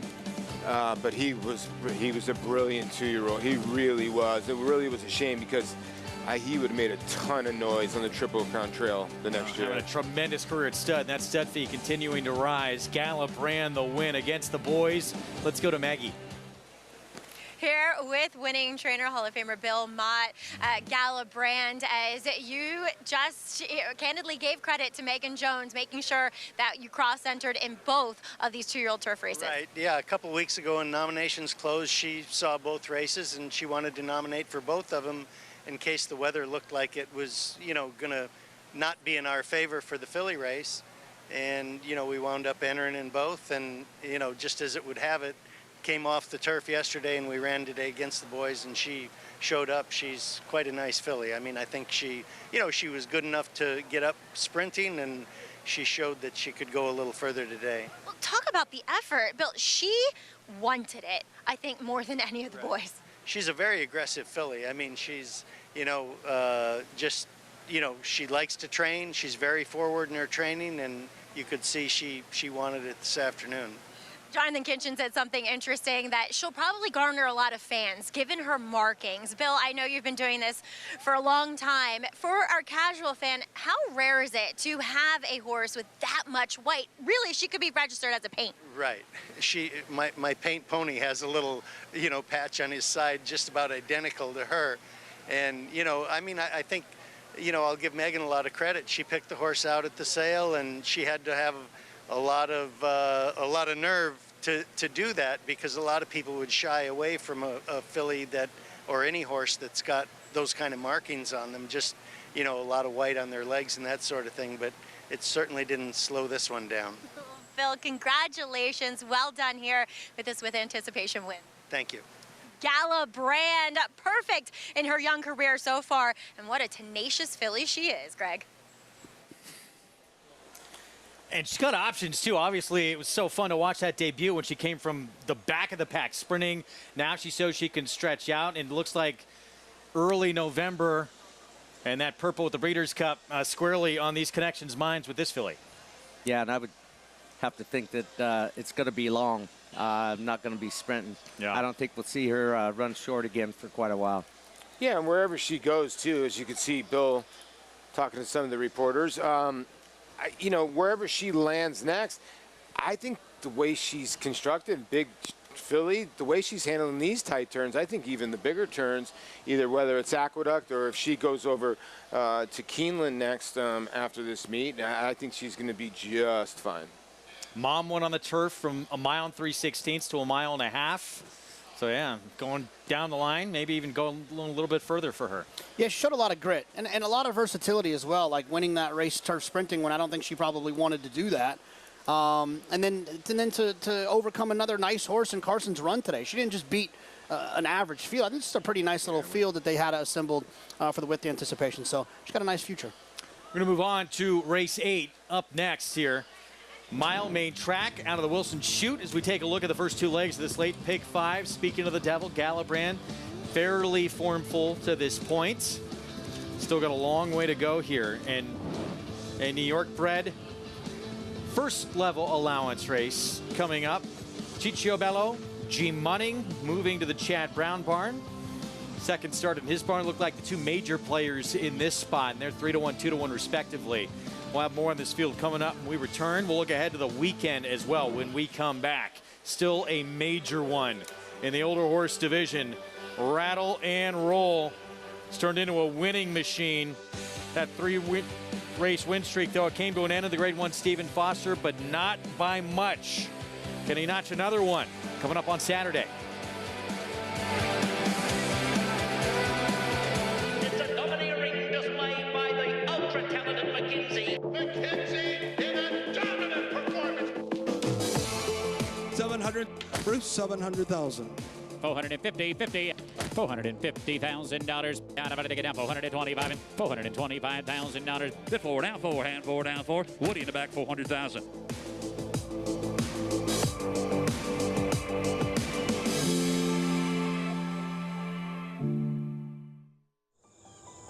Any success that we've enjoyed is directly attributable to the men and women who first bring horses to us to sell. It's not a chicken and the egg situation in the thoroughbred industry or in the auction industry. You got to have good product. If we're able to attract quality horses to our sale with quality men and women selling them, we're going to have good sales. We provide a platform for the auction of thoroughbred horses. Our mission is to do that with the highest level of integrity and service. We are the oldest thoroughbred auction company in North America. The stops at Fayetteville are circled on a calendar and are not to be missed. The product that our customers are able to provide is sought after throughout the world. Well, I believe the future of Fayetteville is extremely bright. Everything that we do is going to be to achieve success tomorrow by doing things right today. It's a commitment to get up and do the right thing every day in a consistent and a professional fashion, and that's a great recipe for success long term. Racetrack Television Network brings you every race, from every track, on every screen, every day. With monthly packages starting as low as $5, RTN gives you great value and access to more live HD streaming and race replays than anyone. Visit RTN.tv today to sign up and watch on almost any device, including Roku and Amazon Fire. RTN has packages that start at $5 per month.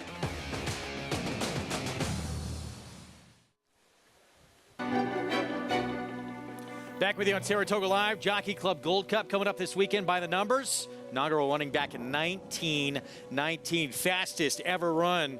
Skip Away, who went on to a championship as older male. One of the two he had that year. 5 wins for the great Kelso. 5 of his 39 career victories coming in this race. Most wins by an owner. 5 times from Glenroll Farm and Bohemia Stable. The great Sonny Fitzsimmons. 6 times a Jockey Club Gold Cup winner.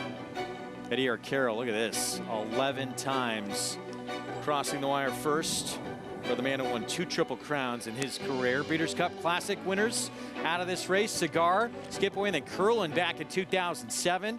Curlin would be named a champion. One of 16 coming out of that race. 7 times the horse of the year has exited this race, including the great Forgo, Curlin in 07 and 08, and Shuvi, who beat the boys twice in this race. One of 24 winners who have been inducted across the street in the Hall of Fame. Race with a lot of history, and a race that this guy right here had a pretty good victory in back in 1992. I did. I was a pickup mount, actually. And Eddie D, he had a commitment on a pretty big horse named AP Indy. And so I was filling in for Chris Speckert, good friend of mine, and he ran his eyeballs out on this particular day. It was a strong field, big horse, and he fired his best shot that day. Beat Strike the Gold, beat AP Indy. Now this was the biggest race he ever ran in his career. And Chris Speckert kind of took him along very patiently because he wanted to get him to that point to try and win a championship. And he was named Older Horse of the Year that year. He was, and AP Indy was 3-year-old champion. We all know what a great sire he went on to be, sire of sires, and yeah, good memories. Well, this year's group we're going to see on Saturday, 1.25 miles in a race that was just pretty recently moved to Saratoga. And we talked going to break about Rattle and Roll. 9 to 5 on the morning line. He'd won 3 straight before that very narrow defeat when he was denied by West Will Power and the Grade 1 Stephen Foster, Kenny McPeak, Brian Hernandez Jr. And this is a horse that obviously has quite a nose for the finish line, an 8-time winner. Yeah, I mean, he got good. He was second here, had a little bit of trouble, got bottled up. He'd been down on the inside. Corey Lannery was on him, had no choice but to swing out at the head of the lane. And and he really gets in gear in the final 100 yards or so and actually makes it close at the end. Proxy was actually running last in this race. He got sawed off about a mile from the finish, and Joel Rosario had to take a big hold of him. It was kind of a throw-out race because he came back and wins his next race in the Monmouth Cup. Now, speaking of Proxy, bounced out of that one, Paulie, pretty good. Comes back with a win in the Grade 3 Monmouth Cup, but his best races, this win, gate to wire, but his best races seem to be when he's forward. Yeah, and he never really runs that bad of a race. A lot of people will think, okay, at 2 to 5, you don't really like to win like this. But, you know, his race in Stephen Foster was compromised at the start. He ran well in the at Oakline, beating Last Samurai. And Last Samurai was basically undefeated when he's on LASIK. So I do think Proxy's got a big shot in here to maybe be a little bit of an overlay. What do you think, JK? Does this go through rattle and roll?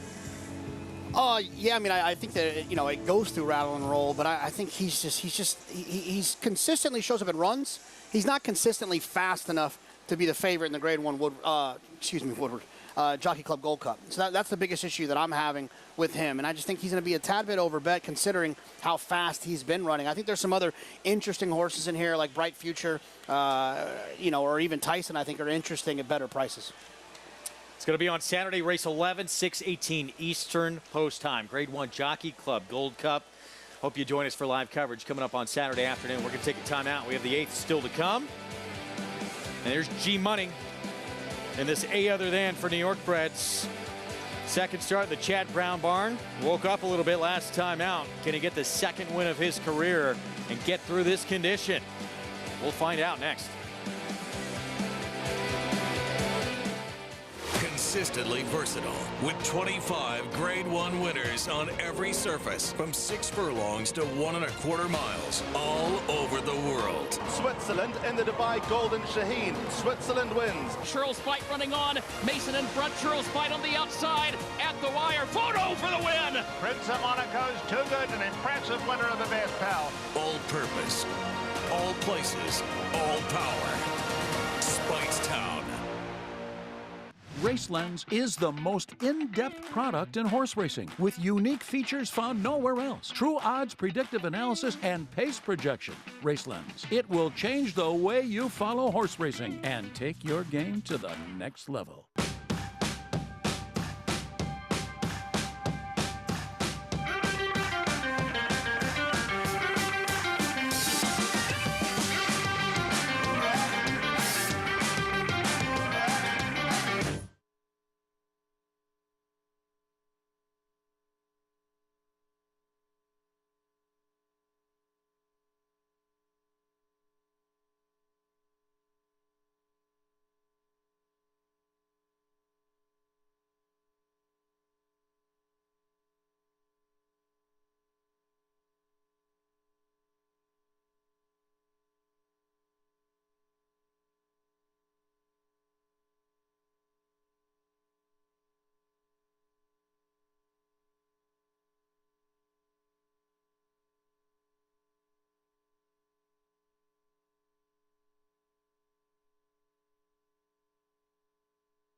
Welcome back, and thanks for spending your Thursday afternoon with us here on Saratoga Live on Fox Sports as we are in the paddock.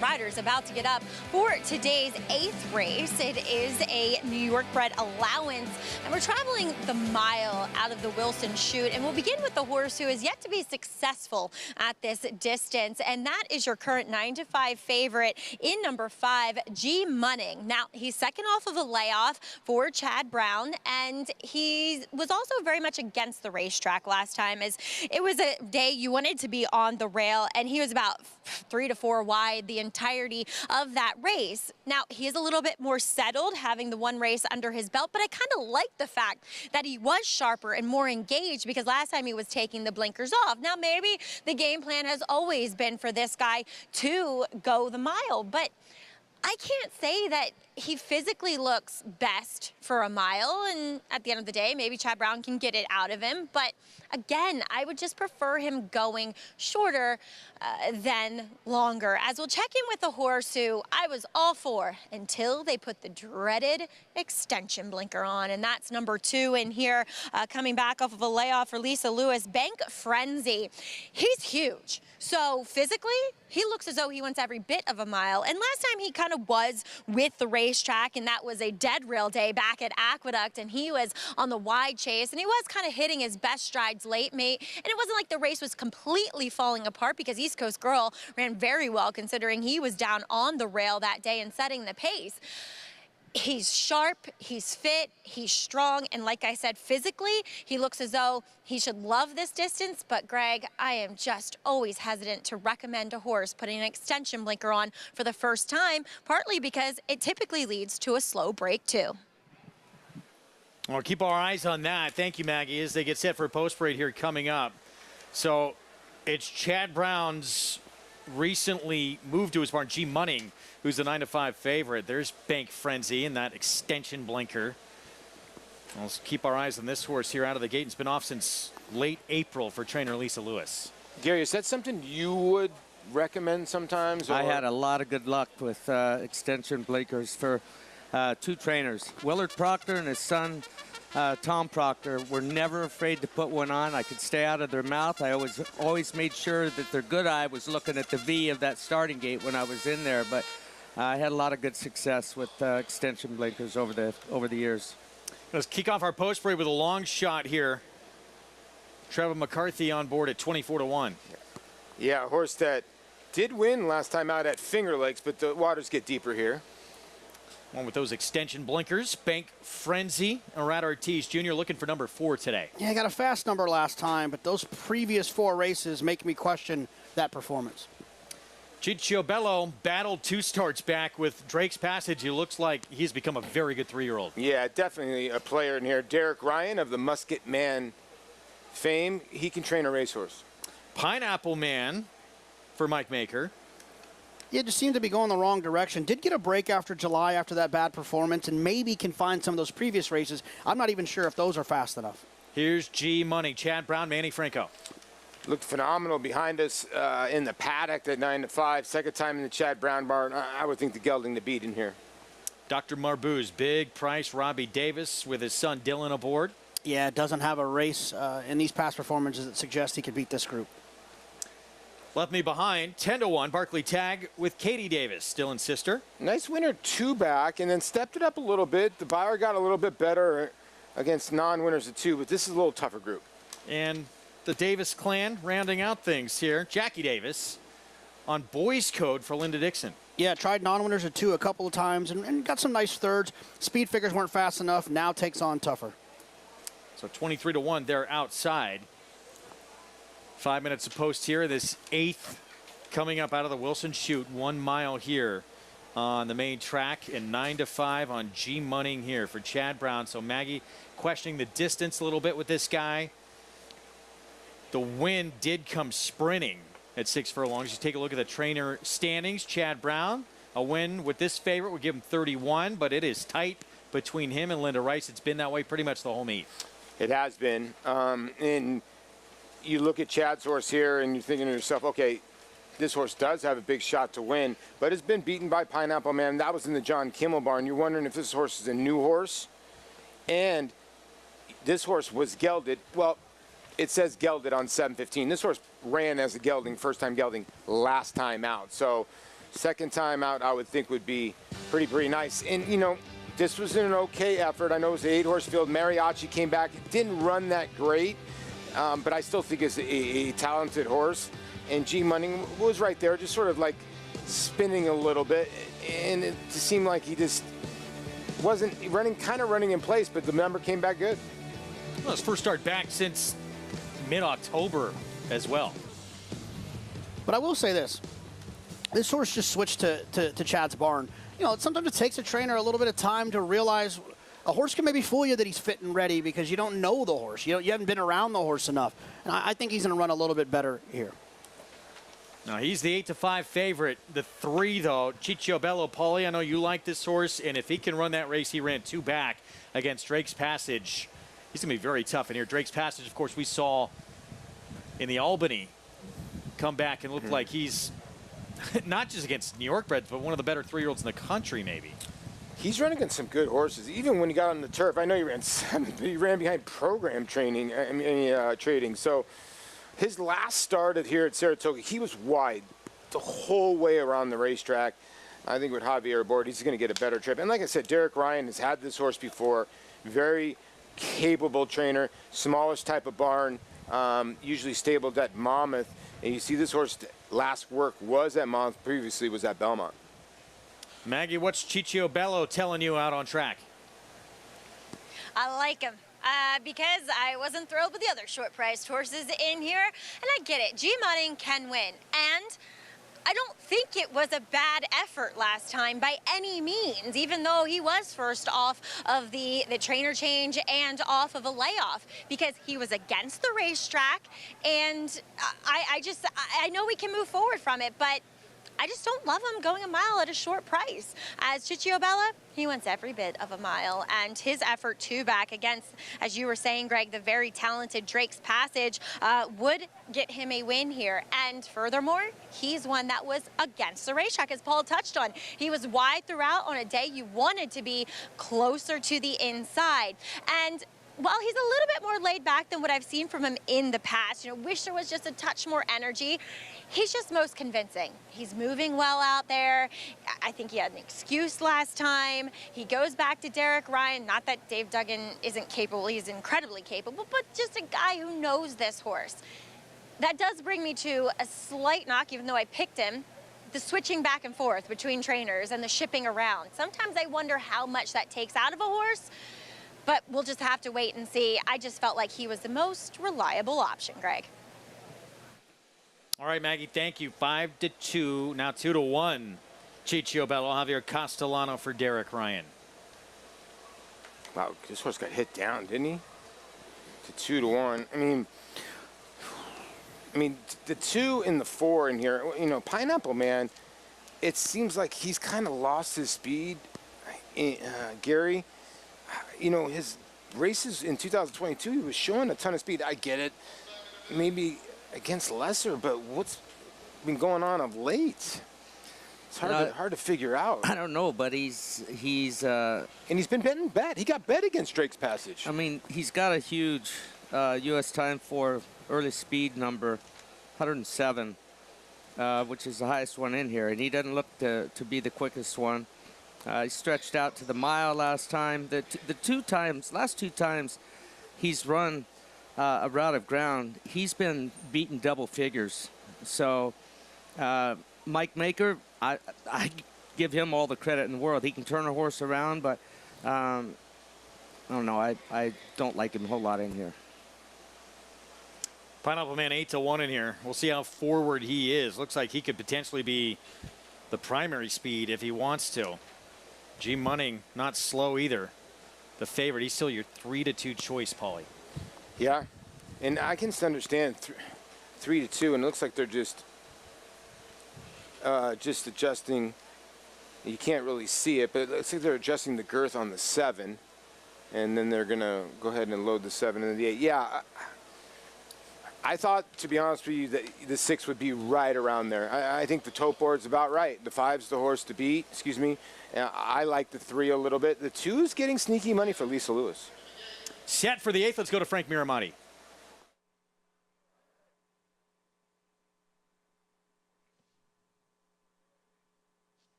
And they're off. Chichabello is hustled hard out of there, and Pineapple Man. And those two hook up right out of the gate. G. Munning secures the perfect spot behind those two who are sizzling and have pulled 5 lengths clear. G. Munning couldn't ask for a better setup. Bank Frenzy is 4th as they swing on to the backstretch. The pace is hot and heavy. Then left them behind. Octoliber is next.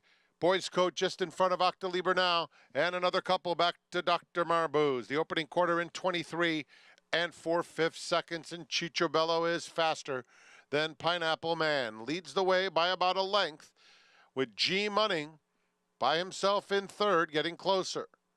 It's another couple of lengths back to Boys Code, who moves up inside of Bank Frenzy. Those two are side by side. Left them behind is next. A big gap to the 2 trailers, Octoliber and Dr. Marbuz. 48 and 2 for the half mile.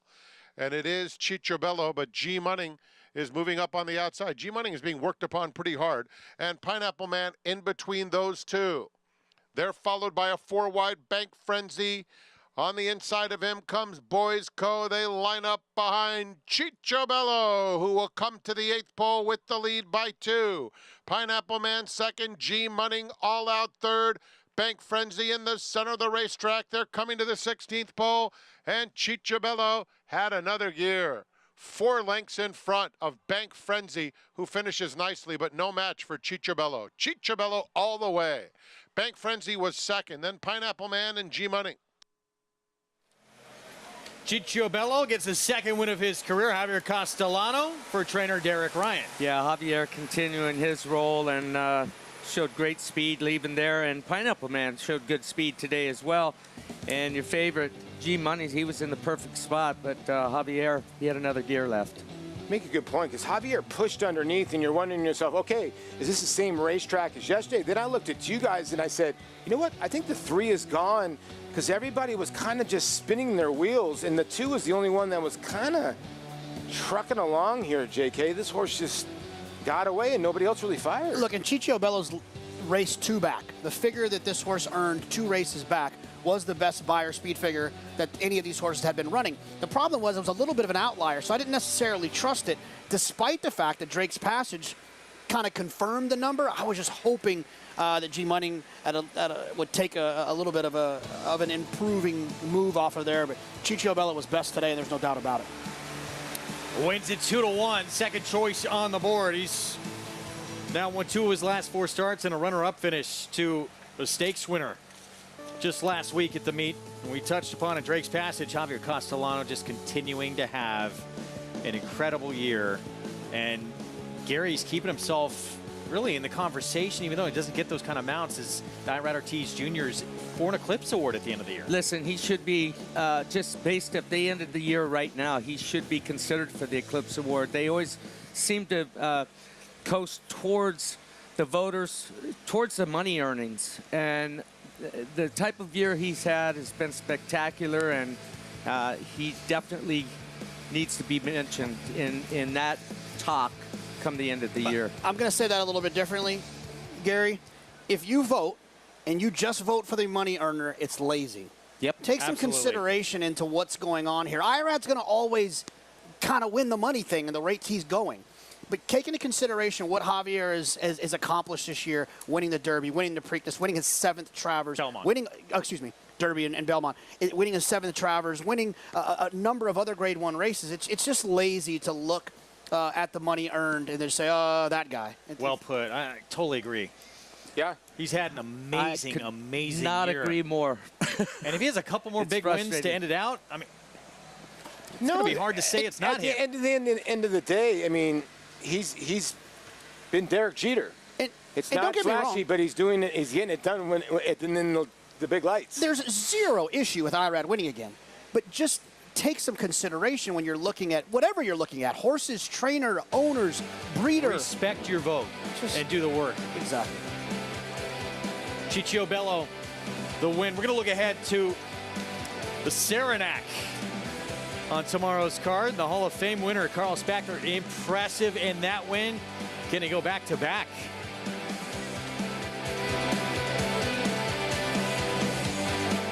Introducing Venezuelan Hug, the tenacious, towering son of Constitution, now standing in New York. After breaking his maiden at Gulfstreet, he dispatched City Man and Allowance Company at Saratoga, going on to 6 wins in 10 starts, finishing with 3 straight stakes victories, including the Grade 3 Canadian Turf. Now a versatile sire, complementing any mare with size, looks, and athleticism that's been called the best-kept secret in New York. Venezuelan Hug, standing at Mill Creek Farm. Visit millcreeksaratoga.com to book your mare today. It's America's original sport, and no one covers it better than americasbestracing.net. From the sport to the lifestyle, the best races, horses, and destination venues, cocktails, gambling, fashion, and more. americasbestracing.net is a sport for you.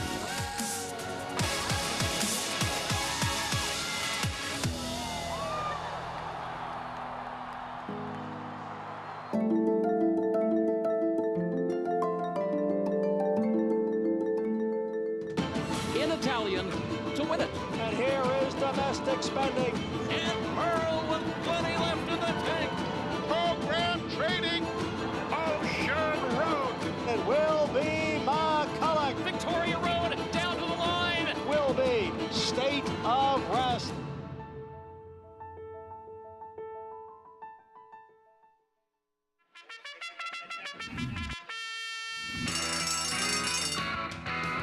Monmouth Park's 50-cent Win Early Pick 5 is one of the country's earliest Pick 5s, making it the perfect way to get your wagering day started. With a 12:40 post on weekends and 2 p.m. start on Fridays, the Win Early Pick 5 is home to 6-figure pools and a low 15% takeout. Start your day winning early. Play Monmouth Park's Win Early Pick 5. Win early, win often.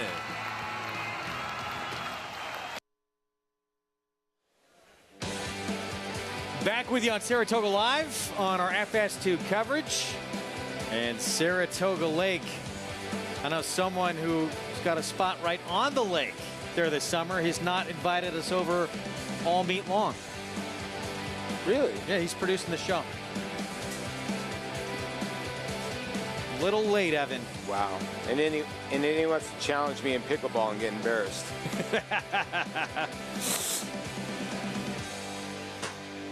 Ciccio Bello with the win. I'm your Castellano, Derek Ryan. It's the Italian connection, by the way. Look at the owner. Gotta love the owner, too, as well. Massimino Rapuano. Yes. $6.40 for the win. Bake Frenzy. Pineapple Man, second and third. Let's go to Maggie. Here with winning trainer Derek Ryan, Ciccio Bello. Derek, so fun to say that name, but I think, 2 back, beaten by a very nice horse. Last time against the racetrack. Javier took no prisoners today, putting him on the lead. Yeah, his instructions were very simple. I said, just let him out there and let him roll. If they come and get him, they get him, but he's been training very good. He ran a big race back at Belmont, and the horse come back and Wilde Albany, so he was in the right spot. Talk about him. He's a big horse, but also has that natural speed. Has there ever been any thought of going longer with him? No, I think the mile suits him perfect because he likes to be up there, and, stretching him out past that, it's a little tougher. Always fun to win up here at the spot. You just told me you're going to pick up your teenage son from the airport. Celebrations tonight?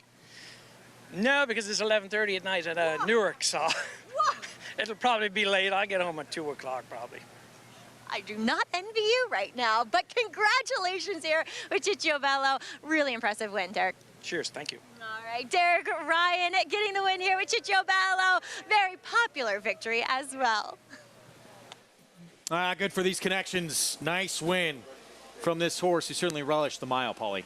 Yeah, and I think a lot of people don't understand. Derek Ryan's been around for a while. Like, he trained Musket Man, who was 5th out in the Classic, was, I want to say, 3rd to Rachel Alexandra, and Mind That Burned in the Preakness, also ran 4th. So obviously Derek's a very accomplished trainer. He got a horse to run pretty well in the Derby, and he's a good trainer. He just doesn't have a ton of horses. We're going to move on to the 9th here in a moment. This pick 5 been pretty formful. Anything can happen, though. We still got 2 legs to come. Speaking of the devil, Galabrand, Ciccio Bello. put that together pretty easy. That pick 3, $54 for a buck. Here's the thing. You got to get a price here because the 5 and the 10 are going to be heavily favored in the last. No, JK?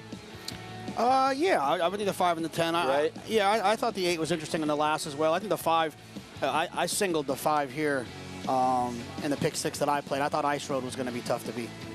Yeah, Race loses a big contender, too, with Inevitable Connection. And with that horse out, Ice Road take a lot of money. Arad Ortiz Jr. showing up there as well.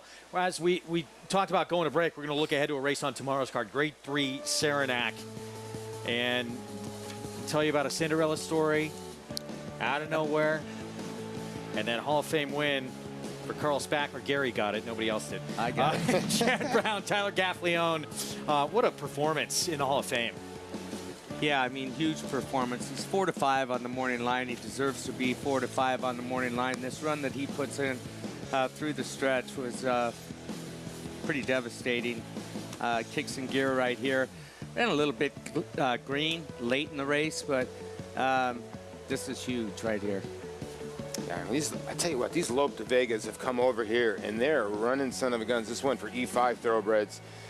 I'm with Gary. This horse was explosive last time. No, I thought he was outstanding, Carl Spackler. I think he is the best 3-year-old turf, 3-year-old turf male in the country, and he showed it. He's run some really fast numbers. And the thing about that performance that was the most impressive to me is that Tyler didn't encourage him that much. He only encouraged him one time with the crop.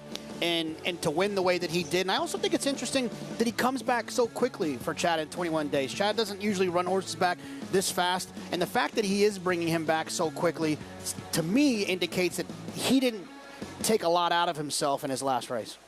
Can his stablemate give him a run for his money? Activist Investing. Flavian Pratt will ride. He's trying to win 3 in a row. 2 for 2 with blinkers.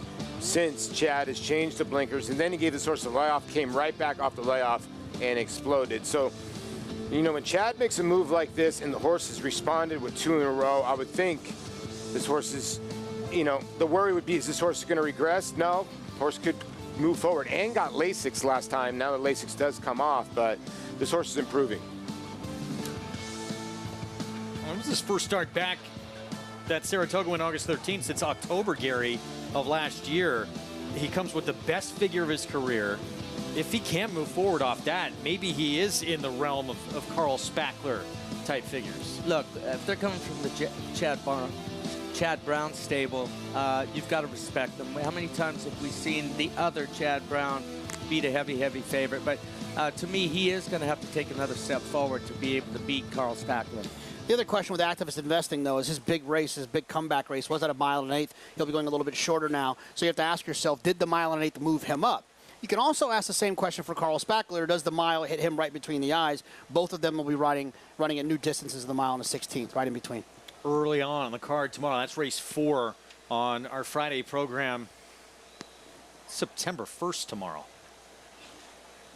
Where's the summer gone? It's gone.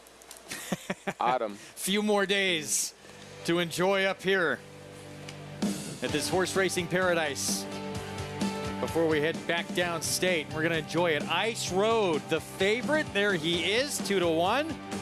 Arad Ortiz Jr., can he get number 4 on this Thursday card? He'll try and do that on the favorite coming up. We'll have the post break for you when we return.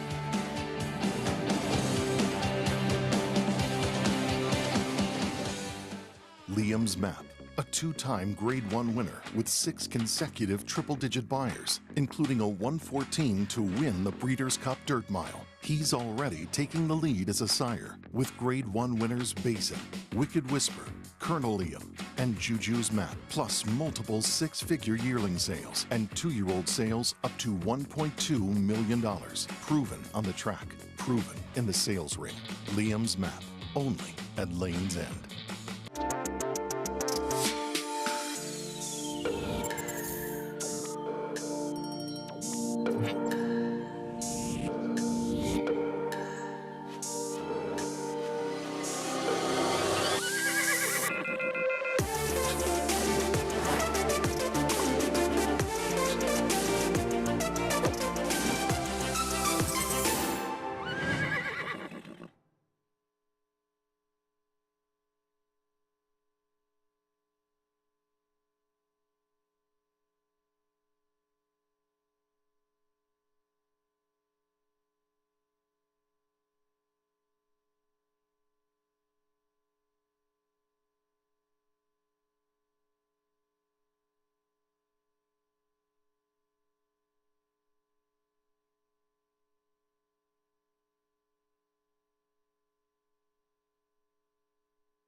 inside in second position. Here they come, spinning out of the turn. Secretariat now by 5 lengths. Few horses have stood in esteemed stall number 1 at Claiborne Farm, and all of them champions, legends of the sport. And down the stretch they come. Unbridled takes command. Who influenced the generations that followed. Today, stall number 1 belongs to Run Happy, who is looking to create champions in the generations to come. Bold Ruler, Secretariat, Easy Goer, Unbridled, and then Run Happy. Each of those horses were North American champions at one point in their careers. All in line, and they're off. Secretariat by 7. Secretariat 8 lengths. Fenday just hand-riding him under the wire. He takes this to Trevor by 2.5 lengths. You got to basically be a champion to live in that stall, and certainly Run Happy was. Whoever's after Run Happy will have to make sure he was a champion as well. Hopefully Run Happy will be able to keep his name on the door and add to the list of great horses that live in that stall.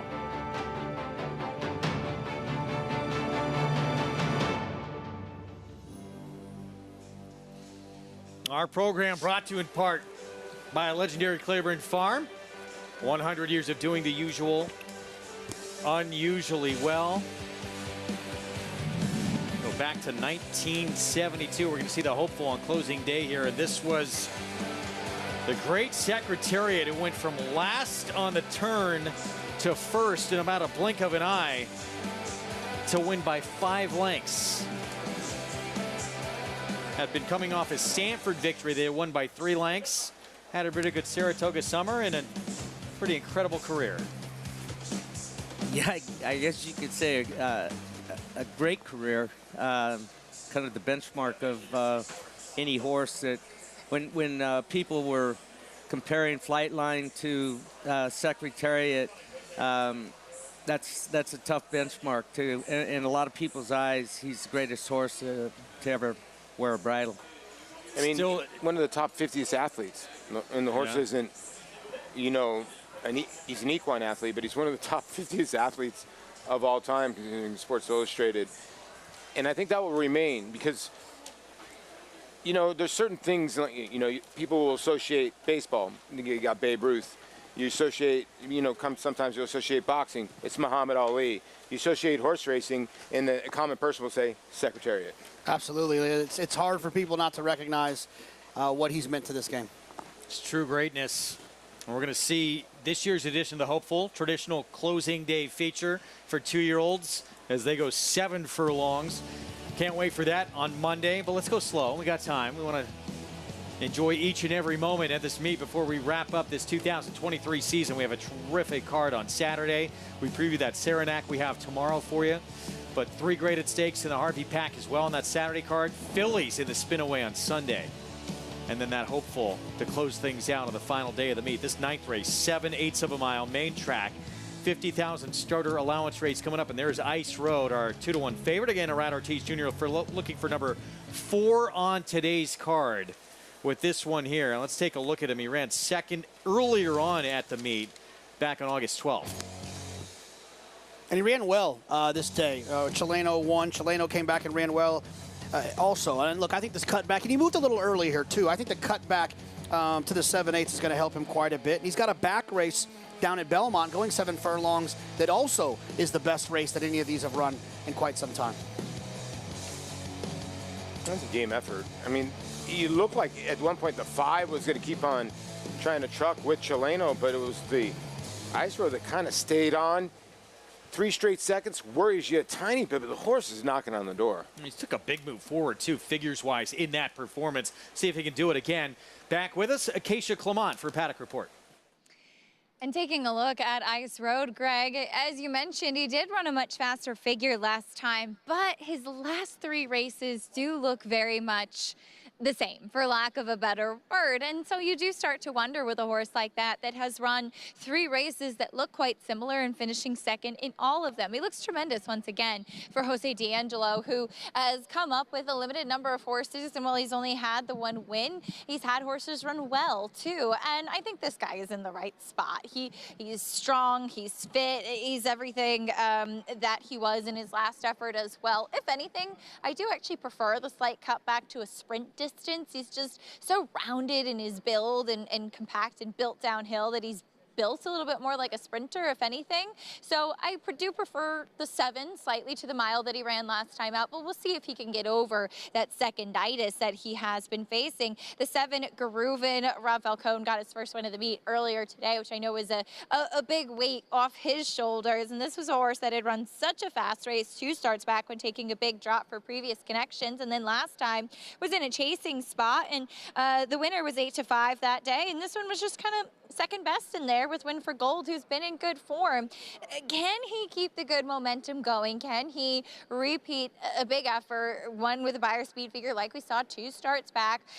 He looks like he should. He looks great in here. He's incredibly fit coming in for Rob. He's handled himself well in this spot, and he's a horse that does seem to be trending in the right direction since they found the right spot for him, and could turn out to be a very prudent claim, as he picked him up for $25,000 and being eligible for these starter allowance types. The number 10, Tenebris, to the outside, an intriguing prospect for Bruno Chisori. And if you want your useless trivia of the day, Tenebrism, as far as I can tell from Google, is a style of painting especially associated with the Italian painter Caravaggio. So that's pretty cool. But this horse just missed last time out behind Nolo Contesto, a horse that has some real ability. And I thought he ran very, very well this day, coming from off the pace when he had typically been a horse that had been a little bit more forward early on in his career. I haven't seen him since that December race at Aqueduct when I wrote 7 furlongs is perfect for him. So he gets the 7/8 today, which I think he'll appreciate. He's been on the muscle here in the paddock as well. I think this is the perfect distance for him. And I think he's a little bit better than he might look recently, and we'll see if he can get the first win for the barn, Greg. 5-1, Tenebris from that outside post. Thank you, Acacia. Dylan Davis will be aboard. Last time he ran was at the Belmont meet back on June 11th. And from a mid-pack position, actually near the back of the pack that day, wound up second, beat a neck at huge odds. He was 22-1. Yeah, and a big run from him. Closed a lot of ground. This horse is tactical. I mean, he's not going to be far away early on. I don't mind the draw. In with a good chance here and getting played down to 5-1 right now after the 12-1 morning line. He's been working really, really fast in the morning over in New Jersey at Monmouth Park. And I wonder if this horse is going to blast out of the gate with Dylan Davis. And like Gary said, use that speed to get position. Now the 6th in here with the just phenomenal flamingo suit working there. Matching the blinkers, that is special. Yeah, it's beautiful. It's well done. And I mean, it's just matching the outfit, the blinkers, everything. All we need is Tom to put on a pink hat. Yeah, come on, Tom Morley. Step up for Flying P Stable. I think his shirt's pink. Kind of. I think maybe a light pink there. Yeah, 20. I actually thought this horse had an outside look. This is a huge price on this horse. I'm kind of with you. And you get the bug boy aboard. Blinkers go on. Horse is showing some speed. Not the worst tab. You're right, Wolfie. I just wish he would have held on a little bit more last time. Maybe the blinkers, maybe the trainer change. That could be the thing that kind of fixes whatever it was that caused this horse to stop so badly. That was the only issue that I had. Confirmed, by the way. Just walked by us. That is a pink shirt Tom's wearing. Okay, good. So he's in theme. Would have done very well on the track yesterday with his style when speed was doing so well. It's still, look, Ice Road's the favorite, deserves to be the favorite, the 5 in here. And it will just see. Same deal for you, JK. Those seconds concern you a little bit with him? Not necessarily, because the speed figures have been nice, right? At least comparative to this group. So if he runs those 3 races, or at least the last 2, then he won't be second. He'll pass those horses. He should have enough left. I don't hold that against him. Now, if he gets second again, then yes, because he's supposed to be the fastest horse in this race. Meanwhile, Polly, the 7 you like, and you see in those black silks, Beast Mode Racing. Good for Rob Falcone. Finally got off the duck with a victory earlier on the card. Yeah, and a horse that won last time out, and I thought ran well against in a little starter allowance, and should a good trip in here with Manny Franco. And like you said, sometimes barns, when they get hot, they can keep the streak going. Yeah, it looked like he was going to win a second, win his first earlier, and just ran out of gas going 7/8, but he'd come right back and win. Here is Arabato from the inside post. It's got a race 2 back, but it just seems like an outlier to me. Winning connection, it's the Rick Dutrow barn off the claim. Yeah, off the claim for Rick, and Trevor McCarthy will be aboard. This horse does possess a little bit of early speed as well. It was a winner at the meet last time out as well, July 22nd. Cuncheon Bridge, Linda Rice, second off the claim. Yeah, I don't have to tell you that Linda's been on fire. This horse did not break particularly well last time. That's a concern. The favorite, Ice Road, will it be 4 for the man aboard? Well, this horse is coming off a lifetime top, 1 for 14 lifetime, but is really knocking on the door. Speed with Tom Morley's Amani's Eagle, putting blinkers on. Yeah, I mean, look, if you bet on this horse, you're going to get a thrill for a while. I don't think it's crazy, especially at this price. 9-2, Grooven, Rob Falcone, Manny Franco. The horse is in very good form after those last 2 races, and both of them have been here at Saratoga, so that bodes well. Lock and Key won a race that came off the turf last start at the meet. That was August 17th. Yeah, facing an off-the-turf field. Ran well, but that was at 5.5. Has to go an extra furlong and a half. Linda Rice with a long shot as well, in spite of trainer 13-1. Yeah, cutback horse here that's cutting back to 7 furlongs, been running longer races. It usually means danger. 13-1 for Linda. And Tenebris with Dylan Davis from the outside at 5-1. Yeah, got an okay number last time. A few horses, 5 horses have come back and run. None of them have won, but there have been 3 that have run second. So that's the field that will go postward here in this 7/8 of a mile, 50,000 starter allowance. You can play this race all the remaining action here in our final week of the meet at Saratoga and beyond by getting signed up with Nauer Bets. That's the offer, that $200 deposit match sign-up bonus. That's the code to punch in for new members at sign-up. Spot 200 right there at NauerBets.com and bet any track, anywhere, anytime. 2-1 favorite, Ice Road. And Chileno able to beat him last time out. Now going to shorten up a touch from a mile to 7/8, and he'd run 7/8 before that. But it does kind of catch your eye just how big a figure he jumps forward in that start at Saratoga last time out. It depends on what numbers you look at. On Timeform US, it wasn't, if I'm not mistaken, it wasn't that drastic of a jump. Okay. And look, and the way that Chileno came back and ran kind of gives me a little bit more confidence in it. And keep in mind, this is a starter allowance condition, so these horses have to run for a claiming tag of a certain number at some point in a certain time.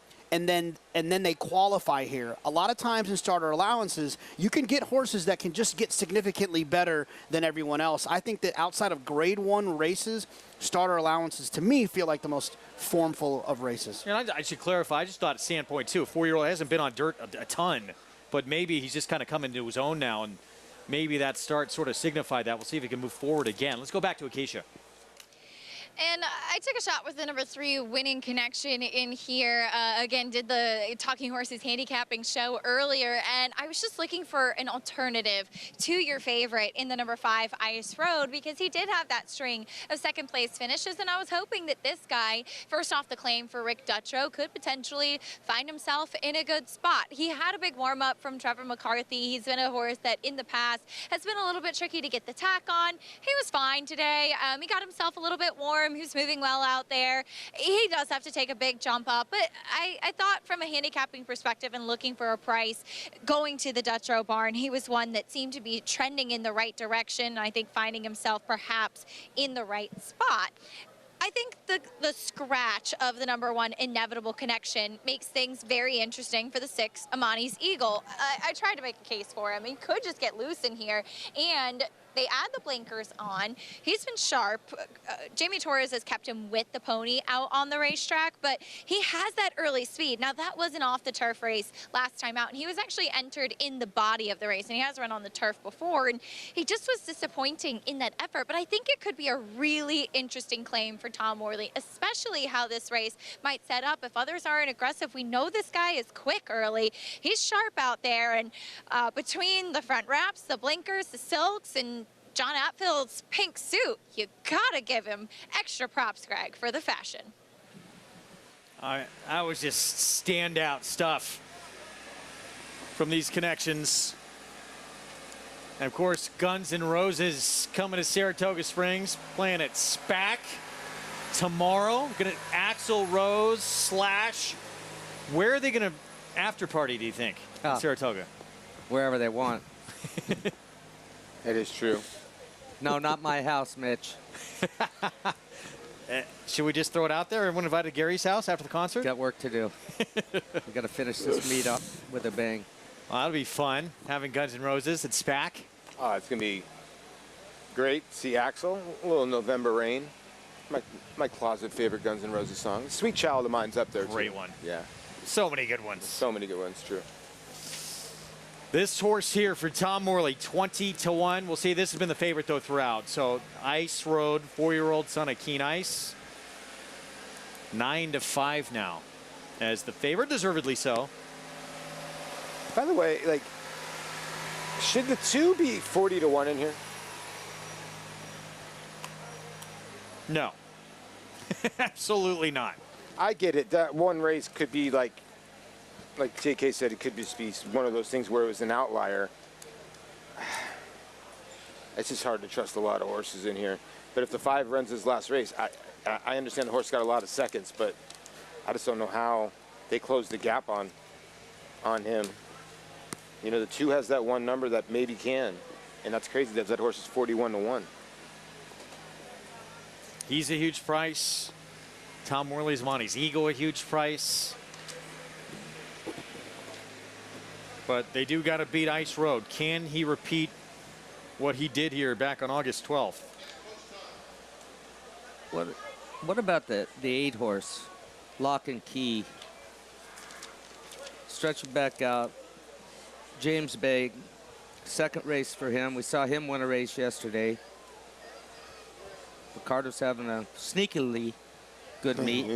I thought that horse, yeah, I'm with you. 18-1. Interesting. He was only second time on dirt. I know it was meant for the turf. Bobbled a bit, though, and still won it, going 5.5. There he is, Ricardo Santana Jr. Maybe he could step up. Obviously going to need to take a step up, but lightly raced on dirt, maybe he can. There's your favorite. Ice Road steps in as the one to beat. Let's go upstairs. Frank Miramati with the 9th from Saratoga. All right, Greg, Ice Road does take up his spot. Here's Tenebris to the outside stall. Walk straight in. They're in the gate.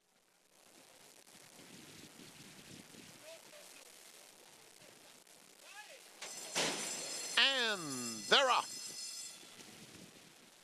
Quick start for Amani's Eagle in the center of the racetrack. Going straight to the front, Tenebris has speed.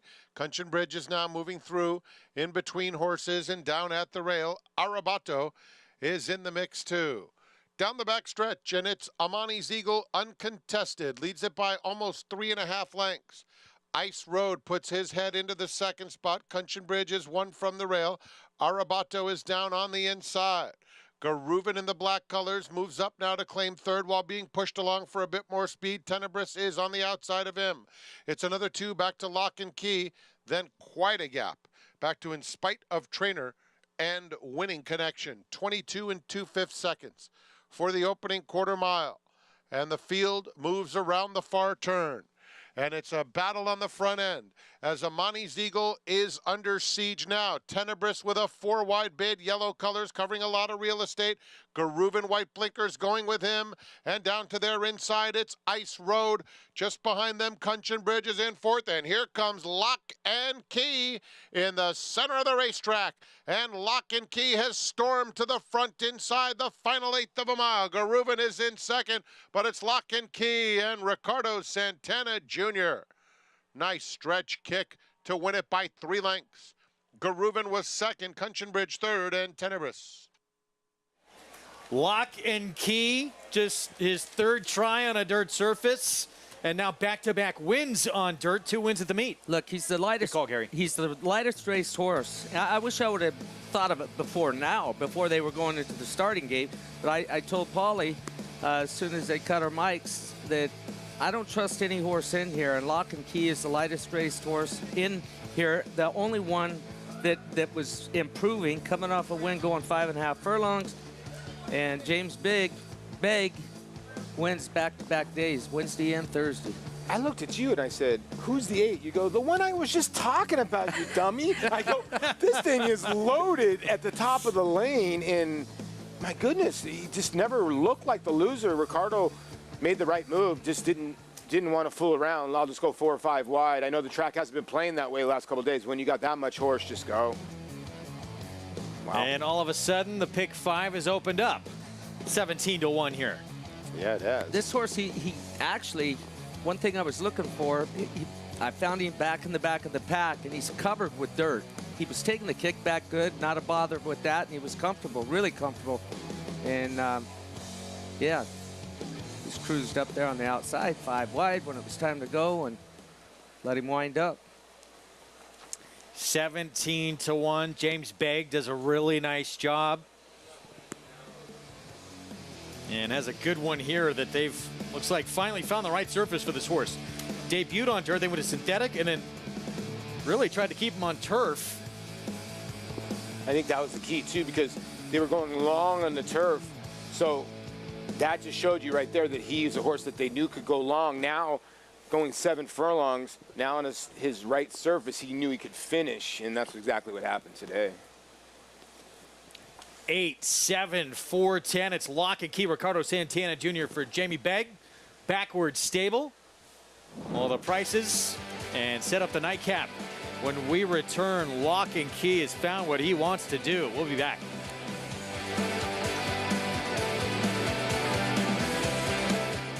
Two-year-old champion Forte, and they're up in the Jim Dandy. Forte flashing some good early interest. Second, a thriller in the Jim Dandy. It's Saudi crowd digging down deep. The champ Forte's trying to get him on the money. An Angel of Empire. Saudi crowd. Forte. Here's the line. Photo finish. Signs a very, very close photo. Standing at Hill and Dale at Alapai. When it comes to horse racing, you can never have too much information. With Twin Spires, you can place your bets with confidence. Whether you use handicapping insights like our Brisnet speed ratings, prime power and past performances, the guidance of our experts' top picks, or just choose a name that catches your eye. Yes! No matter how you pick your horse, bet with Twin Spires. Start earning your $200 sign-up bonus when you sign up with offer code GET200. Just 1 year after expanding their global footprint to Kentucky in 2013, Liliana Soleri and Carlos Heller's Don Alberto purchased the dam of leading Eclipse candidate Arcangelo, who captured the Belmont and Travers Stakes against the best of his generation. This September at Keeneland, we are proud to offer 50 outstanding yearlings by the world's leading stallions, hailing from some of the best pedigrees in the stud book today. Don Alberto at Keeneland.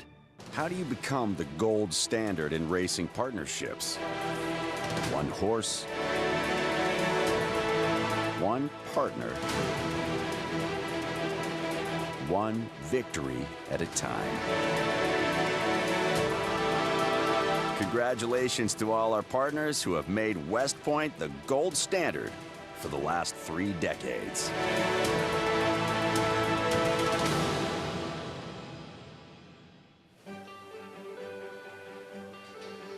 Welcome back to Saratoga Live. Glad to have you with us on this Thursday afternoon as it's Lock and Key in the 9th race, trained by Jamie Begg, who joins me now. And Jamie, now 2 in a row for this guy who won at 5.5 last time. Such a big, leggy horse. He probably appreciated a little bit more distance today. Yeah, when they said the starter, when I saw that starter going 7/8, I kind of thought the 5.5, he was kind of just rolling, and he was pretty happy after the race. And And because of that, he seemed to come out fine out of the race, didn't seem all that tired. So I was like, you know what, we could probably wheel him back in. He had a bit of a gap after he heat stroked at Belmont in that turf race. So I was, I've actually had decent luck wheeling horses back in quick, so I didn't mind doing it. He's in good form right now, and as you mentioned, he was running long on the turf and entered for the turf last time. It seems he's found his home on the main track.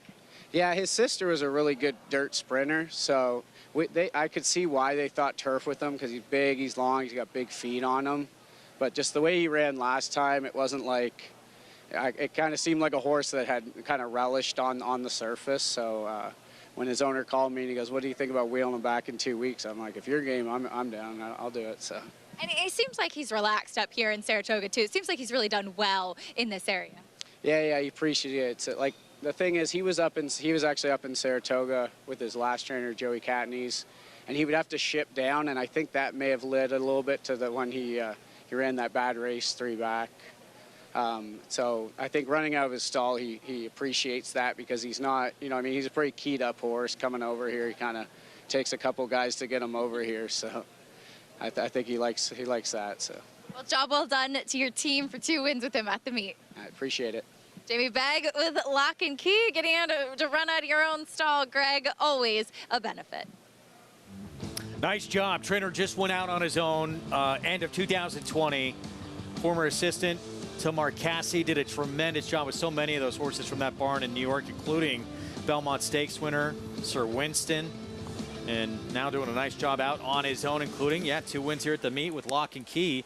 As we get set for the nightcap coming up, we're going to close out the card on the turf, mile and a 16th, and it looked like 3 horses primarily in this last race. Yeah, I mean, I thought 5, 8, or 10 felt like the most likely.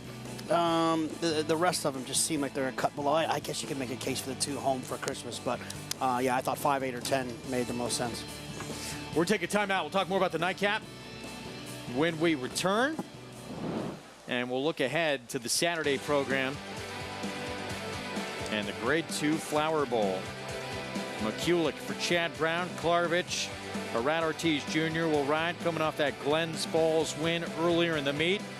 Can she add another one? She's been pretty good at Saratoga so far in her career. Stay with us.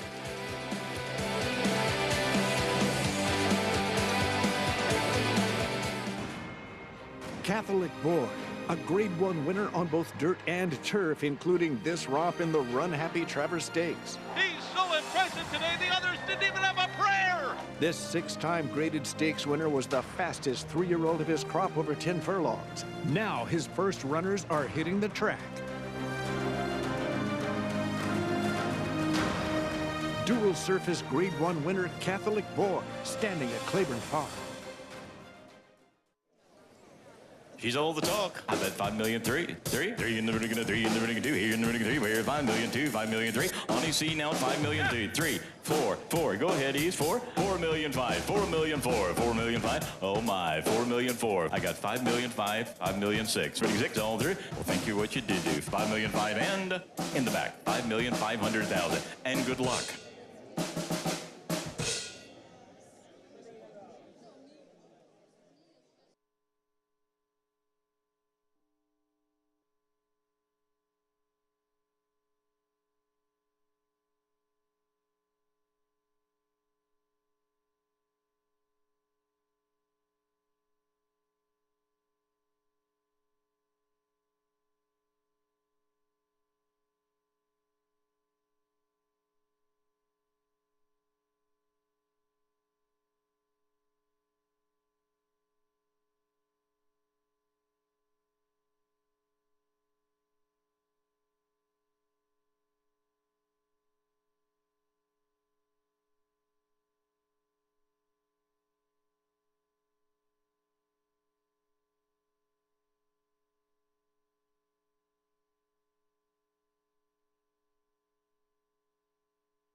Back with you on Saratoga Live on our FS2 coverage. Nightcap coming up. We're 21 minutes away. We're going to look ahead to the weekend and the Grade 2 Flower Bowl, as we talked about going to break. McCulloch for Chad Brown, trying to make it a 2-win Saratoga graded stake back-to-back summer. Mile and 3/8 on the inner turf in the Flower Bowl. And let's go back to that Glens Falls, in which she prevailed by a neck over Warlike Goddess. Yeah, Warlike Goddess, she had a nightmare trip. She was ranked, she was pulling. She finally got loose and made the lead. But Irad rode a flawless race on McCulloch and just kind of bided his time and finds a spot to go here late. And she kicks it in an overdrive and gets the best of Warlike Goddess. And I thought Warlike Goddess was gone. And not to be, McCulloch still had a lot of horse left and had it timed just perfectly by Irad. Yeah, McCulloch really kind of showed throughout her career she likes these kind of longer distances. She ran well in the 1.25 mile Belmont Oaks. She ran well in the Jockey Club Oaks at 1 3/8. And then last time as a 4-year-old, she ran in a 1.5 mile race. And it seems like maybe she's kind of turned the corner on Warlike Goddess, who was kind of the top tier of this older long turf division. Look, I think she's probably set up for another nice performance here on Saturday. That's race 3 on that Saturday card. Meanwhile, Paulie, Grade 2 Prioress, 5th on the card, 6 furlongs for 3-year-old fillies. And Tom Morley, he's going to send out Unified Alliance, who did win earlier at the meet. It was a Coronation Cup taken off the turf and does possess speed, although there's other speed in the race as well. Yeah, this horse ran really well last time out, this filly by Unified, and she's now a 3-time winner. She almost got $200,000 in the bank. Now she needs to step it up against some of these runners coming out of deeper races like Jersey Pearl and Alva Star and Dazzling Blue that have a ton of speed, but you can't deny this horse's heart. Yeah, Dazzling Blue, it really just in this spot feels like the one you want. Unified Alliance, yeah, I feel like last time was probably the time. You know, she was a little bit ignored in that race. But I question that speed figure. She did jump up quite a bit in there.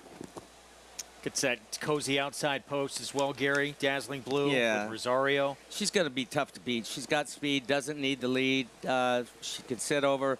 Joel can look over, see what's going on inside of him, and make his decisions from there. But it's a short field, and she's 6-5 on the morning line. She's going to go off favored tomorrow. On Saturday card. We're going to have the nightcap coming up. We'll get into more of it when we return. Condition $35,000 claiming race on the turf at 1.16 miles. That's the one to beat right now. The 5, Miss Bonnie T for Phil Antonacci. Flavian Pratt will ride in her return to the races. She's been off since late December. 5-year-old first start back of 2023 ahead.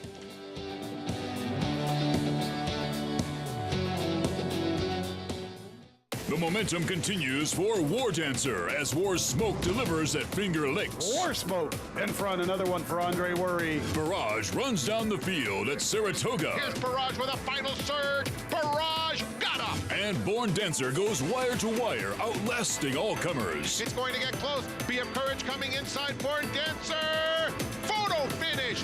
Shouldn't you have a War Dancer? War Dancer, proud to stand in New York.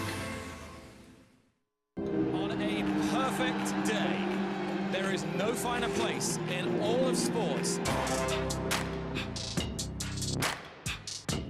Nerves, excitement, and anticipation. Than beautiful, truly stunning.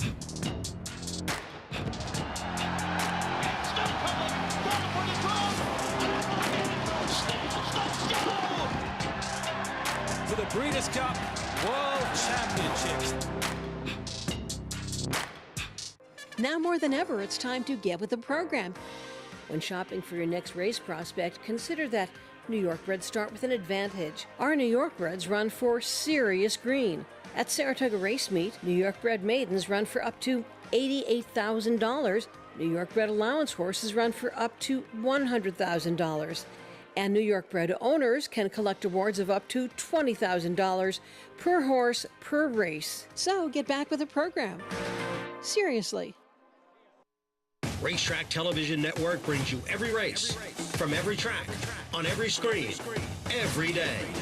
With monthly packages starting as low as $5, RTN gives you great value and access to more live HD streaming and race replays than anyone. Visit RTN.tv today to sign up and watch on almost any device, including Roku and Amazon Fire. RTN has packages that start at $5 per month.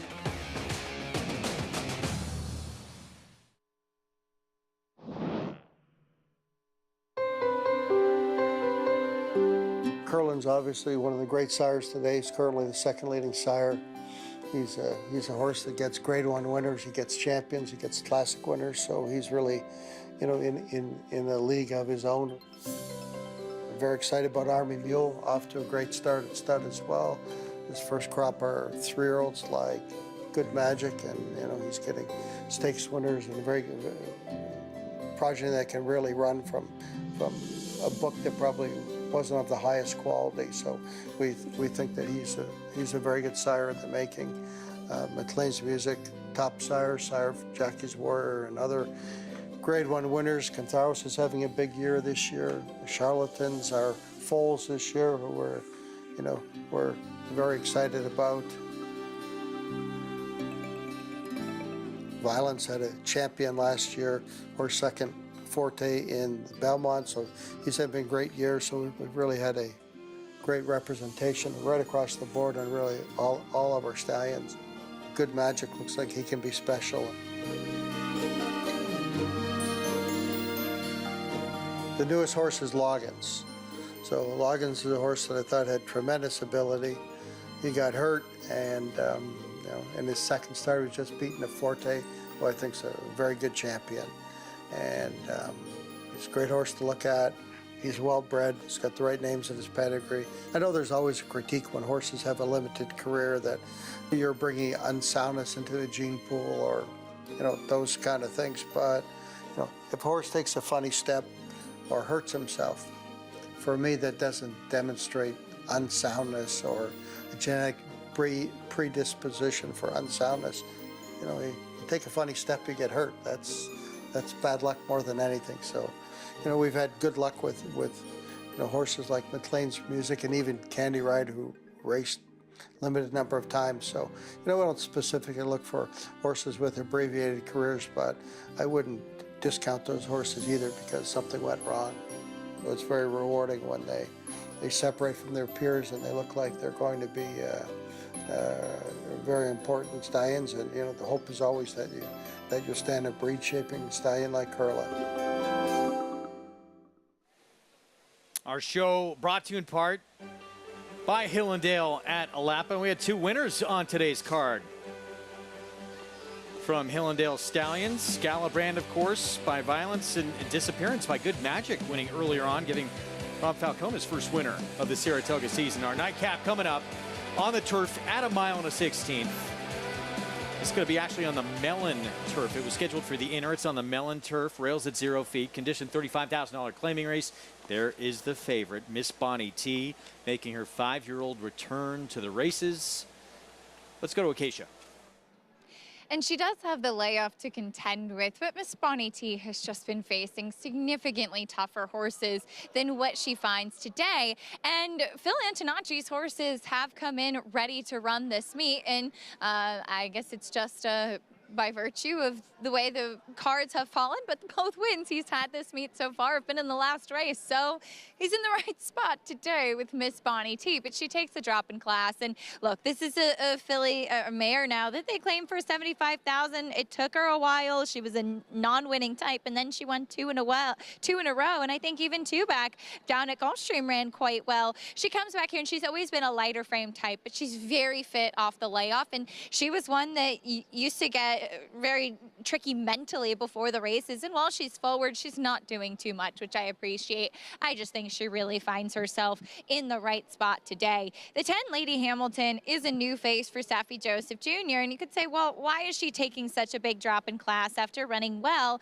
against Tougher Allowance Company? I think that 181 buyer speed figure in the Sanibel Island, she really didn't run that much. I think it's just by virtue of the fact that she was in a stake and running against tougher horses. She broke her maiden win for $35,000. So it's really not that much of a drop in class. She's kind of going back down to where she was successful when she first moved to the turf for Saffie Joseph Jr. She is a big, solid filly by Lord Nelson, and typically the horses from this barn do carry a lot of good weight and conditioning, and that's what I'm seeing from her. I think that she fits getting back onto the turf. She's been forward in the paddock, and she does get Irad Ortiz in the saddle.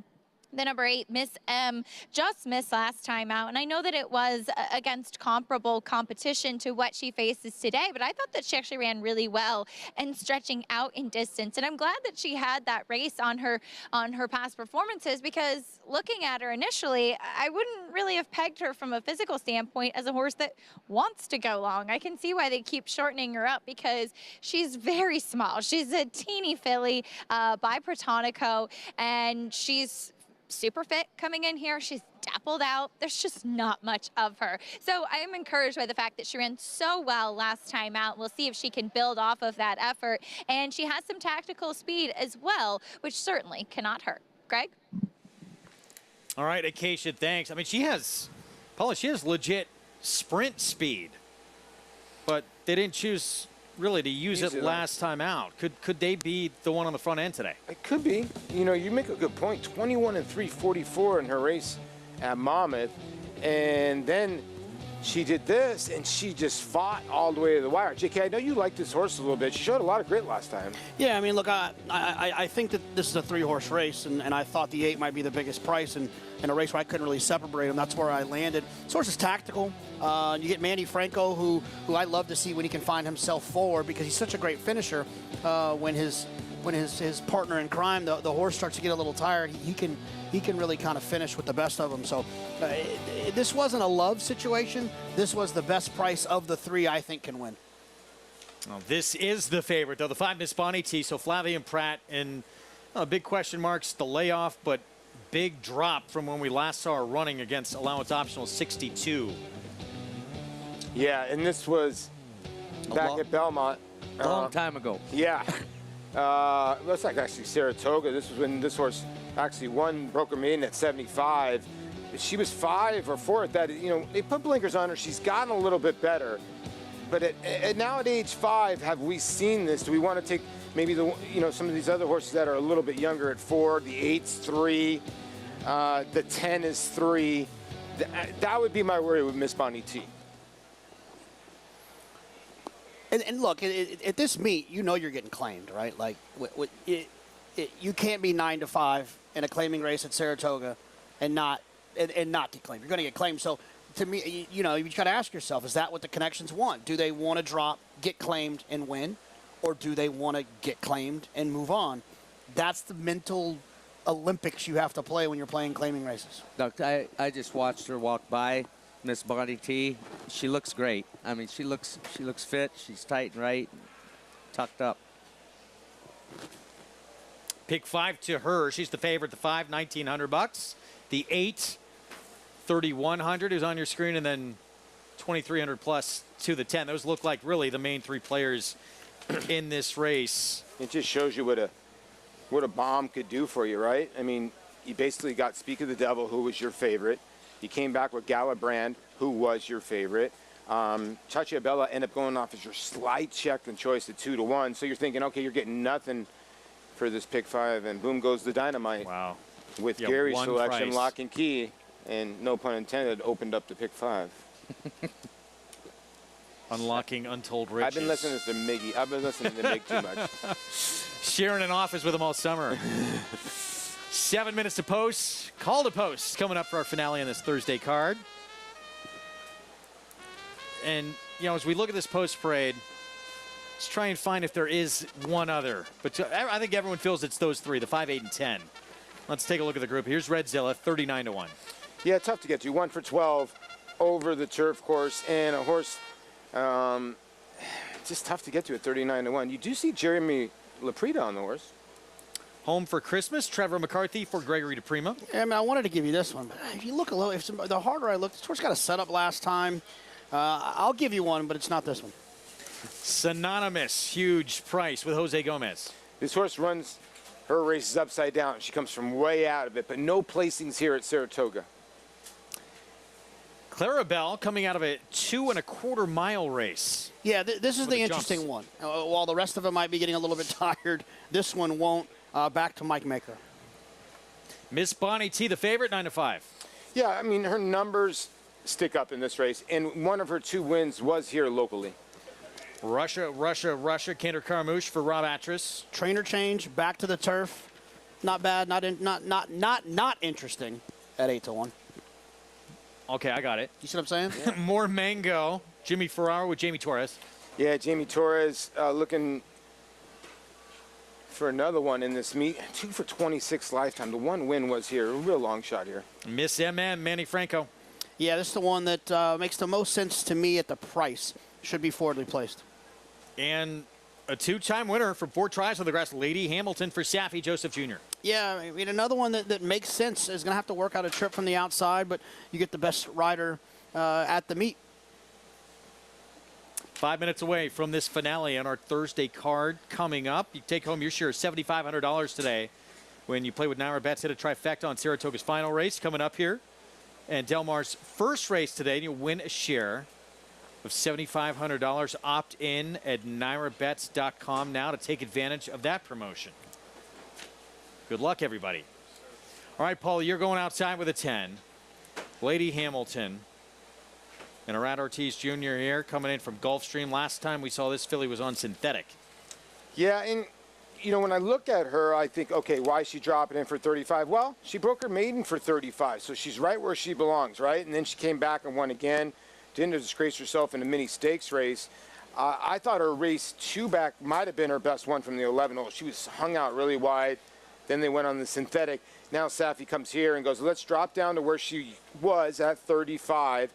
Give me Irad Ortiz Jr. And I think she's tactical enough to stay at least close to the pace. And I would think in that stalking position, which Irad likes to ride. He loves that little stalking position, or that kind of, the Chad Brown horses, the ones where he can just take back and make nice and easy. And I think this horse naturally will get position. What's the 5 and the 10 who are the droppers in here? The 5 the biggest, but there's a layoff to contend with. But as a result, she's your favorite here. And we say it a lot, Gary, but how good and what a professional Flavien Prat is. Yeah, I mean, he's transitioned from the West Coast riding, well, from riding in France to the West Coast here in the United States. I don't care where you take him, where you move him, he's going to have success. He's ridden all over the world with success, but he's found a new home here on the East Coast. 3 minutes to post. Let's check in again with Acacia. And I like Flavien's mount here with Miss Bonnie T. Sorry, it's been a long day. But taking a look at Russia, who you could look on paper and find some things to like about this horse. So she moves to the Rob Atras barn, she drops in class, gets back to the turf.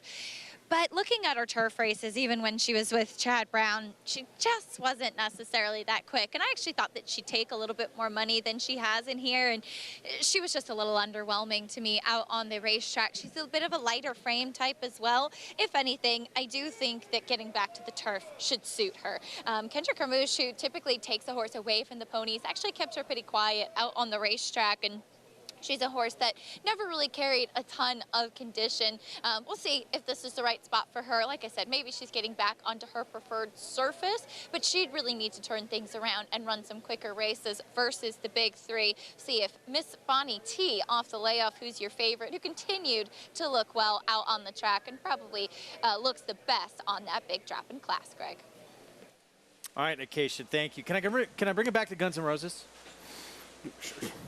Sure, why not? Well, we got that shot of those 2 people that said we're going to be presenting actually the trophy in today's 10th race, and it's actually longtime Guns N' Roses keyboardist Dizzy Reed and synthesizer Melissa Reese, and they're here to present the trophy. So I wanted to get that in before we signed off. Again, Guns N' Roses tomorrow night at SPAC here in town. Hottest ticket at SPAC so far this year. That's not what JK Don't said. doubt it. No, look, I went to Britt Floyd. I went to what's the other one? Fish. You denied that. I'm good. Originally. And there they are, ready to present the trophy. Dizzy Reed, Melissa Reese. Sure, they have some stories from the road travels with that band. Axl Rose. I got to meet Axl. Actually, he lived up in Sedona when my dad was running a resort up in Sedona, and actually a pretty pleasant guy. You know, you read so many things about guys. He couldn't have been cooler. Yeah. Yeah. Listen to me. Legendary voice. Oh Hopefully my it's still gosh. there. Yep. Hopefully it's still there. Going to be a packed house tomorrow night. 8-5 favorite here. Miss Bonnie T. Can she overcome the layoff here against this group? Then close out this card. Again, this pick 5, as Paulie mentioned, and went through it pretty formful, with the exception of that Jamie Begg runner at 17-1, who Gary made the case for as they were going into the gate. And as a result of that, pick 5s are returning a nice little profit. You're still alive, and we're able to find that one in your sequence. I really can't provide you with anything here. Really tough to see outside of those 3. You hit a pinch hit home run in the last, you're done. You put the team up 8-6. One and done. Yeah, one and done. Well, let's set it upstairs, see how this Thursday card plays out. Frank Miramati with the call. Okay, Greg, here's Clara Bell going in. Miss MM. And the last one to load, Lady Hamilton. They're in the gate.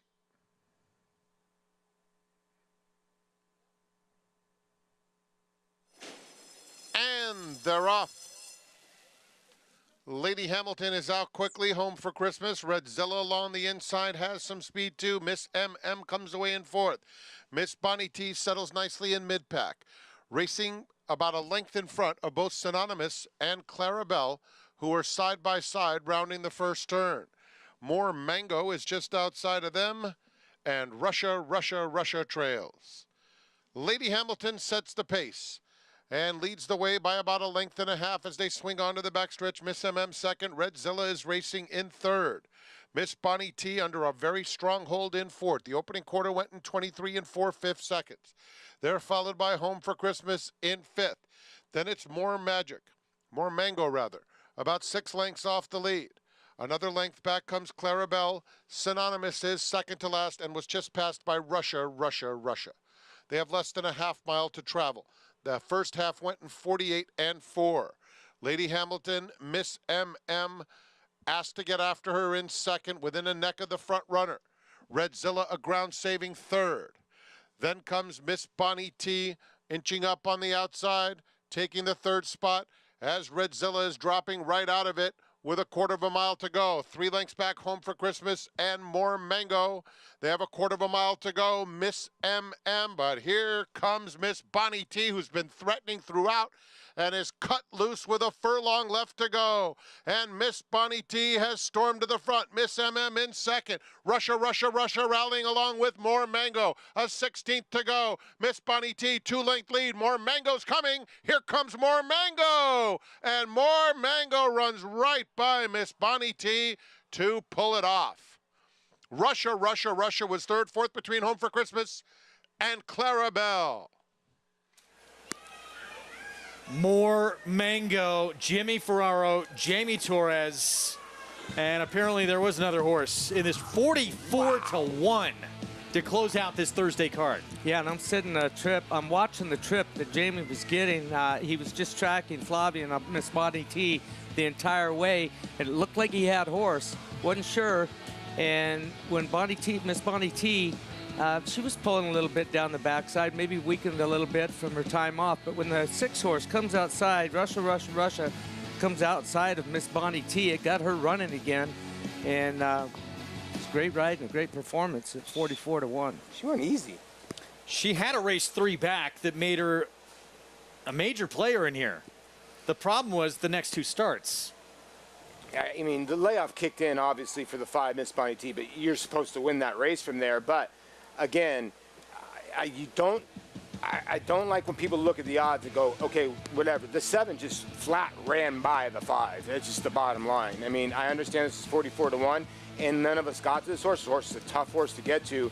But Jamie Torres made the difference on this mare, and Miss Bonnie T looked home and cooled out, and it looked formful, and now this is bombs away. 84,000 in the pick 5, and if I'm not mistaken, the pick 6 carries over. Look who rode more Mango 3 back when she ran the best race of her career. Jamie Torres. Man who's aboard today. Jamie Torres, who is, he's found the key with a 6-year-old mare. That start 3 back. We've got a couple of ways. I mean, figure-wise, it was a good figure. She had 3-length lead in the stretch. She got caught. Still ran a good race. Got beat a neck, though. Today, she has plenty of finish. Wow. I guess she's 7.562 in the nightcap. She finally got away from Stella Mars, I guess. Yeah, that helps, right? That helps. But 44 to 1, I mean, it just blows it up, and it is official. Wow, we have a pick 6 carryover for tomorrow. Apprentice Jamie Torres for Jimmy Ferraro's fireworks in the nightcap. Let's go to Acacia. And more Mango wasn't ready to roll today. And Jimmy, she had a race a few back that would make her a big player, and she ran back to it today. Yeah, Belmont, she ran second. A big effort. Talk about the trip she got. Oh, the fantastic ride by Jamie. I mean, Torres, he rode her at Belmont when she finished second, too. And she's a horse that's shown up in a lot of cases. That's to be validating to see her get the win, and you're first of the meet. Oh, yeah. Now we'll have to run her at Meadowlands. Well done. Congratulations. Thank you. Greg? One of the biggest upsets that we've seen all summer here.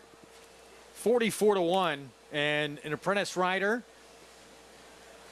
Well, the problem who's continuing to impress here in New York. Well, the probability, I mean, if you look after race 8, the pick 3 was $54 for $1. The last 2 winners made it, gosh almighty. The pick 4 was $10,000 for 50 cents. Think about that, $84,000 for a 50-cent pick 5. Was looking beyond, it seemed like a 5, 8, and 10 in this race. 100%.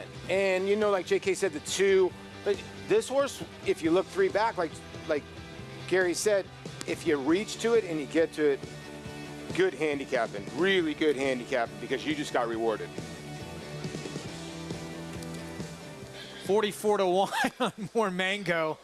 Wow. Can I say on air too, by the way, that I literally had the 5 for $1 pick 5, and Greg Wolf threw over his ticket saying, I would have had it too. About right here, Gary. And that's when the 7 hit the overdrive, when he threw the ticket to me, I thought you were throwing it at me because I went to hollering for Jamie. Yeah, so for a lot of people out there, you guys know Bronx Tale, mush. Greg Wolf was mush, about right here. It wouldn't have changed anything, Paulie. No, it wouldn't. It's because I got beat by a length. If I would have got beat by a nose, I'd be more upset. But I got beat by many there. Look at this. Lock and key. More Mango. How about just that double? What did that anyone pay? would be happy with? How about $833 for $1 for that lock and key more Mango double? Wow. Wow. How about the 10-cent superfecta? Paid $113,000 for $1? Is that right? $1,300 for a dime. Wow. Rough game. All right, we look ahead to tomorrow. That was a tough one to come up with. Well done if you had an $84,000 in that pick 5. This weekend, Sunday, it's the Phillies. Monday, it's the boys and the hopeful, and so much excitement about this filly making start number 2 for Chad Brown in the Grade 1 Spinaway. Yeah, and it's all about the way that she did it. She got a very good schooling in here. Flavian Pratt was on her, took her back, and never had to ask her for anything. Throws one little cross right here, like chirp to her a little bit. She kicks into another gear, switches leads, barely even see her do it. This filly doesn't hit the ground. She just floats when she's moving. Did this well within herself. I think we've all looked forward to seeing her more than any other horse return this whole meet, at least for me. Yeah, I'm kind of with you. We're all excited. I mean, just to see, anytime you kind of see a new superstar, which you always see here at Saratoga, this could be the next one. And I apologize, not 100,000, it was 13K, the superfecta. But JK, yeah, this is the kind of horses you come here for Saratoga for. Yeah, it's exciting. That's why we love these maiden races, because you never know what you're going to see. And based on the way she ran first time out, she looks like she's pretty darn special. Now, she's got to come back. She's got to prove it. She's got some other horses. They're 2-year-olds. They can improve.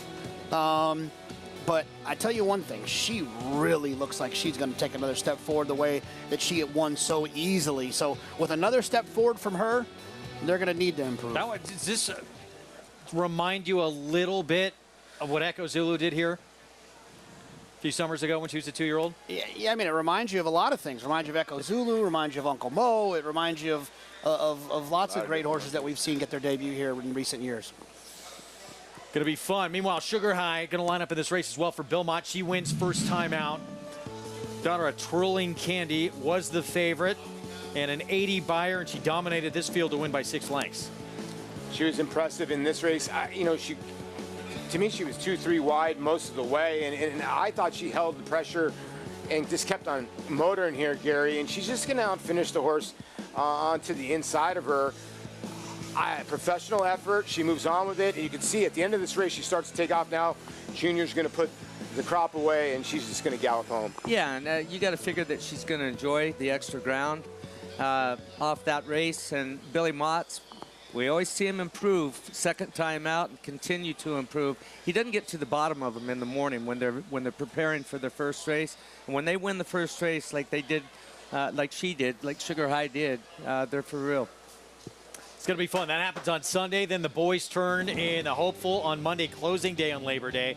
So we take a look at our Week 8 finale stakes schedule. The final week here of the meet. Tomorrow's at Saranac on the lawn, and the Jockey Club Gold Cup, Flower Bowl, Prioress, and the Harvey Pack on a terrific Saturday card.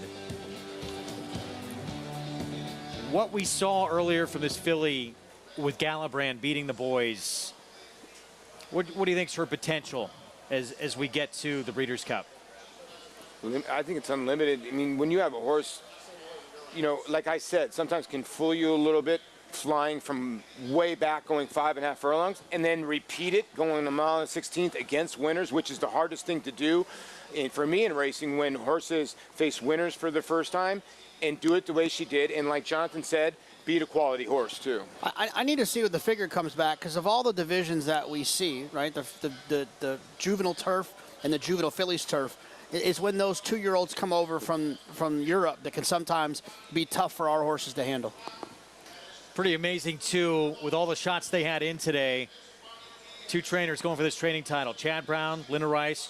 Chad's on top by 1 win. Neither of those 2 with a victory on this card today. No, and they didn't have the chances that they've had yesterday, but we'll see it more.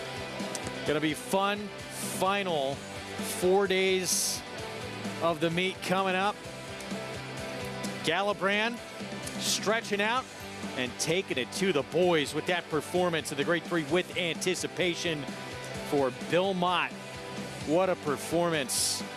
We are back tomorrow, 1 Eastern start time, on our FS2 coverage for the final Friday of the meet from Saratoga. We will see you then.